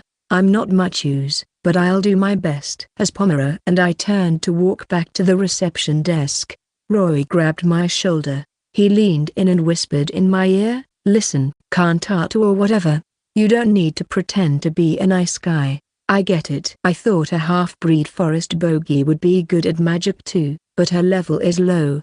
She's clumsy. And she's good for nothing. Well, maybe good for blowing off a little steam. You should just give her. I gave Roy a light shove to get him away from me, and the force sent him tumbling to the ground. You're pathetic, I said. Halfway to the reception desk, Bumrah stopped and glanced back over her shoulder. You shouldn't waste any more energy on that guy, I told her gently. It's just, he's acting weird. I looked back to see that Roy was writhing on the floor with wide eyes and drooling as he begged for help from his other party member. Gee gods. It hurts. Help me, Holly. My shoulders dislocated. It looked like the level gap was going to be a bigger issue than I'd hoped. 6. We filed the necessary paperwork with the guild to establish that Bumrah and I were a party. Now we could take requests that involved fighting monsters, and I wouldn't have to deal with doing chores or fetch quests. The first job we took wasn't the most exciting, but it seemed appropriate for a newly registered party. We were supposed to try to thin out the swarms of level 7 goblins round the outskirts of Arrowburg. It wouldn't even be a challenge. But there was no other way to increase my rank in the guild, and without raising my rank, I wouldn't have access to higher level requests. Those were the rules, so we went goblin hunting. Are you really sure you want me in your party? Bumrah asked hesitantly after we accepted the job. I understood why she was so shy, considering how poorly Roy and his gang had treated her. Still, her lack of confidence was making me uncomfortable. I'm the one who should be thanking you, I said. You're the only person in town I know, even if I've known you less than a day. I feel I can trust you. Bumrah's face turned red as she fidgeted with her beret. I am really happy because I wanted to be friends with you too. And you don't treat me any different now that you know I'm a half-elf. Roy and Holly treated me a little bad sometimes, so I'm really grateful you invited me to join your party. I just don't want to be a burden. A little bad sometimes? I said without thinking. That seemed like a serious understatement. They were really nice in the past. They knew people in the guild were avoiding me because I'm mixed race. They were the only ones who smiled when they talked to me. I just couldn't live up to their expectations because I'm worthless. Her shoulders slumped in disappointment. Maybe if I could just be better, then I'd be able to be friends with Roy and Holly. I wanted to raise her spirits, but I didn't know what to say. Even if Bumrah had the magic power that Roy was hoping for, I doubt it would have changed their group dynamic. I remembered Roy's coarse words about Bumrah. They were shameful. She should forget about those two jerks. No matter how you looked at it, Roy was a turd. I didn't think much of Holly either, since she'd just stood there and let Roy abuse Bumrah. I am low level compared to Roy, but I can use white magic up to level 3. Mom taught me that much. While she was still alive. So you can let me take care of healing. Even though white magic was my weakest area, I could use up to level 4 spells. I kept that to myself. So far, I'd managed healing with Lunir's elixirs and the Ouroboros wheel. As for experience levels, I'd already checked. Roy was level 14 and Bumrah was level 7. While to them, Roy might seem twice as strong as Bumrah, to me, they were about the same. I'm going to try my best to make sure I don't let you down. I promise I'll be useful," said Bumrah loudly as she squeezed her fists. She realized how loud she was talking when she noticed other people looking in her direction. Again, she turned red and pulled her beret down as if she was trying to hide inside it. If Bumrah found out I was above level 4000, she'd probably think I only invited her to join me out of pity. In reality, I needed a party member to take better jobs, and having someone around who knew about adventuring and the city was a huge help. But I wondered if she could deal with knowing the truth or if she'd just leave the party thinking that she was a burden. If she left, I had a feeling that things would go poorly for her. Still, I frowned as I considered that roping her into my weird situation might cause her a lot of trouble. "I'm sorry, Kanata. I'm embarrassing you," Bumrah said with a few small bows. She must have seen my hardened expression and assumed it was because she was being loud. I smiled, which seemed to calm her, but I still worried about what I should do. We passed by a short man as we left the guild. Seeing Bumrah with me, he grinned widely. It was that D-rank Octavio's toady, so I hurried Bumrah along at a quick pace. As we withdrew, I asked Bumrah where we might find a store to pick up a few adventuring essentials. I recommend this general store, she said, pointing to a sign. They have a wide selection: water skins, knives, recovery items, and even dry branches for torches. I have a sewing kit, so don't worry about that. My sewing it's the only thing Holly ever complimented me on. When she said she had a sewing kit, it took a moment for me to realize why that would be useful. Then it dawned on me that clothing got damaged while fighting monsters. Being able to repair your gear outside of town must be really helpful. I have a few recovery items already. I also have a water skin, and I'm good with fire magic, so I don't think we'll need anything expensive, I said, lifting my magic bag and patting it. Why, you have a magic bag? I did think you looked well dressed. And now I feel a little silly. Pomera shrunk, squeezing her shoulders in. Why, you don't have to take my word for it. But Roy and Holly come to this shop often. Really, it's good. If you rely on magic, you might end up running out when you need it most. It's best to get in the habit of buying extra potions when you can. I hated to hear Roy's name come up, but she didn't seem to resent him at all. It was strange that she'd suggest this place, since it obviously brought back bad memories. Maybe she cared more about trying to be helpful than about dwelling on how roughly they treated her. To be honest, I don't think we need to be that worried, I said. Is it about money? If so, I can pay. Why, you probably won't even use it anyway. No, I'll pay. I got a little money from someone I met while traveling, so I'm okay. Or I think I am. Anyway. Why, you don't have to be that generous, said Pomera. It's okay. When I was in Roy and Holly's party, they'd have me pay for small stuff all the time. Those rats. I'll pay, I insisted. You just tell me what we need. We kept going back and forth for a while. Pomera was so eager to seem useful that we agreed to split the costs. With our shopping taken care of, we headed toward the city gates to go goblin hunting. I don't think Roy-san and Holly-san are very good people, I said hesitantly as we walked along. Sorry if it hurts to talk about it, but aren't you angry at them at all? I think there are some things that can't be helped. Can't be helped? The elves that lived in the nearby forest used to attack Harrowburg a lot, she said. My dad was a human from this town, and my mom was an elf. She used to hate humans a long time ago, but as my mom and dad grew closer, the leader of the elves tried to make the other elves in the village resent her like they resented humans. In the end, they chased her from the forest. Why would the leader do that? Elves lose the protection of the spirits and their power if they live in human settlements for too long. And as cities grow, they destroy the places elves can live. Mom said people think elves and humans shouldn't coexist because of that.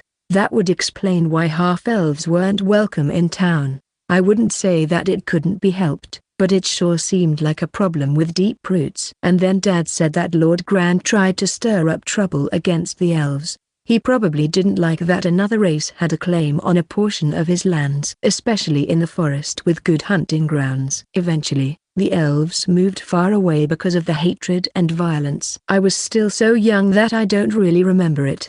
I had suspected that things were bad, but I was shocked to learn that a whole society had been forced to migrate. Lord Grand is an extremist, but hostility against elves is growing throughout the kingdom. That's what drives me. The fact that humans and elves see each other as enemies. If I work really hard and make friends, I could make small changes to people's attitudes here in the city. If I could find the strength, if I could be useful, then surely Roy would have to treat me fairly. That's something only a half-elf like me can do, said Pomera, gripping her staff tightly as she spoke. Her face suddenly went red as she realized she'd gone off on a tangent. I am sorry. I haven't even known you a day, and I'm just talking your ear off about these things. Not many people listen to me.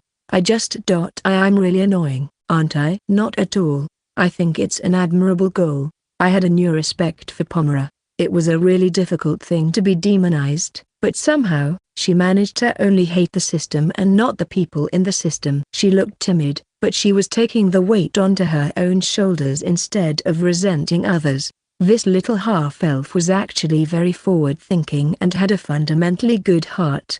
I'd like to help, if there's anything I can do, I said. My only goal since leaving Cossitas was to make lots of memories that I could share with Lunia when I saw her next. so she could experience the surface vicariously. Helping Pomera with her dream felt like it would be a good story to tell. I'd rather follow a dream than adventure aimlessly, even if it was someone else's dream. My own dream wasn't very realistic. I had a fantasy about renegotiating with Nairotop so I could see my cat, Kuramayu, again. Fat chance of that. Nairotop hated my guts, and engaging in a debate with the lower god probably wouldn't end well. Besides, I'd hate to leave Lunia here alone while I returned to Japan. I worried about Kuramayu, but he was a tough customer. I was sure he was already living off the land or some other stranger's charity. Pomera stared at me with wide eyes and fat tears pouring down her cheeks. I am sorry, I'm just really happy. No one's ever supported me, and I'm so happy I just started crying," said Pomera as she wiped the tears away with her sleeve. But I don't think I'm worth it. I don't have any way to repay you." I wish she'd have a little more self-confidence. It'd make talking to her a whole lot easier. We finally arrived at the city gate and looked out at our hunting grounds. Goblins, huh? I'm going to have to hold back, or else things could go sideways. I'll need to adjust my tactics to the situation. 7.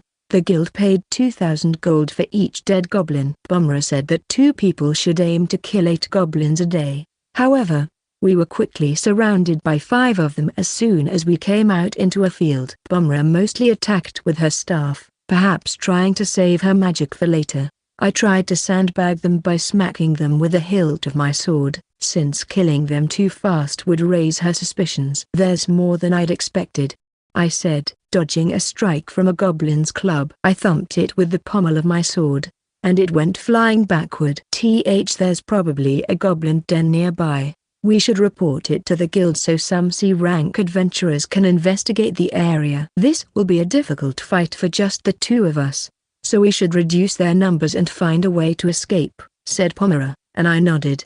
Easier said than done. I'd tried striking a goblin gently with my blade when the fight started, but its HP was so low that its body turned to dust and disappeared, which made Pomera instantly suspicious. Heroic Sword of Gilgamesh. Value Class, Godly. Attack, plus 3,500. Magic, plus 2,500. The favorite sword of a prince born 3,000 years ago, who also happened to be the strongest man alive. Its radiance can directly cut the life force of monsters and demons. Legend speaks of the Golden Strike, an attack that is said to contain 1/3 of the strength of the entire kingdom. The prince used this sword to defeat the Nightmareites, a group of 5 demon kings. His victory ended their 200-year reign and liberated his people. Afterward, the prince was counted among the 4 heroes of the Dark Ages. After the prince died from a rare disease, both his body and this sword disappeared. It is said they were both taken to rest with the gods. It was a super cool sword that I'd received from Lunia. It could release bursts of attacking light, and the description was really inspiring. But it was just way too powerful for fighting goblins. If I accidentally used even a fraction of the power I got from training with Lunia, someone as pathologically kind as Pomera might see that as a reason to leave the party. I couldn't keep my secret forever, but I decided it was a conversation to have when we weren't being mobbed by low-level monsters. The first goblin I killed disappeared in a puff of dust. I'd managed to convince Pomera that there was never a goblin there to begin with, but I couldn't make that mistake twice. Now I was trying to fight the monsters by parrying their club swings with the hilt of my sword. I deflected an attack from a goblin and checked on Pomera just in time to see her staff being turned aside by the brute strength of a goblin's attack. Damn it. I wasn't keeping an eye on her. Everything else will be pointless if she gets seriously injured. I gently pushed the goblin in front of me with my foot, and it hurtled away. Then I turned to the goblin that Pomera was trying to hit with her staff and used the pommel of my sword to bonk it in the forehead. Its head snapped off at the neck and began to quickly roll away. "Are you all right?" I shouted. Meanwhile, the goblin I'd kicked collided with a tree, which tore its body into pieces, and the head of the other one still rolled merrily across the field. "Why yes, I'm all right," said Pomera, her mouth gaping in amazement as she watched the goblin's head spin off into the distance. "Gee, goblins are weaker than I thought. I'm going to have to work on some moves to keep up the sham." The 2 remaining goblins dropped their clubs and ran. Gee good. The last 2 ran. That means we finished 3 off, I said as I checked the goblins' remains. The guild told me that they used the goblins' left ear as proof of a kill, so we needed to make sure we got those. I didn't think I could talk the guild into believing a handful of sand was an ear, so no luck on the one who'd taken a proper slash from the heroic sword of Gilgamesh. 2. We finished off 2, I said, correcting myself, so we just need to kill 6 more. Then I remembered that the ears were still attached to the rolling head. Kanata. I know it's rude to pry, but are you actually high level? Asked Pomera hesitantly after gazing in the direction of the traveling goblin head.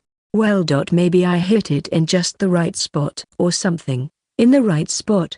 Pomera started to ask, but we heard the rumble of feet in the distance. I turned and saw a mob of goblins, nearly 20 of them, running straight in our direction. This group didn't just have the normal kind of goblins either. 3 of them had mottled red spots. Earlier, Pomera had said we should run if we saw any goblins with red spots. Apparently, if goblins formed a pack, they dyed the skin of the strongest members red to signify that they were leaders. A monster stampede. This shouldn't happen this close to town. Even if we run, they'll surround us. Goblins are afraid of fire, so use the torches. They're better than nothing, cried Pomera. Whether I had a secret or not, this didn't seem like a good situation to hold back. I readied my sword and saw to my surprise that a human was running well ahead of the pack of goblins. He was a short man with a hooked nose, hunkered over and playing a strange jade flute. He grinned with spite in his eyes as he dashed toward us.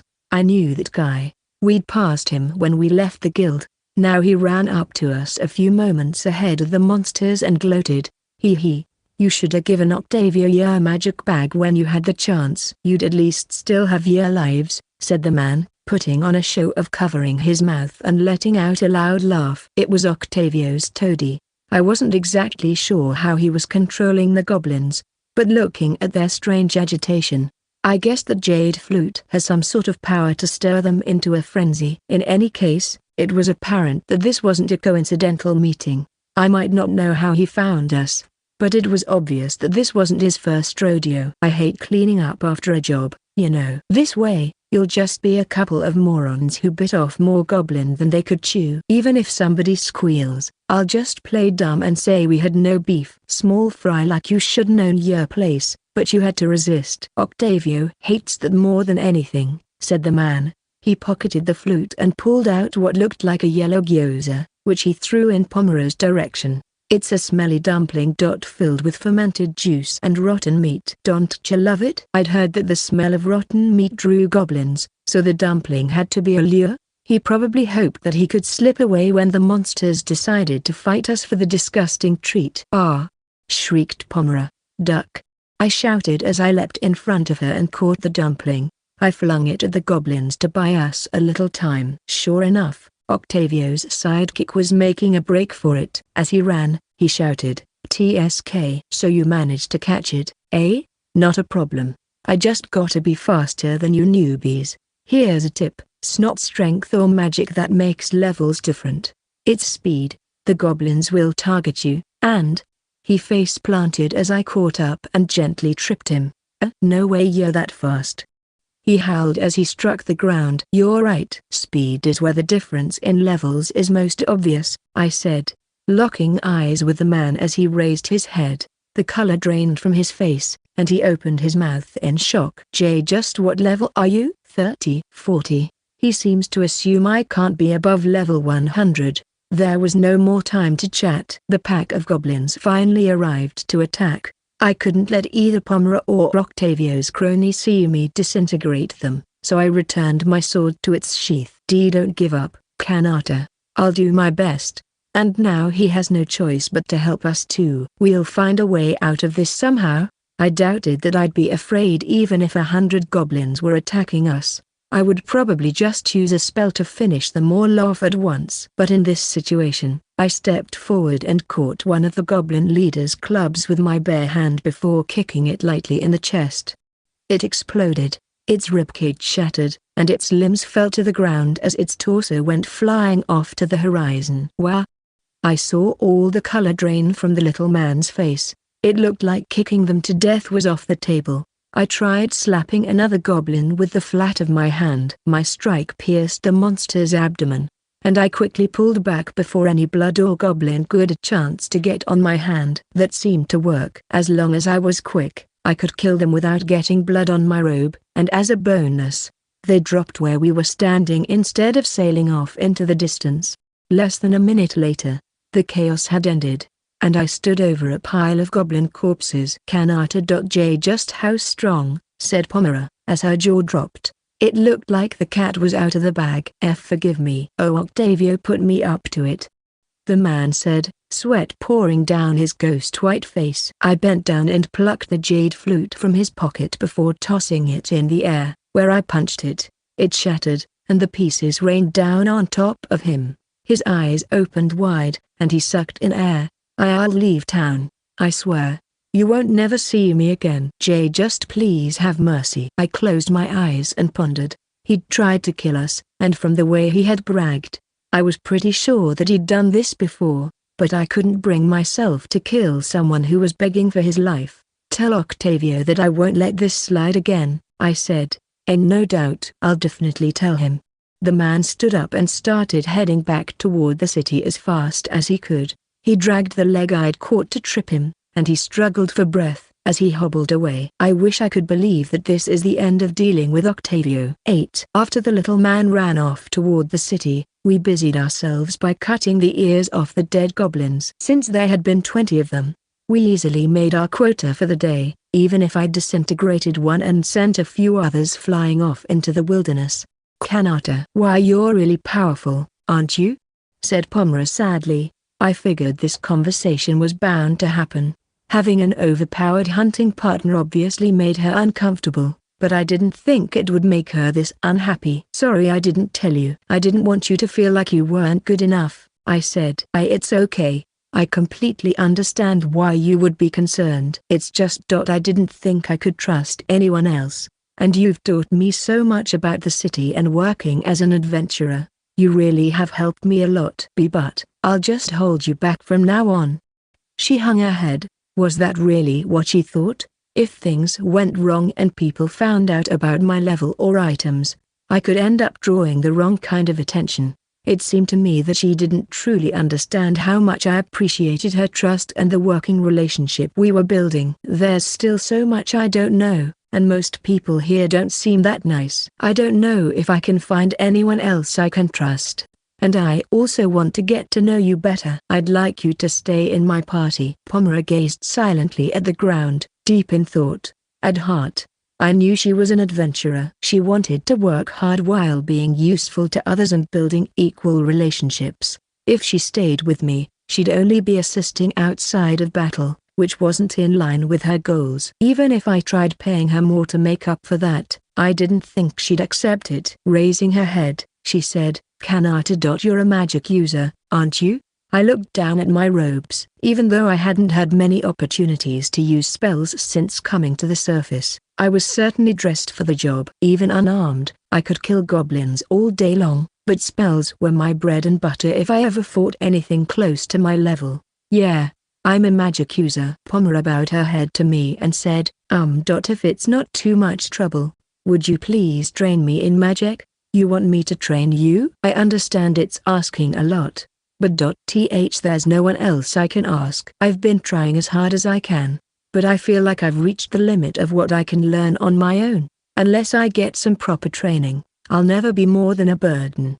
I knew the feeling. Some aspects of magic were impossible to study on your own. Without Lunar's advice, magic books, magic items, and her brutal training program, I'd never have gotten this far in 1,000 years. Pomera was focused on white magic, and being a half-elf meant she was also predisposed to spirit magic. I didn't know much about those areas, but I did have Lunar's magic books and a bag full of elixirs. Training Pomera seemed like something I could do. If I could just get strong enough, then I might be able to be real friends with Roy and Holly, said Pomera. Those two. I wish she could just forget about them. I might not agree with her reasoning, but when we formed a party, I'd promised that I would do what I could to help Pomru achieve her dreams. At least this way, we'd still stick together as a party. Okay, I'm not sure if I'll be a good teacher, but I look forward to working with you more, I said, offering my hand. Pomru looked around hesitantly and then pointed to herself to confirm that this was really happening. I nodded. She smiled happily and took my hand. Thank you, Kanata. I was happy that our party hadn't fallen apart, but it felt strange. Almost no time had passed since I was a student, and now I was suddenly the master. My thoughts turned to memories of Lunia. I desperately wanted to see her again. How long would I have to stay away before she'd let me come visit again? 9. Pomru and I returned to the guild to turn in the goblin ears. All these? The receptionist's eyes were wide as she looked back and forth between me and Pomru. It hasn't even been half a day since you accepted the request. Why, you two are F-rank adventurers, right? She counted the ears. Partway through, her hands stopped and she jumped. A goblin leader? No. 3 goblin leaders? There's no way. Are they really that different from regular goblins? I asked before I could stop myself. Other than their red spots, I hadn't been able to tell them apart from the other goblins in combat. The receptionist eyed me suspiciously. Did you two really fight these goblins, or are you trying to pull something funny? This is more than I would expect from F-rank adventurers. Well, you see, I said, fumbling for words, but Pomru rushed up and cut me off. Yes. The thing is that Kanata has only just registered, and I think he might be a bit stronger than his rank. Oh, and the reason we returned so quickly was to tell you there is probably a goblin den south of the city. Pomru laid out a map and explained the situation to the receptionist. Well, there have been some other odd reports from that area, she admitted. If that's the case, I suppose your story makes sense. Thank you for the information. I didn't think the receptionist was entirely convinced, but she did seem like she was ready to put this conversation behind her. That was close. I'm so glad Pomru knew what to do. Kanata, have you worked as a bodyguard or alchemist before? She asked, changing topics. You should be able to make it to D rank, or even C rank, as long as you prove yourself a little. I didn't really care about the rank system beyond the new jobs it would unlock, but it might be nice to have a goal. C rank sounded like it could have some side benefits, so I decided to aim for that.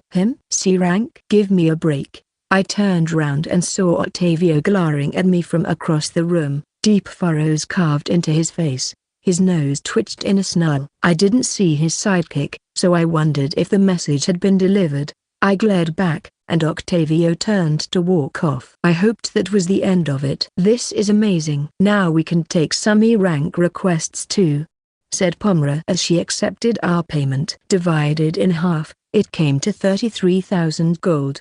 If we worked 20 days a month, that would be 660,000 gold. Taking our expenses into consideration, that was a decent amount. If a gold piece was roughly the same as a yen, I'd expected to live frugally on the surface out of necessity, but now it looked like I might be able to afford a little luxury. Here you are, Kanata, said Pomru as she handed me the entire pouch of gold. What about your share? Aren't we splitting it? No way. I didn't even help. If anything, I made things worse. Besides, I can't expect you to teach me without paying you. But you're teaching me things too. How do you expect to make a living if you don't take some money? I am fine. I'm used to sleeping outside. Mom taught me how to cook goblin worms, so I won't starve. Why you eat goblins? They're commonly eaten in elven villages. I haven't heard of many people eating them in Arrowburg though. I didn't know what a goblin worm was, but it sounded nauseating. But more to the point, I would be constantly worrying about her if she didn't at least take enough money to rent a room and feed herself properly. Pomru and I were still arguing when we heard a crazed voice from the other reception desk. An agitated man was shouting and gesturing wildly at the lady who sat behind it. I swear I seen it. It was a huge bat with one eye. It was a summoned spirit. Oh, it's you again.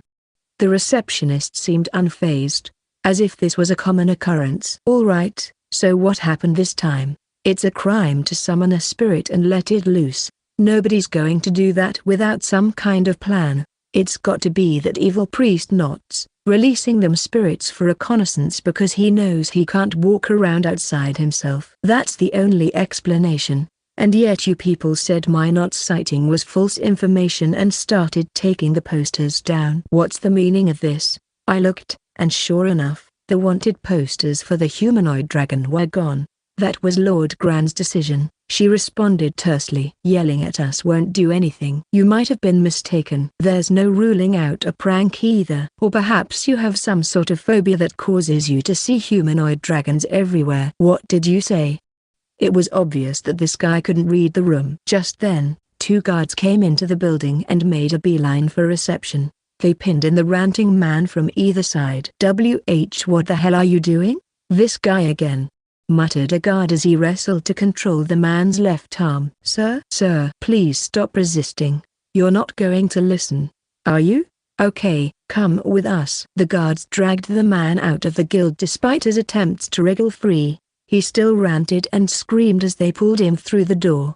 You'll regret this. Wake up, sheeple. If Knots is here, the whole city will be destroyed before you know it. Yet that moron, Lord Grand, isn't doing anything about it. Everyone here will die. Quiet, didn't I just tell you to stop resisting? One of the guards hit the man on the head, and he went sprawling. They grabbed his shoulders before he could stand and dragged him outside. The guild erupted in jeers and concerned shouting. I was a little anxious too. Maybe Knots really was targeting Arrowberg. Pomera hugged her staff to hide her discomfort. Is Knots really that bad? I asked. She blinked at the unexpected question. She must have thought I already knew everything there was to know about Knots. It's not an exaggeration that the whole city could be destroyed if he showed up. He said we should do something about it. But there's nothing we could do. Humanoid dragons aren't just a threat to cities, some have destroyed entire countries by themselves. There are stories of humanoid dragons who've killed hundreds of thousands of people. So they really were that bad. If level truly was everything, even comparing power differences between fairly normal people could be like comparing a child to a tank. Maybe I shouldn't underestimate these humanoid dragons. 10. At the end of my first day in Arrowberg, I invited Pomera back to the room I had rented.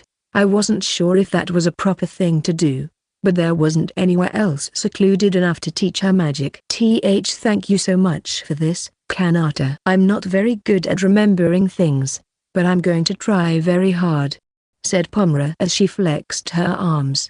Don't worry, I'm not a particularly smart person either.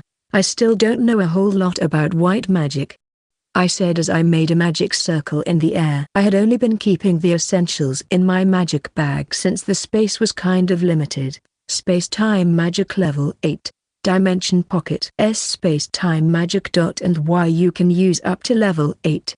Pomera's mouth dropped open in shock. I didn't get what the big deal was. I mean, even Levis could use dimension pocket. I stuck my hand in the magic circle and pulled out a magic book before handing it to Pomera, who sagged under the weight. It's really thick. This book is probably very valuable, she said. It was a gift from my teacher, so I honestly don't know how much it's worth. It does have a lot of sentimental value though, so please treat it carefully. Oh, of course. I'll only read it after I've washed my hands, she promised, carefully setting the book down on the small table. Then she peered closely at the book and muttered, "This looks really technical."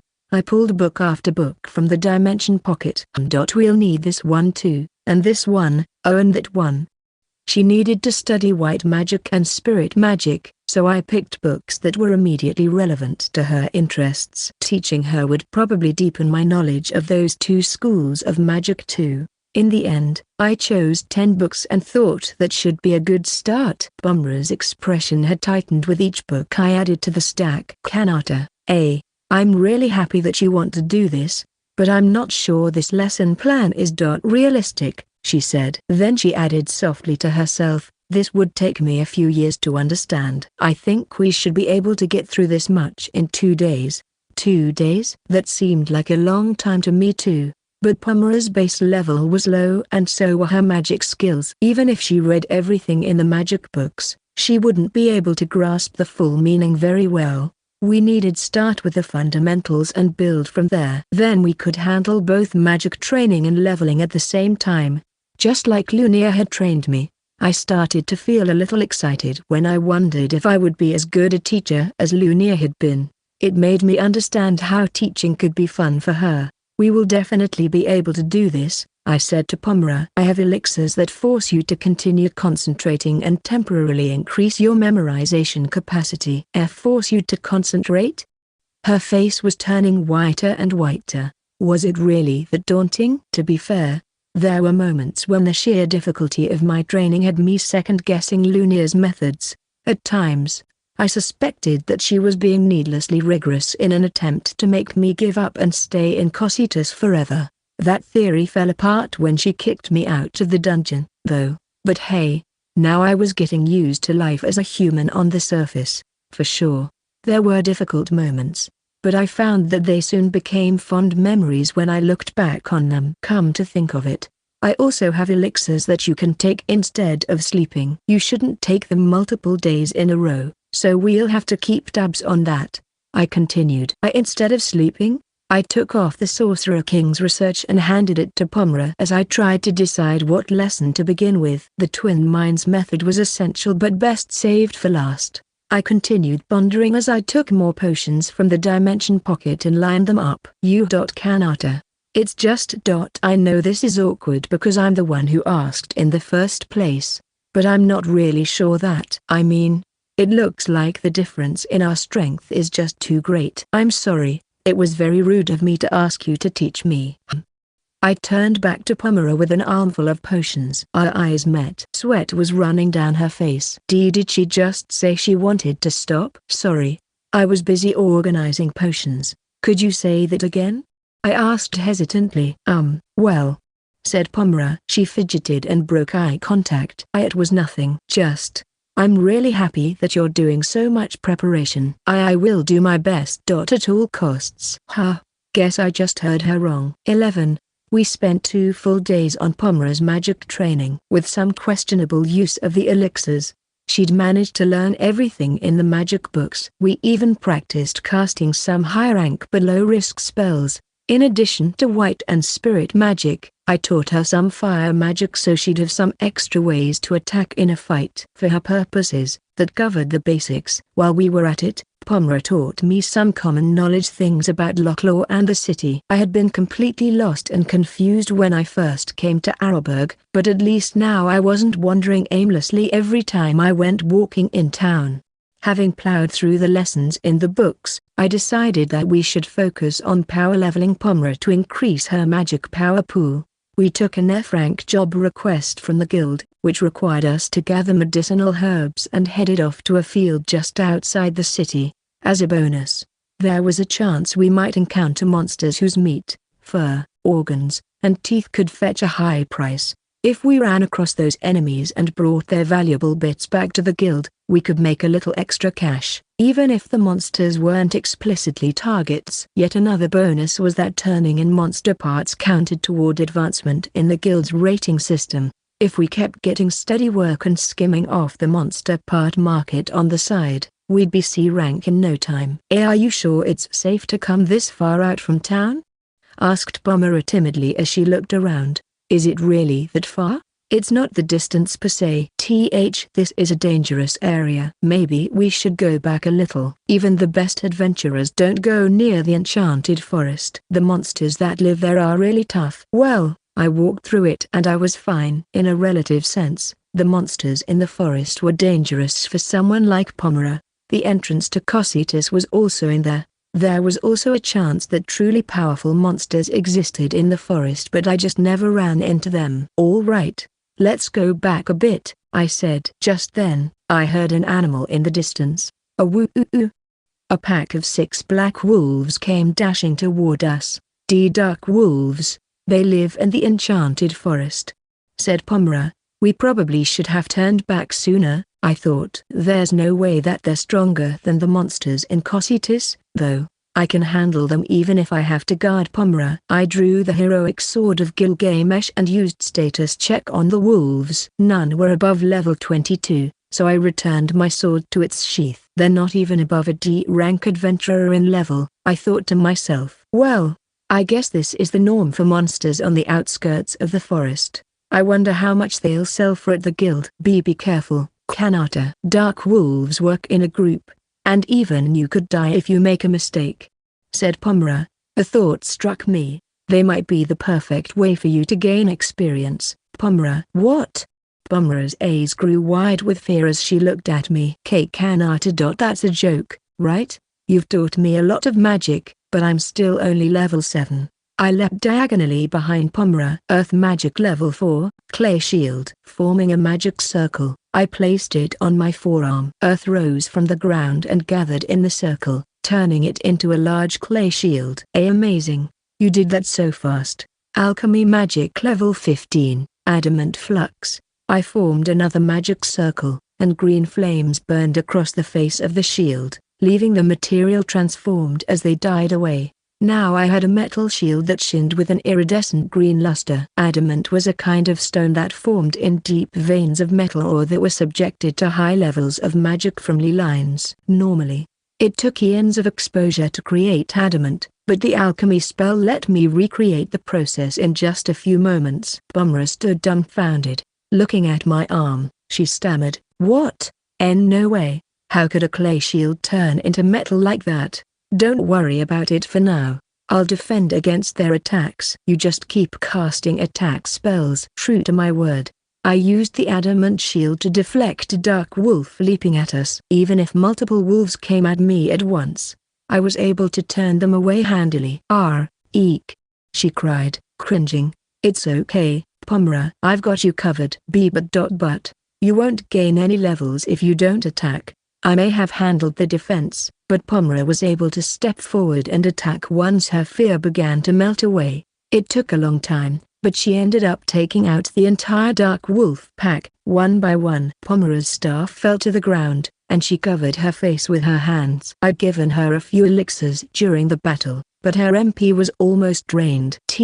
That's all I can handle. I cast so many fireballs. "I think I'm going to throw up," said Pomura, sinking to the ground with exhaustion. "I'm so sorry. I don't think I'm cut out to be an adventurer. I don't even have the energy to apologize." Earlier, I'd told her about my status check ability, and she gave me permission to use it on her for training purposes. What I saw when I used it after the fight was a fantastic surprise. "You did great, Pomura-san. You might be tired, but you gained 6 levels in that fight. Let's keep going," I said, patting Pomura on the shoulder. She raised her head and looked at me. "I really did great." "You were amazing. When I first started my training, my master had to make golems and bind them so they couldn't fight back. Even that wore me out. Seeing you level up makes me proud." Why you're making me blush."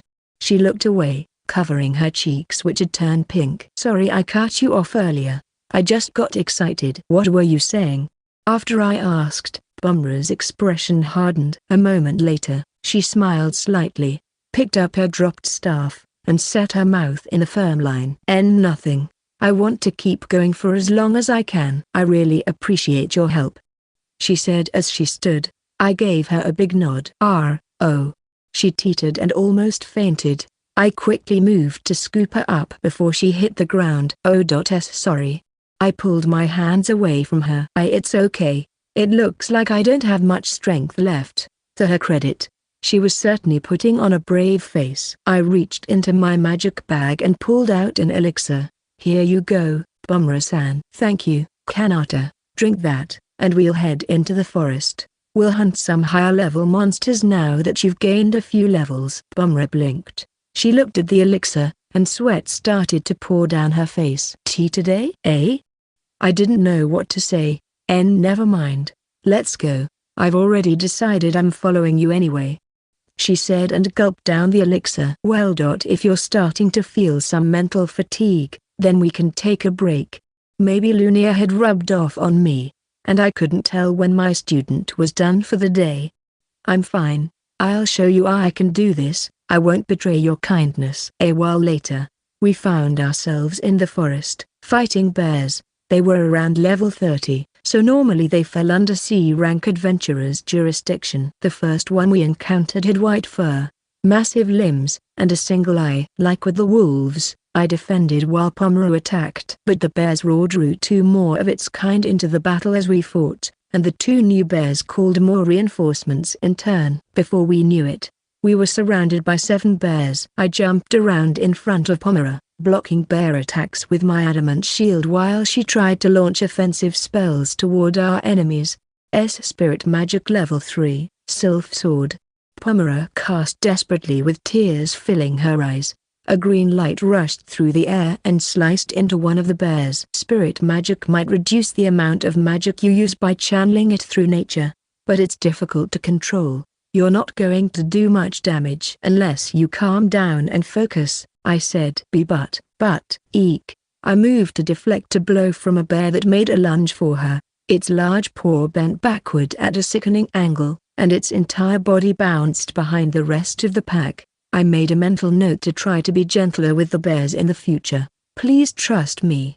They can't get through my defense. Oh, okay, I understand. But 3 bears came at Pomeroy from different directions as she tried to form a magic circle. I raised my shield and parried them away, trying to buy her space to cast. The battle lasted until nightfall. Pomeroy-san, you're level 22 now. You did it, I said. She collapsed to the ground, completely limp. Pomeroy-san, are you alright? Kanata. Is today's training? We're done for today. We should head back to town. Oh, really? Her lifeless expression changed ever so slightly to reveal a small smile. Her color didn't improve much. Here, drink this elixir, I said. No more. I don't want to drink any more elixirs today, Pomeroy said, her eyes wide as she reached out to bat the potion away. Okay. I put the elixir back in my magic bag. Pomeroy walked unsteadily as we headed back to Arrowburg. To be honest, your training method is so intense that I didn't think I'd be able to keep up, but I managed to get through today. I'm starting to feel a bit more confident too, said Pomeroy, smiling a little while she hobbled along beside me. That's great. Once you gain a few more levels, we can try out the cursed mirror of the warped realm, I said, and Pomeroy's expression froze. What is that? It doesn't sound very good at all. It's a bit, dangerous and difficult, but it is the most efficient way to grind levels. The mirror might not be the only reason I'm so powerful, but it made me the man I am today. Pomeroy stopped walking, and her knees buckled. Pomeroy-san, leave me. 12. After a week of magic studies and monster hunting, Pomeroy reached level 38. She'd also become a better white mage than me, so I was secretly planning on having her train me after she learned a bit more. Even so, I was beginning to doubt my methods. The rate at which she was gaining levels was slowing down. We were still making progress, but the training wasn't advancing at the pace to which I was accustomed. I never imagined I could be as good of a master as Lunia, but Pomeroy was still relying on me, and I wanted to help her achieve her dreams. One major problem was that our fighting styles were completely different, so combat training never quite worked out as I planned. Lunia mostly just taught me to copy her techniques, but I couldn't apply that same curriculum to a white mage like Pomeroy. On top of that, we'd been burning through elixirs, though Lunia taught me how to make more of them. I was struggling to gather all the materials I would need. If I had time to do research, I was fairly sure I could make similar potions out of local monster parts. I didn't want to slow us down though, so we just kept on studying books and killing monsters. So, after another morning of adventuring deep into the forest to fill a guild request, we managed to reach our goal before noon. We picked up our swag and made the long hike back to the guild. I never thought I'd see the day I managed to get close to level 40. Do you think Roy and Holly would be friends with me now? Chatted Pomeroy happily as we waited in line for reception. I didn't hear her. I was intent on brooding about the power leveling situation instead. Lunia raised my level to 100 after a week of training, but we're not even halfway there, and we're slowing down. I mumbled to myself. Kanata, are you okay? I thought I heard you say something about level 100 after a week? Asked Pomeroy timidly. I forced a smile and brushed it off, but I had decided it was time. Nothing ventured, nothing gained. What have you two been up to this time? Asked the receptionist with a big sigh as we approached her desk. We'd run across some dark wolves, around level 20, saber-toothed rabbits, also around level 20, and horned hares, level 30-ish, when we were out hunting, so I opened my magic bag to pull out the wolf furs, rabbit fangs, and hare horns. Pomera had warned me that using a level 8 spell like Dimension Pocket would raise a few eyebrows in town. I was a little skeptical when she told me there were some B-rank adventurers who could only use level 6 spells at the highest. Level 8 spells were considered extremely powerful, and people tried to avoid using them battle since they took such a long time to cast and were usually overkill. After sorting through our monster parts and filling out the proper forms, the receptionist paused as she looked at our registration papers. You two moved up to E rank a few days ago, correct? Yes, that's right, I replied. I heard a rumor that they might make an exception and promote you two directly to C rank. You're both clearly stronger than that already. It would be a great help to the guild to have a couple more C rank adventurers around to take important jobs that need doing. It probably won't happen for a few days. But give it some thought. Really? That would be an incredible stroke of luck. We'd be able to accept better requests, and those would be way more efficient for raising our rank than selling random monster parts. Also, I could use the guild registration as proof of my identity once my rank was high enough. Local lords often gave higher-ranking adventurers special perks at government facilities, though those varied on a city-by-city basis. Regardless, an early promotion to C rank seemed like a real blessing. You did it, Kanata. But I really feel like I'm just riding your coattails, said Pomera. I felt eyes boring into my back. When I turned, I saw Octavio glaring at us. How the hell? Those two brats got to be up to something. He muttered to himself quietly. Him again? Our eyes met, but he just huffed in annoyance and walked away. Our swift climb up the ladder appeared to have stuck in his craw. There was no sign of his crony, so the little man must have been true to his word when he said he was leaving town. Hey, Kanata. It's still early, right? Should we study magic this afternoon? Asked Pomera. She was stuttering less when she talked to me lately. Perhaps her training had helped her build confidence, or maybe we were spending so much time together that she simply felt more comfortable with me. Well, there is something I'd like to try. Let's give it a go once we get back, I said. Something you want to try? Pomera's eyes narrowed dubiously. If I give her the Ouroboros wheel, we can probably avoid the worst. It'll drain some of her MP and leave her wounded, but I'll be there to patch her up. Once we got back to my room, I took the cursed mirror of the warped realm from my dimension pocket. Placing it in the center of the room, I removed the magic cloth that covered the mirror's surface. What is this? It's definitely not a good item. I feel an intense evil coming from it, said Pomera, trembling. Elves were sensitive to the moods of the spirits and the flow of energy, and the mirror must have been overwhelming for her to be around. It's all right. Here, the Ouroboros wheel has the power to force its wearer to remain alive. You might die a little, but you won't die completely. What do you mean, die a little? Shrieked Pomera. Pomera-san, I want to help you. Other than my master, you're the first person who helped me out of the kindness of your heart. Kanata.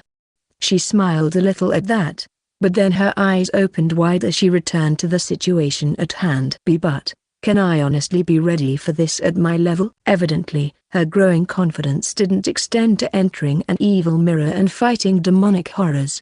I just didn't see any alternative. Training inside the cursed mirror was the best way to grind levels. We've got to keep going, Pomera. I really believe in your dream of making friends through your adventuring and becoming a bridge between elves and humans. It's wonderful.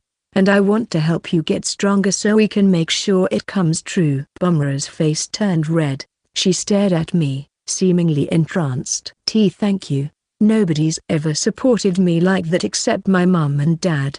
I smiled at her and turned toward the cursed mirror. All right, let's go. We'll pass through the mirror's surface and get to work. What? You mean right now? Despite her fear, she rushed to follow when I slipped through the mirror. The ground and walls shone with the same multicolored light I remembered. Then Pomeroy appeared from the portal's dark smudge and ran after me. Kanata. What is this strange place? I drew the heroic sword of Gilgamesh and made an adamant shield with my other hand. You're going to use your sword? I thought you said it was too powerful. I still have to be careful. You're the one with the Ouroboros wheel now, I said with a smile and a shrug. Pomeroy turned as white as a sheet. That's when I looked up at the ceiling. I noticed 10 humanoid candle monsters with crimson eyes fixed on us. Their fiery mouths opened wordlessly, charring the tips of their black hair while their pale white skin melted and dripped to the floor. We've got company. I threw down my adamant shield before wrapping my arm around Pomeroy and leaping backward. Eek! Kanata. Grower. A couple of the demons dropped onto the ground where we had been standing. I saw one land on the adamant shield, causing it to buckle. Correcting my stance before lunging at the pair of monsters, I managed to cut both of them cleanly through the middle. Kanata. What are these monsters? Pomeroy was trembling violently. They're demons. I don't know much more about them than that. This is crazy. But you already killed 2 of them, right? The upper halves that I chopped off began to melt and then came together into a blob. Their new shape resembled a large white head. Kanata. Look. Yeah.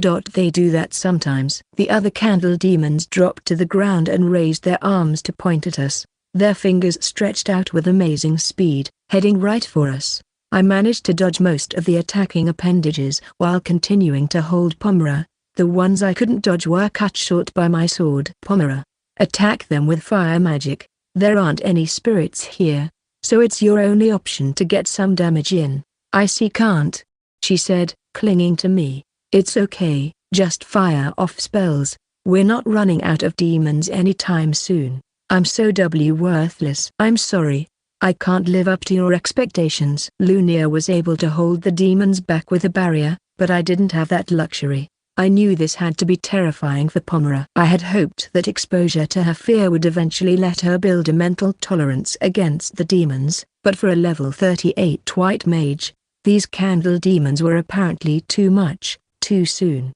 Space-time magic level 17, fracture. Black roots spread from the center of the magic circle, destroying the space around them. Even the sturdy ground of the warped realm was sundered by the encroaching darkness. As the candle demons dashed toward us, they were caught in the spell and shattered into millions of pieces. Calm down. I'll make sure you don't get hurt, and the Ouroboros wheel is extra insurance in case the worst happens. You can even close your eyes and cast spells. There's so many targets that you're bound to hit something eventually. Kanata. The candle demon shards apparently had a mind of their own. They merged and formed a new monster with dozens of molten wax arms. Like disgusting ropes, they stretched out to attack us from multiple angles. Remind me not to use fracture next time. I sliced frantically with the heroic sword of Gilgamesh, chopping off numerous arms. I got so wrapped up in trying to neutralize the threat that I almost elbowed Pomeroy in the head. I yanked my arm back just before I cracked her skull. That hesitation was the opening a demon needed. A white arm burst from Pomeroy's chest, having snaked around to attack her from behind. Kana. Blood dripped from her mouth and the life faded from her eyes. Pomeroy-san. It was time to retreat. The Ouroboros wheel did its job and brought her back from death's door, but she was still unconscious from the shock. After exiting the mirror, I laid Pomeroy on the bed and carefully poured an elixir into her mouth. I was worried for a moment, but she soon awoke with a sputtering cough. Am I alive? Said Pomeroy, sitting up. Kanata. I just had the worst nightmare. See, could you hold my hand? Her expression froze when she saw the cursed mirror. She gently pulled back the blanket and looked at the large hole in her clothing. I was glad she still had the Ouroboros wheel because I think she might have died a little inside. It's okay. You'll get used to it. I did. We'll hold out a bit longer next time. Come on, let's get back to work, I said, trying to cheer her up. Pomeroy looked out the window, her eyes turning toward the blue sky as she said, Mom, Dad, I'll be seeing you soon. 4 days later, I carried Pomeroy as a horde of demons chased me around. It was the usual parade of freaks. There was a child with a bloated head covered with 100 eyes, a giant skeleton with 32 arms, and a demon that looked like a throbbing red tumor in a trench coat. It was absolutely insane. Yet Pomerus seemed to be getting used to the madness. The longer we spent inside the mirror, the more demons showed up to harass us. Every now and then, I'd thin the horde with an inferno sphere or close in to take a few swipes at them with my sword. Fire magic level 7, fireflies. Pomera clung to me as she slowly formed the magic circle. Hundreds of crimson embers streaked irregularly toward the pursuing monsters and exploded on impact. The spell had a large area of effect, so the damage was spread to lots of targets. As an added bonus, the low-level spell didn't really cause them to shift their aggression to her. The demons kept focusing on me, and I kept focusing on defending and running. "All right, let's seal the deal," I said, leveling my sword at the monsters. Space-time magic level 19, gravity bomb. Like an old friend, the black light appeared, crushing all the demons in one go. We'd been using this method for 2 days now, and it had proven highly effective. Nice teamwork. I'm feeling good about. Oh, crap! I shouted. From the twisted horizon, 4 Buddha statues came flying toward us in a line. Each statue was painted a vibrant color that corresponded to a vicious area of attack spell. These guys were seriously bad news. We could probably manage them one at a time, but a group of them could ruin our day if they worked together. To make matters worse, once you saw them, you were already in range. I wished I'd studied more barrier magic, because out in the open, we were toast. "I'm sorry, Pomera-san. It's the Buddha statues, and they're different colors. It was a good run while it lasted." "No." The world around us filled with lightning and flames. Millions of darts filled the air, and then another blast of flame engulfed us. Pomera's body was left charred and full of holes. I hugged her tattered remains to me and made 3 quick hops with short gait until I was hovering above the Buddhas. "I'm out of here, but you're not getting off that easy." I downed an elixir and dropped the empty vial to the ground. Space-time magic level 17, fracture. The black roots tore them to pieces. I looked back to see their bodies fading into multicolored light as I dashed through the portal back to my bedroom. "That was great. We were there for half a day, and you only died 5 times. Not as bad as it used to be, right?"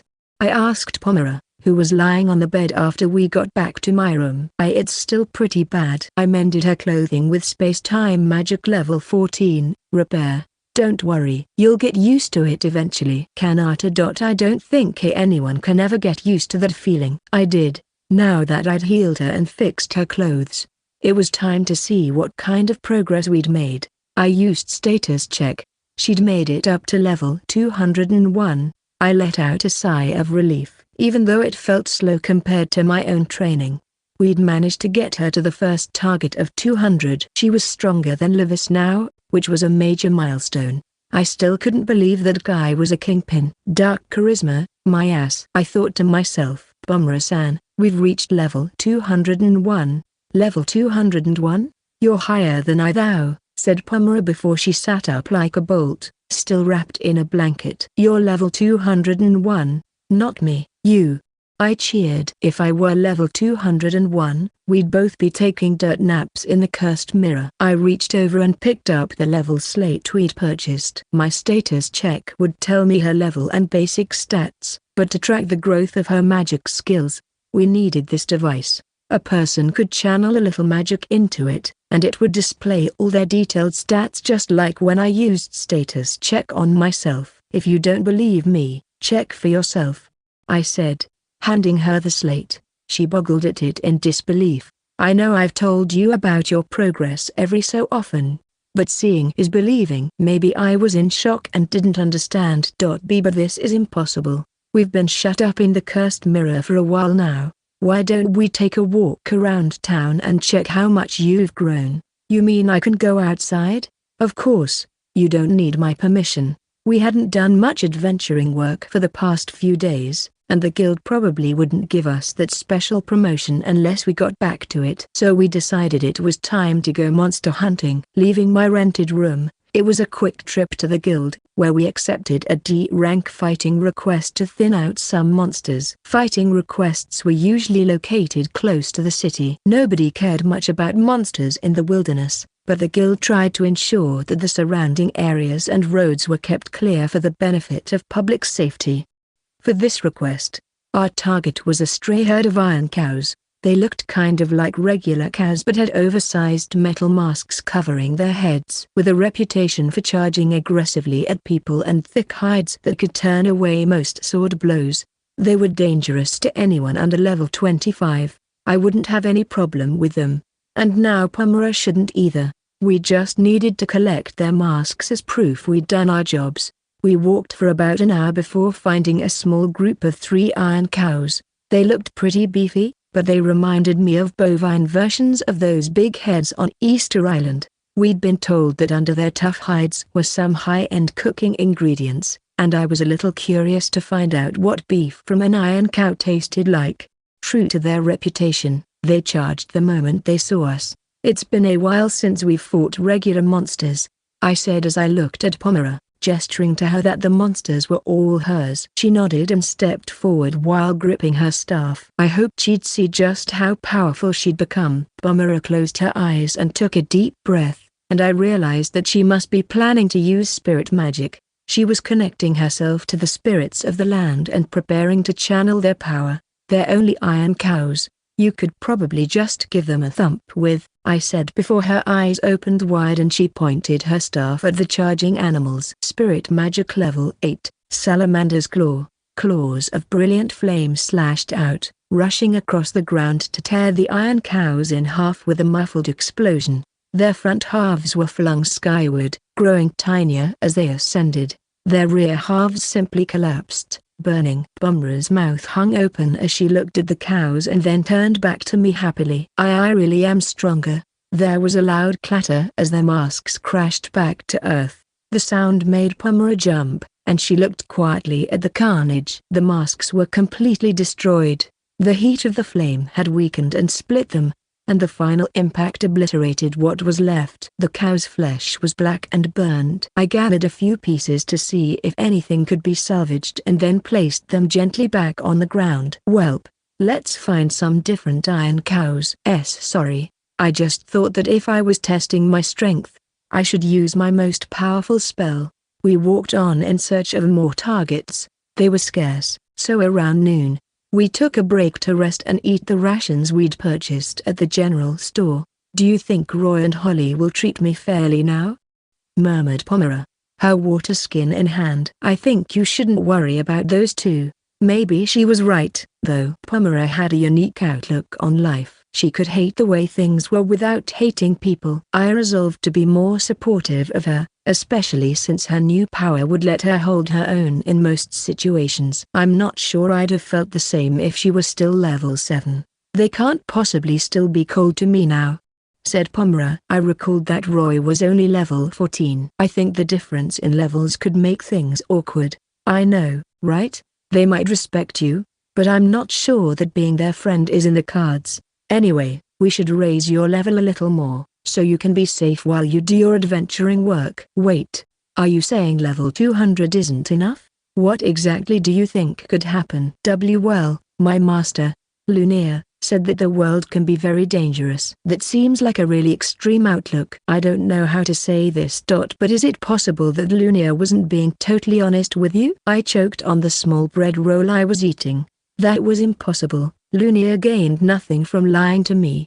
Besides, I knew how pure and kind she was." Pomera just didn't know how dangerous things truly were. I was washing down the bread in my throat with some water when Pomera suddenly stood up. "Someone's coming this way. Maybe they took the same request as us," she said. I stood and looked down the road. Sure enough, there was a man walking straight toward us. He was burly with a flashy axe. Even at a long distance, I knew who it was by his swagger. It was Octavio, the permanently D-rank adventurer. Our eyes met as he approached, and he grinned hatefully. "Oh look, it's the rich kid wizard and his pet forest bogey." Pomera readied her staff and squared off to Octavio. "Why, you can say bad things about me, but I won't let you insult Kanata. Take back what you said." "Don't get above yourself, half-breed. You realize that pointing that staff at me means you're going to die?"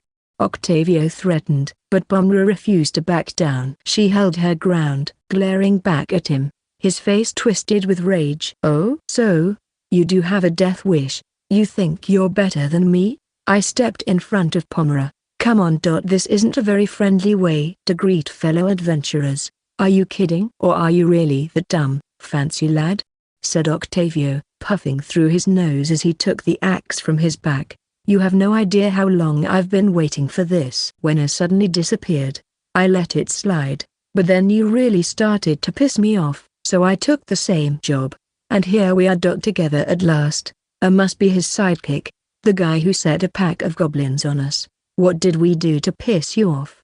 I asked. "Don't act dumb." Octavio's eyes grew wide, and a vein throbbed in his temple. "It's obvious to everyone. You're buying monster remains on the black market and turning them into the guild for the credit. The guild does nothing because they make out like bandits. Rich wannabes like you, buying your way up the ranks, are the worst. Working adventurers like me end up getting the shaft. You're just a brat, half-assing your way through life by throwing money at all your problems." He sort of had a point. It probably looked suspicious for a random traveling stranger to show up, form a party with a level 7 half-elf, and then do a speed run of the guild system. But that wasn't the real issue here. Before Pomera and I even started climbing the ranks, Octavio had tried to have a kill us. His excuses sounded plausible, but he had it in for us from the very beginning. "I asked Asan to give you a warning, but it looks like he left town before he delivered it," I said. "Oh, that? I know you must have bought him off too. He gave me some lame mo." "No, Octavio, he's not just rich boy with a magic bag. He's really high-level story." "Pa, so he did tell you. In that case, you've come here prepared to face us. Are you sure you want to do that?" I had definitely told her to make sure Octavio knew I wasn't going to let the next offense slide. I'd never killed a person and I didn't want to kill someone now, but I couldn't let this guy leave without any consequences. "Prepared? You're the ones who should be prepared. I'm not an idiot, and there's no chance I'll get caught for killing you two all the way out here. Besides, you morons are useless. Just a piece of trash half-breed and a little wussy rich boy. I'll gladly kill both the master and his pet." Octavio was making me angry now too. His insults toward me were just stupid, but his racist attitude towards Pomera was disgusting. I might have made him mad by not handing over my magic bag, but my guess was that Pomera making C rank was what really drove him crazy.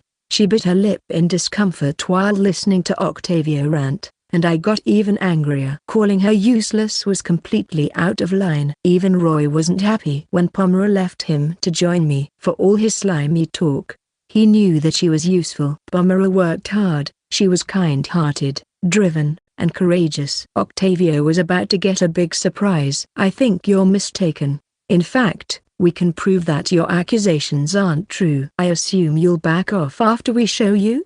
I said. "Huh?" Octavio scowled in confusion. "You can fight Pomera-san one-on-one. If you lose, you'll never bother us again. If she loses, you get my magic bag and my life." "Me? Why me?" asked Pomera. "Aren't you upset by what he said about you?" I asked in return. "Well, yes." Pomera turned to Octavio hesitantly. She knew that her level was far higher than his, but she was still nervous. Even though she'd battled monsters and demons, Octavio was the first person she'd ever fought. "Take him down, Pomera-san. You've got this," I said, patting her shoulder. "Oh, okay, I'll try." Pomera squeezed her staff and moved closer to Octavio. "You're going to have me kill the girl first?" "Figures." "Well, that's fine. I'm going to kill you both in the end anyway. I'll cut her apart while you watch." Octavio raised his axe and menaced Pomera, and she began to make a magic circle. Much to my horror, I recognized the spell she was about to cast. "Ha! Useless white magic!" cheered Octavio. Pomera pointed her staff at him and shouted, "Fire magic level 5, fireflies." The magic circle spewed out a shower of flying red embers. I panicked. "Pomera-san, you don't have to use magic." Her level was almost an entire order of magnitude greater than his, and a simple whack from her staff would have done him in. One of her fire spells might effortlessly burn him to ash. Oh, you're right. I was just nervous." Pomera dropped the tip of her staff, and the sparks took a dive toward the ground in front of Octavio's feet. Why, you can use a level 5 spell? Surprising, but it looks like your aim needs a little work. Octavio grinned. But he was wrong. The damage from fireflies didn't come from the balls of flame themselves. It came from the explosions when they struck a solid object. Bummer didn't miss. Wah! The ground at Octavio's feet detonated. Ah! Ow! That's hot. Octavio was launched high in the air by the blast, and he fell back to the ground with a thud. Octavio rolled on the ground hugging his leg. His panned leg had burned away, leaving charred skin underneath and deep gouges in his calf from gravel kicked up by the explosion. A direct hit from the spell would have surely killed him. That's impossible. I can't lose to a half-breed, he said, groaning in pain. A good portion of his leg muscle was torn away. He'd need some high-level white magic or a powerful elixir if he hoped to regain the use of the limb. Do you understand now? I asked. Don't mess with us again. Why, you pieces of trash. Octavio tried to raise his axe with shaking arms, but Pomera pointed her staff at him. He dropped them in apparent surrender. I was wrong. Forgive me. I'll change my ways, I promise. Yet instead of contrition, there was rage in Octavio's voice. A demonic look overtook his face. Huh? Pomera pulled back in confusion as his expression changed. Using his good leg, Octavio leapt into the air and brought his axe down toward Pomera's head. I gotcha now, half-breed. You'll die here. Octavio grinned as he swung, but his smile didn't last long. The moment he jumped, I slipped behind him and plucked the axe from his grasp. His empty hands whiffed through thin air. What? I'm not proud of what I did next. I was irate and defending my friend, but I still felt uncomfortable attacking another human. Unfortunately, he hadn't left me with any other choice, and to make matters worse, now I knew that he couldn't be trusted to surrender peacefully. I didn't know if the city's lord or the guard would get involved in disputes between adventurers, but I was a drifter and Pomera was a second-class citizen. If Octavio went back to Arrowburg now, he'd keep plotting revenge, and the authorities likely wouldn't do anything to help us. Octavio only understood the language of violence. That was a pretty fast move for a guy with a bum leg, I said, swinging his axe around to chop off his right arm at the shoulder. Ah! Octavio screamed as he fell to the ground, clutching the wound where his arm once was. My arm. What did you do? I can't be an adventurer with one arm. You've ruined me. Octavio started bawling as he cradled his cut-off arm with his other one. After that stunt? The arm's just the beginning, I said. I threw the axe on the ground and drew my heroic sword of Gilgamesh. Octavio shrieked and abandoned his amputated arm before limping away, dragging his bad leg behind him. As he disappeared around a bend in the road, I hoped that he finally got the message. I returned my sword to its sheath. After cleaning up from our encounter with Octavio, Pomera and I got back to hunting iron cows. We managed to take down 5 without issue before dusk. We brought the masks to the guild and sold most of the meat as well. It was enough to bump us up to C rank. We were now recognized as skilled adventurers. The news caused a stir as it made its way around the guild. I saw Roy on the other side of the guild hall, his mouth open as he stared blankly at me. Pomera and I decided to celebrate that evening. She suggested that we should splurge on a dinner at the Hunter's Kitchen. The inside of the tavern was decorated with monster skins and mounted heads. The atmosphere was nice, but the tavern's real gimmick was that they would only cook your dinner if you caught it first. We brought an iron cow's worth of meat with us. I felt a real sense of accomplishment when the plate arrived. The steak was so large that it hung over the edges.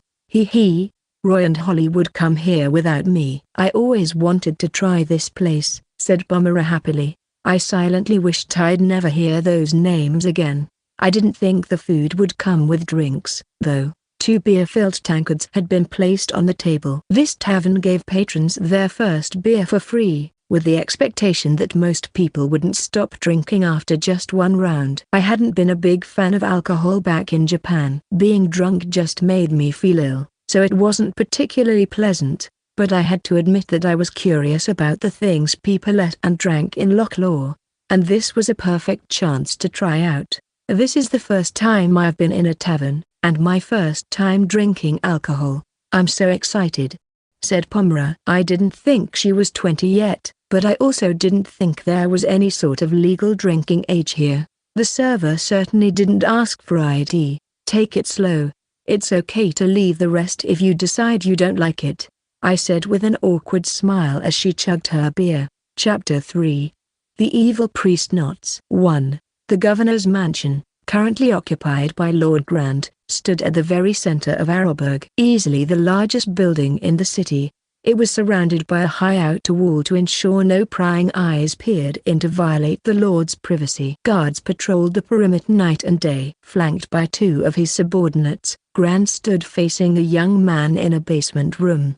The youth had bluish-black hair, narrow eyes, and was handsome enough at a glance, but he exuded an aura that made most humans in his vicinity squirm with discomfort. "Knots, have you finished preparations for the ritual?"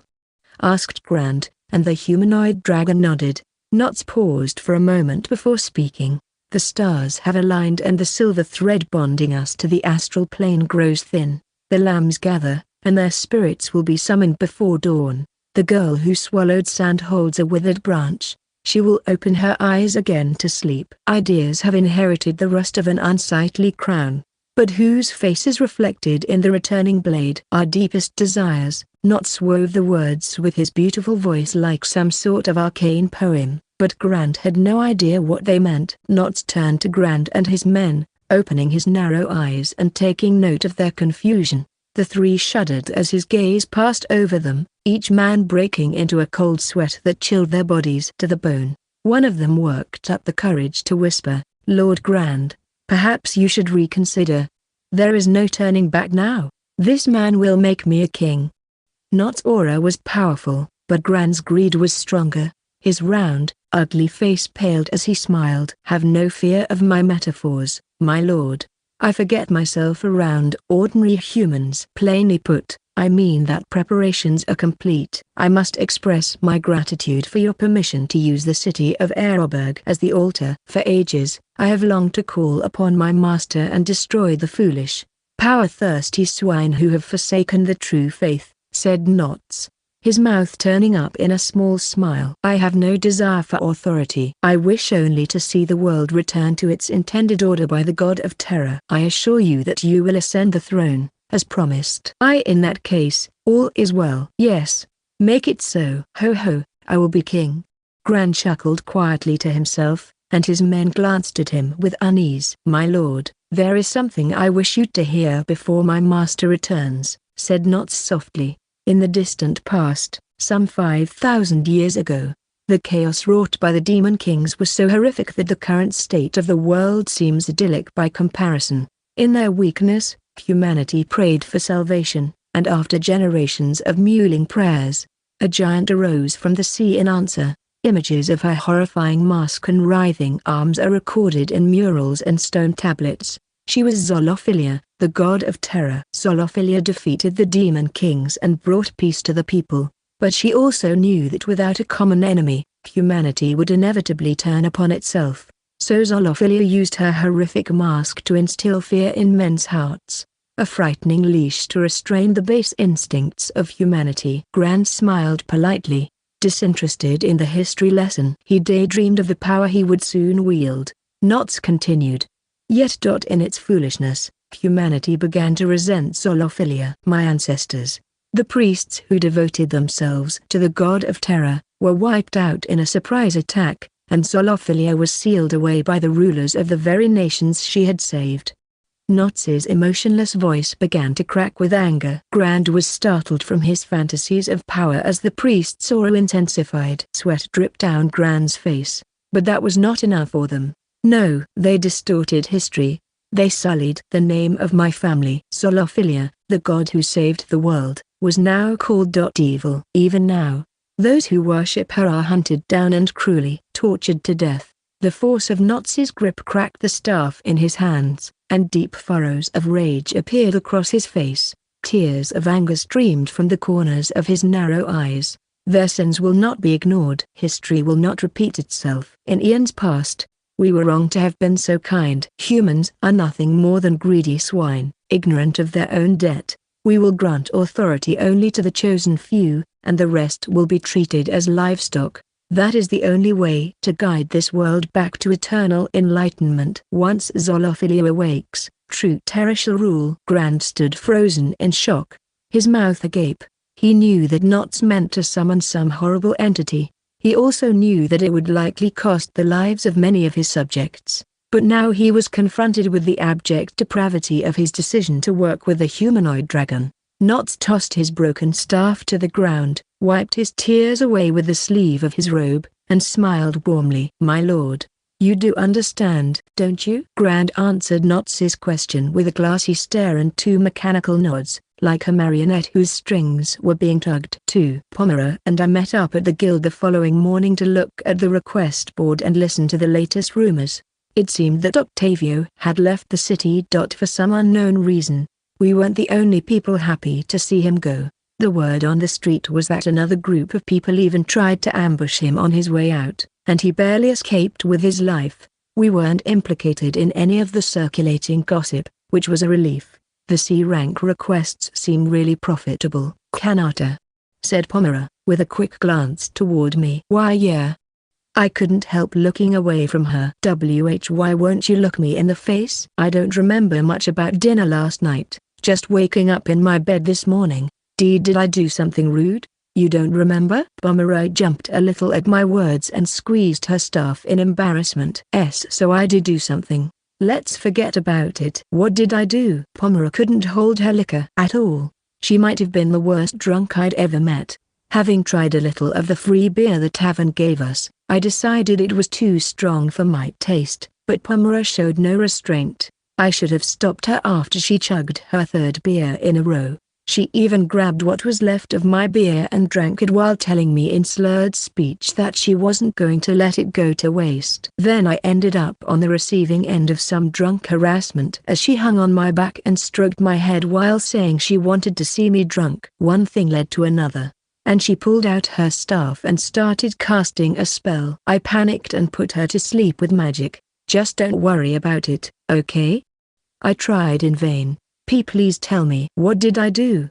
she persisted. I forced a smile and made a non-committal shrug, but her face just paled even more. I made a mental note to cut her off after her second beer in the future. Then we heard a scream from outside, and a man raced into the guild. The skies turned a strange color. "It's like a fuchsia maybe magenta but it's really weird." Chaos erupted in the guild as everyone tried to get to a window or door to look. "Is this something that happens often?" I asked Pomera, but she shook her head. We left the guild to see for ourselves. The sky had indeed turned magenta. It wasn't the beautiful kind of purple you might see at sunset. It looked artificial. Everyone in the street had stopped to stare up in awe. I saw a large hawk flying in the distance, and the strange color seemed to tint the bird like an overlay. "Maybe it's not the sky." Some sort of light around the city. As I stood there confused, I soon realized that the crowd's racket was steadily getting quieter. The people around me were starting to lean against walls and slump to the ground. What the hell's going on? It was obvious to me now that this wasn't a natural phenomenon. As I looked on, I began to hear the cries of the suffering townspeople. "It hurts. I can't raise my arms. I'm so cold." "What is this?" I asked, turning to Pomera. "Kanata, you don't feel anything at all?" "It feels like my health is being sucked away." "No way," I thought as I checked my own status. Both my HP and MP were slowly being depleted. It was such a tiny fraction of my overall total that I couldn't feel it, but there was no doubt that it was dropping. I gulped. Whatever this magic was, it was powerful enough to get through the protection of Lunir's robe. I looked up at the sky again, and it finally hit me. It's barrier magic. There was a giant barrier surrounding the entire city, draining the life and magic of everyone in Narrowburg. Even Lunir couldn't pull off a spell this massive without preparation. The caster had to be close by. They also had to be incredibly strong if they were confident enough to attack an entire city. This wasn't a poser like Clovis. This was the work of an actual high-level magic user. I tried to remember the name I'd seen on that bright red wanted poster. "We have to evacuate," I started to say. Then I saw a child leaning against a wall. He was limp from the pain, and his crying mother was trying to lift him back to his feet. At this rate, the common people of Aeroburg were going to waste away and die before they could make it to the city gates. They wouldn't survive if we didn't put a stop to this soon. We could try to take out the barrier, but there were most likely items throughout the city supporting the spell. Destroying them might weaken it a little, but it wouldn't nullify the whole thing. No, I needed to defeat the caster. That was the only way. It's okay, I can handle this, I said, taking a deep breath to reassure myself as much as anyone around me. Lunia had expected that I would run into serious threats. She trained me to fight against other magic users, particularly legitimately dangerous ones. Even if it was that humanoid dragon, I should be able to handle the fight. At the very least, I was certainly the strongest person in the Adventurers Guild. I'd never forgive myself if I abandoned these people. I had to act, but I wasn't confident that I could do it in time to save everyone. Bumra-san, is there anywhere the people can gather during an emergency? I asked. Somewhere the people can gather? Like if there's a natural disaster or monster attack, is there a rally point? The church? I took my map out of my magic bag and unfurled it. The church was fairly near the center of Aeroburg. That seemed as good a place as any. I pulled another magic bag out of my main magic bag. I couldn't use Dimension Pocket in public, and a single magic bag couldn't hold that much, so my inventory was magic's bags all the way down. This one contained healing potions and elixirs. I handed the bag to Pomura Kanata. Pomura-san, I need your help. I need you to go to the church and destroy whatever is holding up the barrier there. Heal the injured and take them along with you as you go. At heart, Pomura was a white mage. She could cast Raphael's Tears, a level 11 spell that could heal nearly any injury or disease. She could also cast Healing Rain and restore the health of everyone in a large area. After the past week of training, the white magic she could use far surpassed any healing I could do. I was worried that the barrier would sap her MP, so I loaded her down with a few more elixirs to keep herself topped off. You mean I should gather the people? I am not sure I can do that, she said anxiously. She might seem like a timid girl, but Pomura could be courageous if she thought it would help others. She'd bravely called the guards when Octavio harassed me and shown me around town even though she risked making Roy angry. She'd even faced the demonic horrors inside the cursed mirror. I believed she had the strength to be a real leader, but first she had to believe in herself. Pomura-san, if there's anyone who can do this, it's you. She was hesitant, but my words seemed to give her resolve. Pomura took a breath and said, "Oh, okay, I'll do it." Her knuckles whitened as she squeezed her staff tightly. I nodded in encouragement. "I'm going to find whoever cast this spell and stop them," I said. But I had no idea where they were hiding. Not a single clue. Maybe I could narrow down their location if I knew their motive, but even that was a mystery. How do I destroy parts of the barrier? I don't know anything about barrier magic. For a spell this big, there must be items stabilizing it, probably a lot of them, placed in regular intervals around the city. They shouldn't be hard to find if we just had time. If you can't find them, well, just do your best. Lead the people and heal as many as you can. There should be lots of them.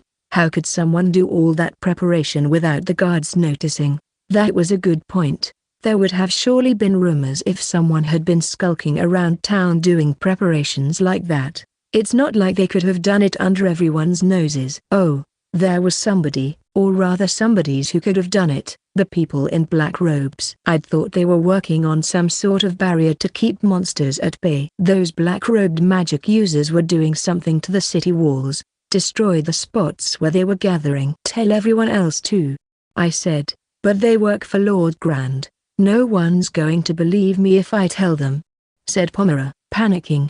That would probably change if she healed them. Still, we didn't have time to dawdle. And those were the clues we had to work with. Magic users working for Lord Grand prepared the barrier. The guards clearly weren't suspicious of their work. If that was the case, it was obvious that Grand was involved. That meant it was likely that the caster was hiding out in Grand's mansion. And the red flyers for the humanoid dragon were taken down on Lord Grand's orders. It was all coming together. I spread out the map and looked at the city's center. I'm sorry, but I have to go. I think I know where the caster is. 3. I ran up to Lord Grand's mansion alone, vaulting over the exterior wall and kicking down the front door. It looked like my hunch was correct. An evil aura radiated from somewhere below the floor, and the effect was so strong here that even I could feel it. This was the full force of the spell, not the weaker area of effect that had been extended with the assistance of items and ritual.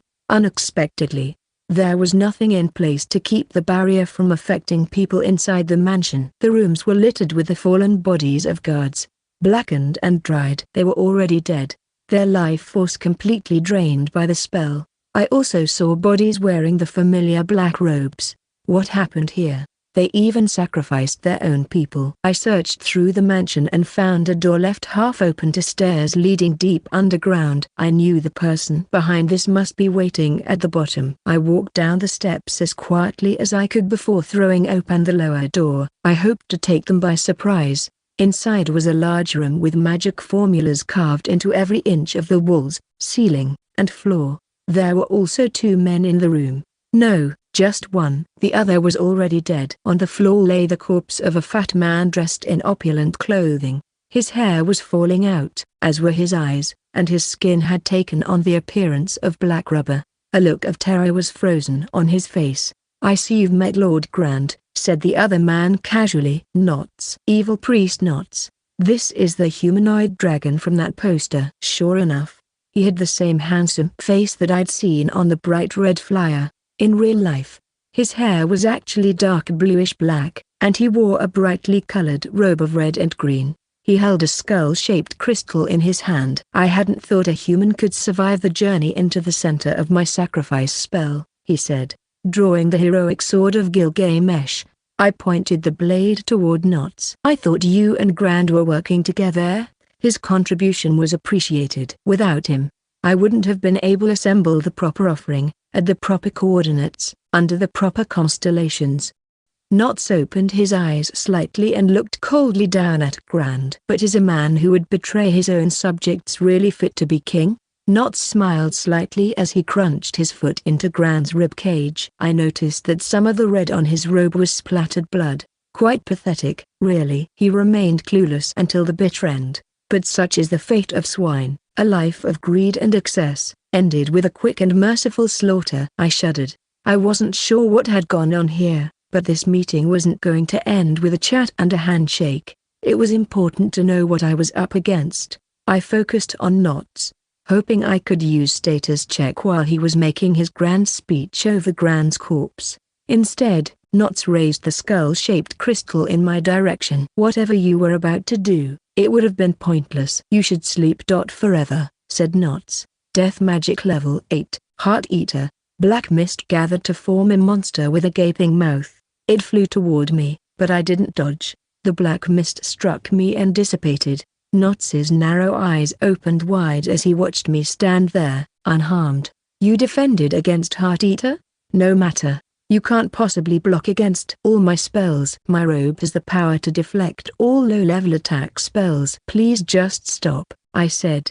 "There's no item in the world that can defend against all spells level 8 and below." "Wait, something is amiss." "Oh, I see. The reason sacrifice reached its full potential so quickly is because you entered the mansion. You'll be the instrument of your own doom." Space-time magic level 8, Dimension Pocket. Letting the crystal skull fall to the floor, he reached in and withdrew a shining jade staff. "It seems I must use my full strength for the first time in centuries." I had hoped to avoid the gaze of those above, but I am faced with a trial before the ceremony.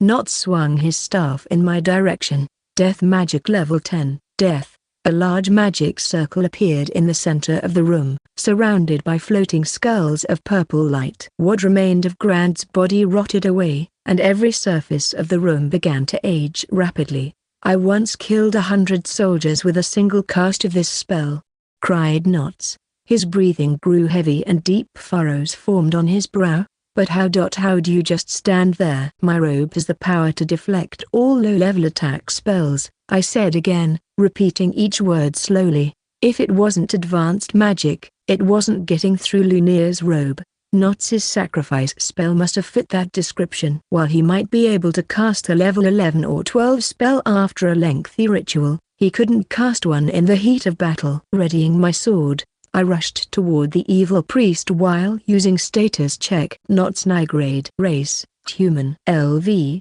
375 HP, 1613 1613 MP, 944 1800. Knots wasn't even level 400. This is impossible. I can't be stopped. My duty to Zolophilia demands that I guide the world. He shrieked. I swung my sword, shattering the dropped crystal skull and making a spider web of cracks in the floor. The crystal skull was the heart of what held the sacrifice spell together. Without it, the citizens of Aeroberg shouldn't lose any more of their health. No. We stand on the threshold of a new world, and I am the last of the Nigrade line. Knots fell and struck the floor with his fists before looking up at me. His breathing ragged.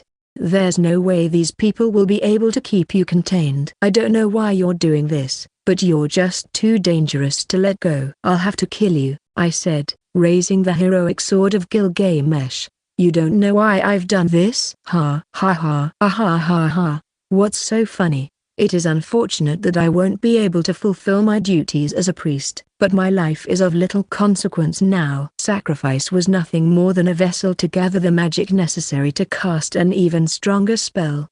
Jiggled Knots. Is he just acting tough? No. He thinks he has something up his sleeve. Before you arrived, I used that concentrated power to cast Nirvana. You even donated a good bit of your own magic power. Even now, Zolophilia, once sealed away by the stupidity and sins of humanity, is emerging into this world. His crazed eyes opened wide, and his mouth curled into a malicious smile as his rant went on. No one can stop her now. Zolophilia will show no mercy. She will fill this world with terror. Ha ha ha. She awakens. Freed from her imprisonment, she will end the world as you know it. At last, my people's deepest wish will be granted. My death is nothing compared to that. The room began to shake, and the evil aura grew more intense. I realized now that it hadn't been coming from Knots. Ah, she's here, she's here, she's here, here, here, here. Zolophilia. Knots chanted, then trailed off into frantic laughter. Play, came an ominously ethereal voice, echoing from the depths of the earth. Let ''s. Play. From the corner of my eye, I saw something appear behind me. It was a giant crimson and jade mask, nearly 3 meters tall. It seemed to be made of a layered, bark-like material. Spiral patterns swirled around hollow eyes that opened wide on each side. Behind the mask was a disgusting lump of flesh, the same jade green as the mask. I couldn't tell if it was plant or animal in origin, but countless tentacles reached out of the mass. They also appeared plant-like, but something about their shape suggested the form of human arms and legs. What the hell? I gasped. Zolophilia, our beautiful god. To think I am blessed to see her with my own eyes. She's so... Oh, mother, father, my humiliated ancestors, I've done it. Knots stood, his arms wrapped around himself as he wept and prayed to the creature. Is this guy for real? I was dumbstruck by Knots's strange excitement but more so by Zolophilia's strange appearance. That was when her tentacles stretched out to attack me. I was too slow. Swinging the heroic sword of Gilgamesh, I managed to cut off some of the tentacles as I leapt back. But like a flash, others snapped forward to wrap around my legs. Let ''s. Play. Let ''s. Play. Oof. Zolophilia swung me around, and my back smacked into a wall. Buckling the stone, she kept going, bouncing me off each of the 4 walls in turn. Twisting, I tried to cut the tentacles, and Zolophilia let go of me mid-swing. I flew into a wall, which collapsed on impact. I was nearly crushed by the falling rubble. Ah ha ha ha ha. Zolophilia has delivered me from death. My beloved god of terror, today I fulfill the purpose of my birth. Zolophilia, return this human warped world to its proper state. Knots was still laughing and ranting as I pushed aside the debris and crawled out. Let ''s. Play. Zolophilia's giant mask was suddenly right in front of me. You must be around level 2000, I muttered. Then I slashed horizontally with all my strength. The blade sliced through the mask, creating a deep gouge. The surface split, and dozens of Zolophilia's tentacles fell like cut leaves. Ah! Zolophilia shrieked as she was thrown into the air from the impact of my strike. She crashed into the ceiling, opening a massive hole and leaving the floor littered with fragments of her shattered appendages. Ah ha ha ha ha. Wah! Knotz's eyes followed Zolophilia up through the ceiling, and then he turned to look at me in amazement. Her first attack took me by surprise, but now I knew the truth. Zolophilia was a weak opponent. Despite her unsettling appearance, she wasn't any weirder or tougher than the demons in the cursed mirror. I've fought stronger monsters in Cocytus. You don't live up to your name, God of Terror, I said. Zolophilia writhed in agony on the floor above us. Let play. She might have been weak to me, but I knew that she was unthinkably strong compared to the citizens of Arrowburg. Unless I finished this quickly, she might destroy the entire town. Zolophilia. Race, Heart of Dreams. LV, 1800. HP, 3211. 8100. MP, 8100. 8100. Turns out I was right, she was just shy of level 2000, but I'd never heard of race called Heart of Dreams. I wondered what that was about. Shocking. Knotts sputtered as he limped around the edges of the rubble, watching the battle unfold. To think Zolophilia would need to remove her shackles and choose another form. This hasn't happened for 5,000 years. Oh, ooh, ooh, came her eerie moan from above. Through the broken ceiling, I could see that Zolophilia was growing. It is absurd that Zolophilia would recognize a single human not as a subject, or even something to be idly destroyed, but as an actual threat. She is no longer playing. Ha ha, the fact that you have a modicum of strength means you will truly know terror, shrieked Knotts. What the heck is Zolophilia? She's not a demon. Maybe some sort of god, but she's not anything like Nyarlathotep.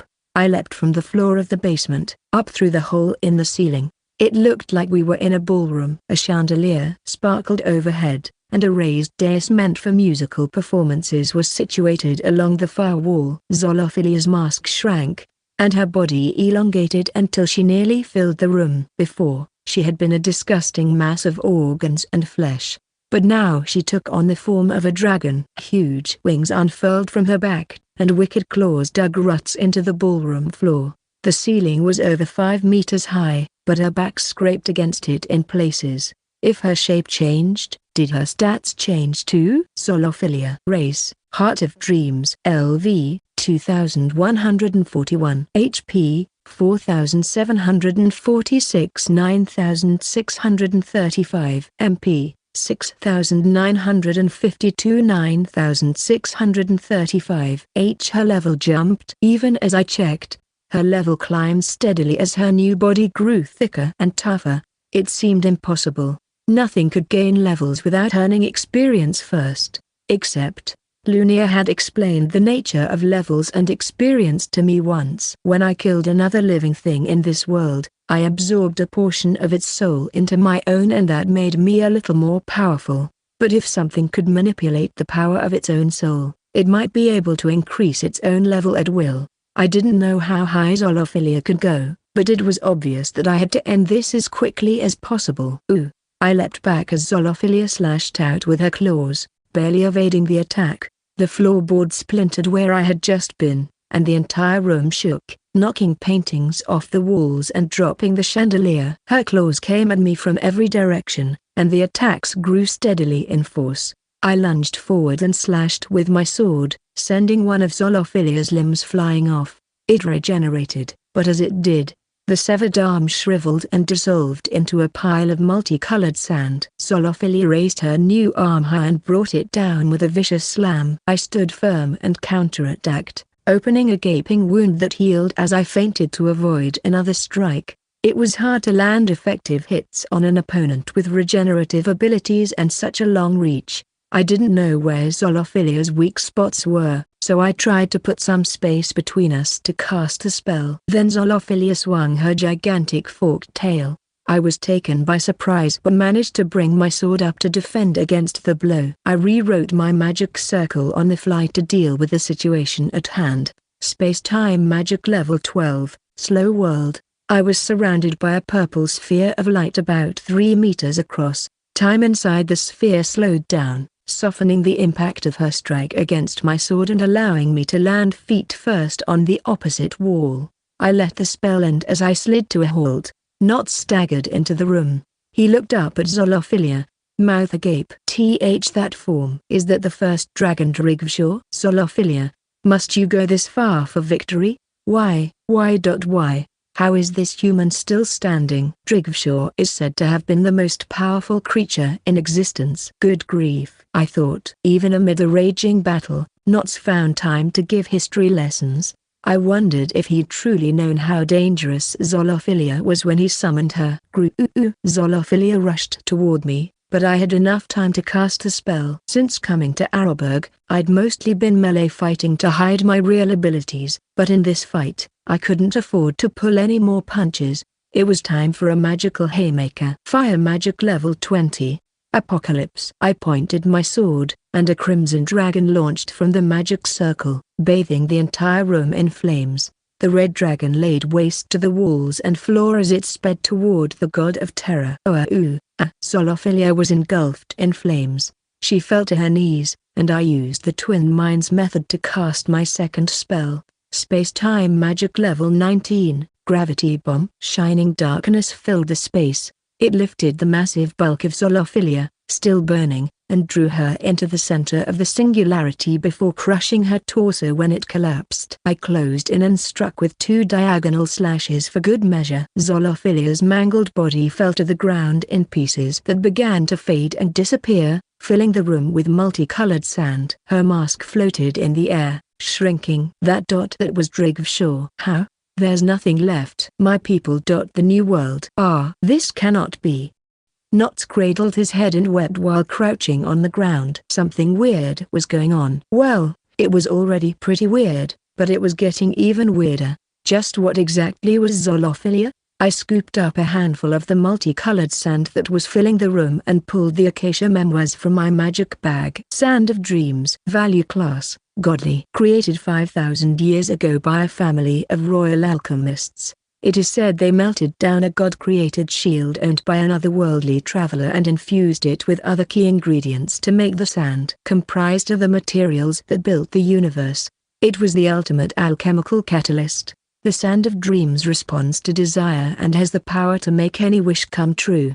However, the sand is fickle and cannot be controlled. A merchant who wished for riches was turned into a statue of gold. A hero who desired power was transformed into a hideous beast. Use with caution. Is this what Zolophilia is made of? If that were the case, then the fact that she could change form meant that the sand was wishing on its own. But the Acacia Memoirs didn't mention anything about self-awareness. It suddenly hit me. Zolophilia's race was listed as Heart of Dreams, not Sand of Dreams. That led me to a chilling hypothesis, and I felt the blood drain from my face. Don't tell me they fed the Sand of Dreams a person, I said. To be more precise, Zolophilia is a homunculus, a creature born from alchemy using a human as its base material. They used a curse to seal away the martyr's free will and personality so that she could live eternally as the god of terror, said Knots as he crouched in the corner. How could they do something so horrible? My ancestors did only what was necessary, and we were betrayed. Thousands of years have passed, and I have kindled the light of a new era, only for this to happen.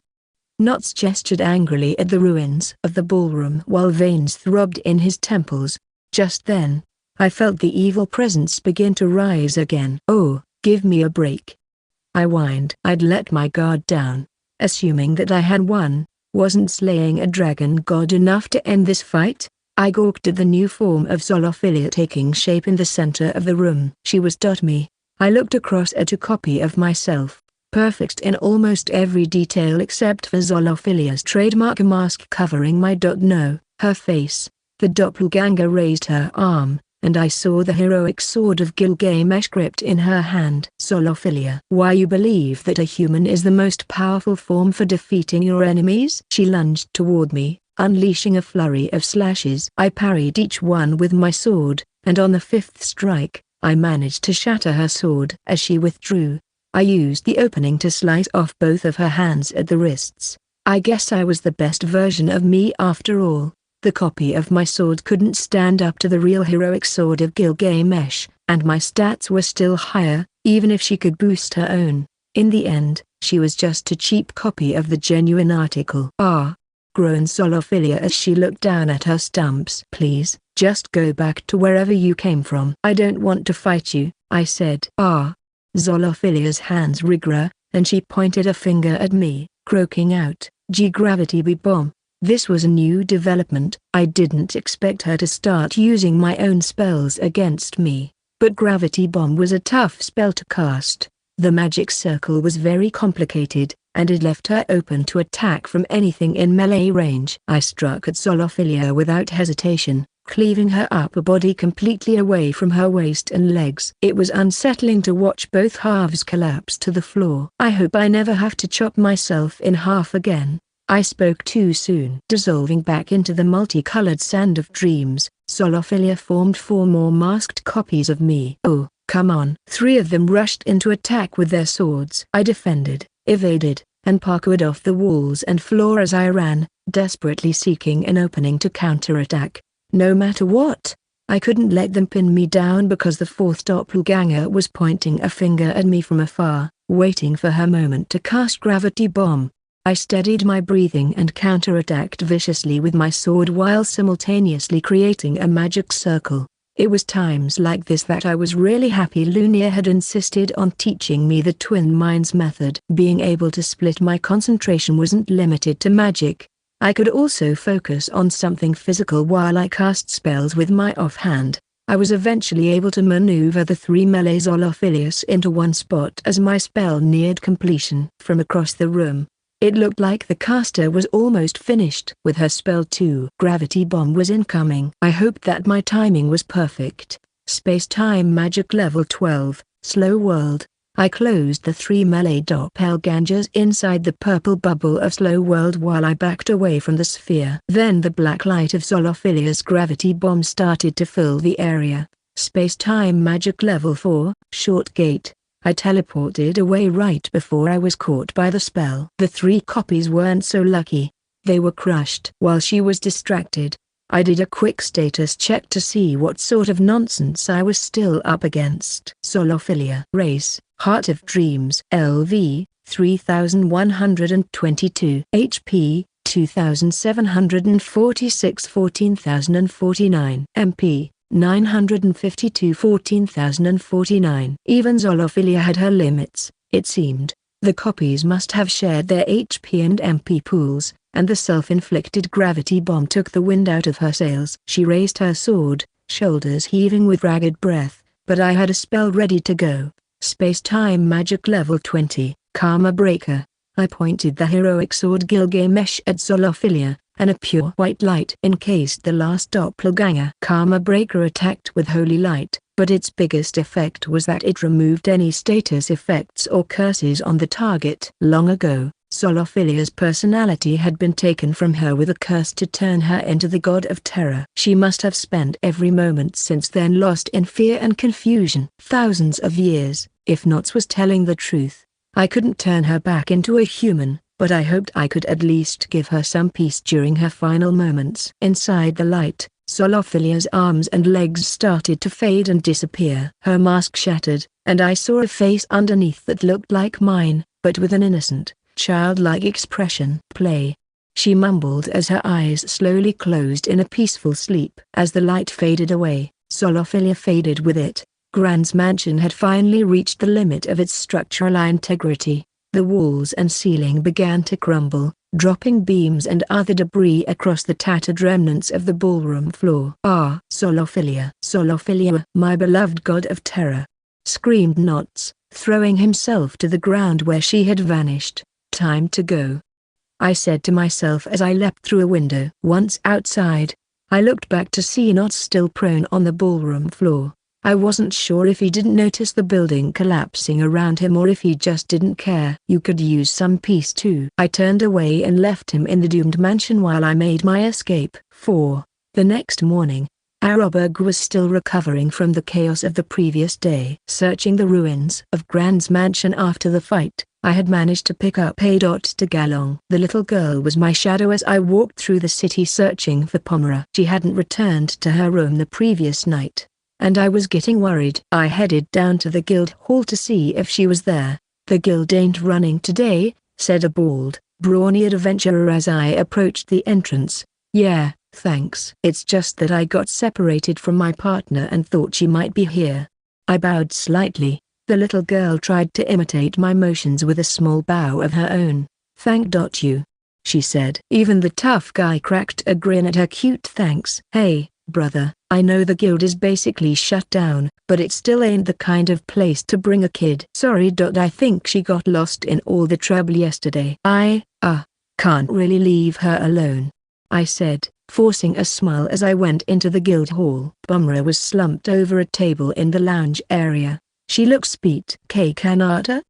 Light returned to her eyes. "You must be exhausted," I said, taking the seat across from her. She looked like she hadn't slept. I started to feel guilty about going back to my room instead of searching for her. "So what happened after you left yesterday?" she asked. "The rumors are true. The evil priest Knots was working with Lord Grand." Pomera flinched when she heard Knots' name. "Ah, really? Knots was in the city." That's. "Yeah, but I defeated him. Kind of. The fight destroyed the mansion, and he was still in the mansion." Pomera's eyes grew wide with shock. The signs of fatigue vanished from her face. But there's barely a scratch on you." When I'd used status check on Knots, I noticed that his race was listed as human. That made me suspicious that humanoid dragon might be more of a job description than an actual race, so I checked a few of Lunier's books before I fell asleep. I learned that humanoid dragons got their title based either on their level or the destruction caused by their plans. Knots must have been the dangerous plan sort, not the high-level sort. Before last night, I'd worried that my level was grossly overpowered. Everyone else seemed so low by comparison, even Knots. But after fighting Zolophilia, I knew that Lunier was right. There were some truly high-level dangers kicking around Locklaw. I couldn't let my guard down. "You act like it was nothing," said Pomera, staring at me with her mouth open in amazement. Then she looked over, and "Who's this?" The little girl had hopped up on the bench to sit next to me while we spoke. She looked about 10 years old, and her hair was twisted into two buns on either side of her head, one pale green and the other a light pink. "Let's play," she chattered, clinging to my arm while she looked around the guild hall with an innocent smile. Even the hardened adventurers in the room couldn't help but smile back at her. "Well, it's complicated," I started, then facepalmed while letting out a sigh. How could I explain that she was the Heart of Dreams, cursed 5,000 years ago by Knots' ancestors to create the god of terror? The little girl was Zolophilia. As I left Grand's grumbling mansion the night before, I noticed her standing behind me. I'd hoped I was just seeing things, but status check confirmed that it was her and that she was still level 1800. Zolophilia had used the Sand of Dreams to recreate her original body. I thought Karma Breaker had killed her, but I guess I still had trouble casting a level 20 spell and keeping it stable. She'd reverted to her former personality and was so sweet that I didn't have the heart to try to kill her again, even if she was the most powerful person I'd run into on the surface. I patted Zolophilia's head, and she seemed to enjoy it. She laid her head on the table and closed her eyes. "Why, you're looking after a lost child?" asked Pomera hesitantly. "Why don't you let the church take care of her once things have calmed down a bit? They're looking after any orphans from all this mess." I wished it were that easy, but what if she threw a tantrum and destroyed the city in the process? Or maybe Zolophilia would end up massacring people just trying to play a game with them. What if she was kidnapped? Someone could try to use her for evil ends. The priests don't happen to be level 3000 or so, do they? I asked. "What? Kanata, are you okay? You didn't get hit with some weird spell from Knots, did you?" "I didn't think so," I said glumly. I knew the church wasn't an option, but I was still disappointed, until I found a high-level person who I could also trust to act like a parent. She was mine to look after, level 1800 or not. She was still a child at heart. I stroked Philia's head to calm her while listening to Pomera. I decided that Zolophilia was too much of a mouthful. Yesterday was really tough, Pomera said. She had worn herself out healing and guiding the townspeople. Even after Notz's sacrifice spell collapsed, she continued to act as a leader until she nearly collapsed herself. There was still a lot of cleaning up to do, but she finally hit her limit. I suspected that she apologized to everyone she could before she left the church. In the end, the barrier spell just stopped. There were rumors about Notz, but no one actually saw him. Except you, said Pomera with a sigh. That sounded about right. Aside from rumors, no one in town had any idea that Notz and Grand were working together. Between the sacrifice spell that had killed all of their followers in the mansion and the collapse of the mansion itself, there wasn't much left in the way of evidence or witnesses. And since the guild was administrated by the local lord, it was pretty much shut down for the time being. A distant relative of Grand's was going to be coming in as a substitute, but nobody knew how long that might take. Until then, the hall was still open for adventurers to hang out, but no requests were being posted. I heard a few idle adventurers talking about moving on to other cities. I barely slept last night. I never thought I'd end up drinking a sleep replacement elixir unless you made me, complained Pomera. But you worked really hard and did a lot of good. People had to notice that, right? Yeah, said Pomera, her expression showing mixed feelings. Maybe I'm expecting too much, but I feel like things have changed. It would be nice if I could make some equal friends. But, well, everyone's treating me like a hero now, which kind of makes me uncomfortable. I'm sorry, I shouldn't complain, but you are a hero. Yeah. I was running around the city looking for weakened people, casting healing rain and using elixirs to raise my magic. The people who saw me thought I had unlimited magic. Then they started cheering me on, and when the barrier was destroyed, people acted like I was the one who did it. They kept calling me a saint.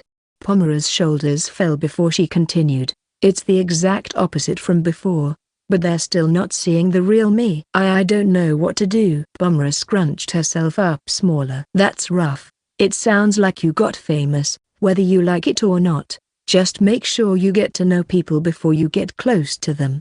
I said, get close to the people I know. Maybe you're right, Pomera murmured as she gave a little nod. I mean, be careful. Not everyone who recognizes you will have your best interest at heart. Some will try to take advantage of the bad attitudes about elves to force their agendas. Other people might act friendly to try to get something from you. They might seem charming, but they're bad news, I said, and then took a drink of water. Pomera wore a troubled expression. Maybe we should try going somewhere else for a while, I continued. I know you wanted to reduce the prejudice against elves here, but I think the way you helped yesterday might have done a lot to make that happen. And Lord Grand is dead now, so he won't be around to drum up any more hate. We could make a fresh start somewhere else, a place where you could make friends with a blank slate. I'll think about it. Pomera nodded slightly. I didn't want to bum her out. It was amazing that Pomera found the courage and strength to save Arrowburg in its moment of need. But we had to have a frank discussion about what might happen next. Some self-centered jerk like Roy was bound to try to take advantage of her. Better to have her a little disappointed now than let her get wrapped up in someone's scheme because she was naive. Pomera. No, Saint Pomera, I knew I'd find you here. Speak of the devil. I felt my expression darken. Roy, it's been a while, said Pomera with a tiny bow. I'm so sorry I was such an idiot. Please forgive us. When I heard about how you rushed around the city protecting people, it made me realize how poorly we treated you, he said through crocodile tears as he bowed low. Pomera looked at the back of his head with narrowed eyes. I wasn't impressed with his act either. Pomera always tried to find reasons to stand up for Roy, but he was a real tool. It's fine. I don't really care, said Pomera. Oh, how kind. Especially after I was so horrible to you. Let me atone. Join me as a true companion, and let's adventure together. No, thank you, was all Pomera said in return. Why you're still mad, aren't you? Please, Pomera, I'm begging you to forgive me. I can't move on if I don't make it up to you. Her silent treatment caused cracks to form in Roy's facade. I thought you liked me, Pomera, Isn't that why you were so obedient, right? Pomera looked around in distress, and after a moment's hesitation, she grabbed my hand. I'm in Kanata's party now. So? No, thank you. And I never thought much of you at all, Roy, said Pomera. What? Roy's face twisted in anger. Let's go, Kanata. We don't need to stay here any longer. Now that we've met up, said Pomera as she pulled my arm. I gently shook Philia's shoulder to wake her before Pomera dragged both of us from the guild hall. Roy stared after us, his face bright red. 5. As Kanata faced off against the evil priest Knots, Lunia sat surrounded by a pile of books. In front of her was a dark bolt of cloth, and she was carefully painting magic symbols across the fabric with red pigment. Noble awoke from a nap and gently stretched his hinges. Shouldn't you take a break, lady? 2 weeks had passed since Noble brought up the possibility of Kanata finding love on the surface. Since then, Lunia spent sleepless nights searching for a way to reduce the effects of her unholy aura. She read through every magic book she owned and wondered the flaws of Cositis, killing monsters and collecting items for her research. She'd killed so many monsters that Noble quietly worried that she might be upsetting the dungeon's ecosystem. Every day, she forced herself to focus on continuing her work, drinking enough elixir to float a boat.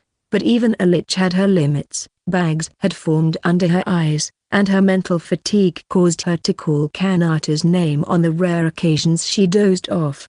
Noble was a little shocked. It had taken less pestering than he expected to convince her to leave Cositis. He even began to regret putting the idea into her head. Her obsession was getting scary. Even scarier was the thought of what she'd do if Kanata managed to snag a girlfriend before Lunia caught up. He wanted her to find happiness, but he didn't want to be the treasure chest standing between Lunia and a jealous rampage. No need to rush, said Noble, imagining the carnage. Years ago, Lunia had developed the theoretical background for a process to dampen the impurity, but she never put it into practice. It was research for research's sake, just something to pass the time until another piece of research became more interesting. In truth, she never actually entertained thoughts of going outside until she met Kanata. After she hunted down all her old notes, trying to pick up where she left off, Noble worried that she was trying to cram a century of work into a few weeks. You're a smart girl. Don't worry, you'll get it eventually. Until then.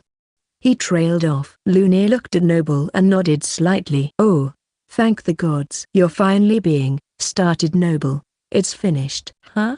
If I make an impurity sealing robe with this cloth, I should be able to reduce the effects of the aura by 80%, she said, spreading and smoothing the cloth. It will seal my magic too, so I might not be that strong. But I can go see Kanata. Her voice was filled with excitement and uncertainty. Even she seemed surprised to have finished the project so quickly. What do I do now? It's done, but won't I just be bothering Kanata if I go running after him? She looked restlessly at Noble. She seemed to be asking his permission, but Noble was pretty sure she was going to do whatever she wanted regardless of his opinion. He thought this was her best shot at happiness, but it was also a big risk of heartbreak. He managed to swallow those words before they came out. I don't think you'd be bothering him, he said instead. Why, you really think so? But I haven't completely eliminated the effects of the aura. Noble let out a huff, growing annoyed with her waffling. Okay, fine. Then just give up. Why don't you? He asked. Tears welled up in her eyes. How could you say something so horrible? I've worked so hard to make this. No, it's fine. An 80% reduction means the average person will just feel a little uneasy. I might be able to improve its efficacy if I continued researching, but that could take years. By then Kanata will have forgotten about me. Lunia's white face turned red as she grew agitated, and she gestured wildly. Hey, settle down, lady. Giving up isn't an option. I know that. You know that. So just go, said Noble. Lunia's eyes got wide. And Noble felt a wave of relief wash over him. The indecisiveness had ended. Lunia squeezed the magic formula cloth and scrunched her shoulders up. But what do I even say when I find him? Maybe it really is best if I don't go, she said. Noble fell over on his side in exasperation. Lunia continued to hesitantly talk herself through her concerns. And if Kanata has found a girlfriend, what do I do then? I don't think I could stand it. I really should just stay in Cocytus. Lunia began to fidget, blowing the magic cloth in her hands and wrinkling it. Let it go, said Noble, rushing over to pry the fabric from her grip with his mouth. It might tear. Look, I said he might find a girlfriend someday. Kanata's not the kind of guy who would forget about you in a few weeks. Ah really? Yeah. Don't you trust him? Yes, but Buot, if you keep wasting time being wishy-washy, then you can kiss him goodbye. Those words proved to be the incentive Lunia needed. She rushed to stitch together the impurity sealing robe. About an hour later, she placed the finished garment in her dimension pocket and walked out of the hut. Noble hurried to catch up. Hang on, what about the rest of the stuff in the hut? He asked. I don't have time to clean up. Another girl could steal him in the time I spend going through things, shouted Lunia, walking away with her face turning red. Calm down, lady. It'll only take a day to pack. What if today's the day that changes everything? Asked Lunia, her expression utterly serious now. Noble knew that arguing was futile. Okay, fine. Gimme 10 minutes, he sighed, then went into the yurt and shoved any valuable item he could find into his mouth. They set off for the 100th floor.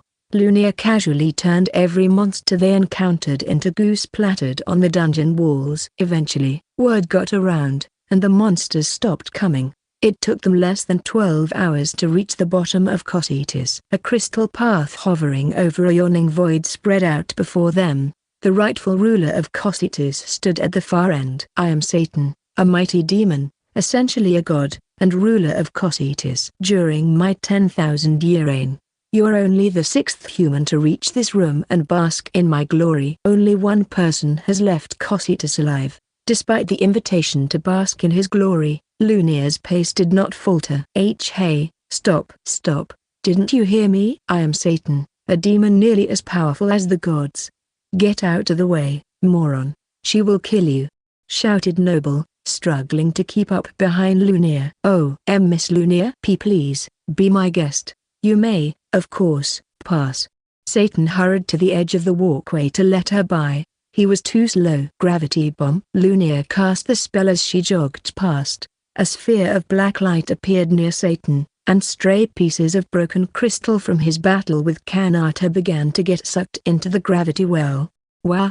Satan leapt clear of the spell's effect just as it imploded. A moment slower and he would have been crushed. Unfortunately, his jump took him over the edge of the walkway. Satan found himself hurtling into the abyss. Aar!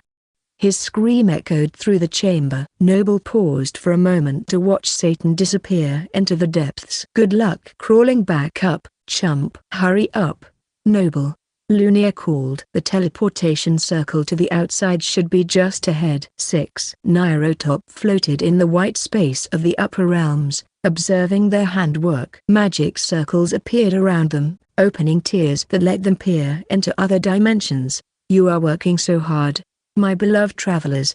Ho ho, some of you are coming along quite nicely. Ijuin, that ego is pure charisma. Otogi, you used to be so boring, but your brand is on the rise now that I've pulled a few strings. A host of gods like Nairotop worked behind the scenes to keep Lochlore running. Each had their own duties. There were those who kept amusing records of the happenings in the world. Others who arranged focus groups with the higher gods and sent those findings to the gods in charge of marketing, and even mid-level manager gods to oversee daily operations. Among other things, Nairotop's duties included sending people to Lochlore, creating demon kings, and giving divine revelations to important characters. Sometimes they would run a plotline where a powerful warrior would succumb to a ruinous fate, or sometimes they would steer a humanoid dragon into a new scheme so that a traveler would have a proper nemesis. Essentially, they kept the drama moving along. They'd even been behind the storyline that sealed away Zolophilia, 5,000 years ago. A man-made god that destroyed demon kings and humanoid dragons alike would have been bad for continuity. Nairotop liked to make sure their stories didn't develop plot holes. To Kanashi, you are a bore. Nairotop sighed. I suppose she has her fans, but I am not one of them. I have tried so hard to nudge her in the right directions, but she is incapable of taking a hint. What is the point letting her live a comfortable life if she never takes any risks? Whatever, she can stay for now. I've got a season finale event planned for her soon. If I can convince this humanoid dragon to play along. I wonder if she can make a death scene interesting. Nairotop continued to monitor their feeds until a higher god's voice called from the ether. My subject. My lord, how may I be of service? If this is to discuss my job performance and impending promotion, then I humbly, my subject, something unfortunate has occurred. Do you remember Kanata Kanbara? Kanata Kanbara. Who was that again? Said Nairotop, struggling to put a face to the name. He is the human you sent to Cocytus, the one who wanted to return to Earth because of his cat. Oh, him. I sent him to Cocytus to make a comedy horror short where he would be eaten by monsters, piece by piece. Did it wrap up too quickly? Or was it not well received? It was fairly dark, said Nairotop with a chuckle as they covered their mouth. Weren't you paying attention? I bet you stopped watching after his arm was eaten by a mimic. Kanata Kanbara lives. He was saved by a lich girl. Beg your pardon, my lord. There should be no monsters in that dungeon who would save a human. Nairotop's smile faded. You have neglected your duties in monitoring Cocytus. It appears a lich girl has lived there for centuries, and she has reached a level surpassing even that of the dungeon's overseer. Wait. There must be some mistake. The lich girl loathes humans. She would never save one. Nairotop had a vague idea of who Lunia was. They'd heard her speak of her hatred toward humans many times, and she never left the dungeon. What was the point of keeping tabs on her? How could you be fooled by such an obvious facade? You slipped up and left a dangerous lich to her own devices for hundreds of years. Nairotop's face grew paler and paler. But it can't be that big of a problem. She'll never leave Cocytus. I will come up with something for Kanata Kanbara and tie up that loose end. If there are no other issues. Oh, but there are. Are you aware that humanoid dragon, Knots, attempted to awaken Zolophilia without your permission? That bastard, muttered Nairotop to themselves. He must have found a chance to deceive me without drawing my attention. If he resurrects that beast, he'll destroy the balance of power in Locklaw. I let one descendant of that family live because everyone loves a good callback, but that was obviously a mistake. There was nothing more irritating than someone flying under the radar. The world of Locklaw was maintained with careful oversight so that otherworldly travelers could live out their stories with as little interference as possible. A vein throbbed on Nairotop's temple. I hope you're sitting down, my subject. Because Zolophilia has already been summoned by Knots and defeated by Kanata Kanbara after he left Cocytus. What? But Zolophilia's lowest level is nearly 2000. How could Kanata Kanbara? Another of my subjects has already recorded Kanata Kanbara's story in the memory sphere. Review it yourself. Furthermore, Lunia the Lich Girl has also left Cocytus. Do you understand what this means? That my mismanagement has created an abnormal situation. Indeed, you have become a laughingstock among the higher gods, and your incompetence reflects very poorly on me. Nairotop cradled their head as they listened to their master's words. Disappointing a higher god was the most terrifying prospect they could imagine. I will fix this, even if I have to go to Locklaw and correct the mistakes myself. I will kill them. You most certainly will not. Do you know why? The selling point of Locklaw is that it is the most extreme form of reality entertainment ever. Excessive interference is explicitly forbidden because if you break the immersion, the other gods will lose interest, and if they lose interest, your all will be downsized. Take care of those two as fast as possible, leaving as little trace as possible. Use every means available to you within the rules. Do you understand? Why yes, my lord. I will end those two immediately and resume monitoring Cocytus properly. This will never happen again. Please, just show me mercy. Nairotop bowed on both knees, sweat running down their face. That will depend on how you handle this. If you fail, well, don't fail. You understood? With that, the higher god's voice cut off. Nairotop clenched their fists and growled with resentment in their voice. Kanata Kanbara, You are nothing. You are a broken plaything that has brought me nothing but shame. Death isn't good enough for you. Afterward. Hello, this is Nekoko, the author of this novel. Thank you so much for buying the first volume of Disciple of the Lich. The cover has Kanata, Pomera, Lunia, and Noble, right? I thought about having just Kanata and Lunia on the cover, but I wanted to showcase the bustling feel of the story in the first volume, so I settled on this image. Let's talk a bit about some behind-the-scenes stuff. When choosing what to illustrate, you generally want to give even exposure to the main characters while choosing either pivotal scenes or scenes that typify the characters' daily lives. Then you need to think about the emotional impact the illustrations have and try to space them regularly through the book. It takes a lot of thought. Readers might get upset if the first half of the book is full of great illustrations and the second half is empty, right? I mean, I don't think you have to overplan it, but if nothing else, you should put some effort into making it even. Having said that, this volume has a few unconventional illustrations in it. Yep, I'm talking about the Levis ones. He only appeared in a couple of chapters and wasn't even a main character.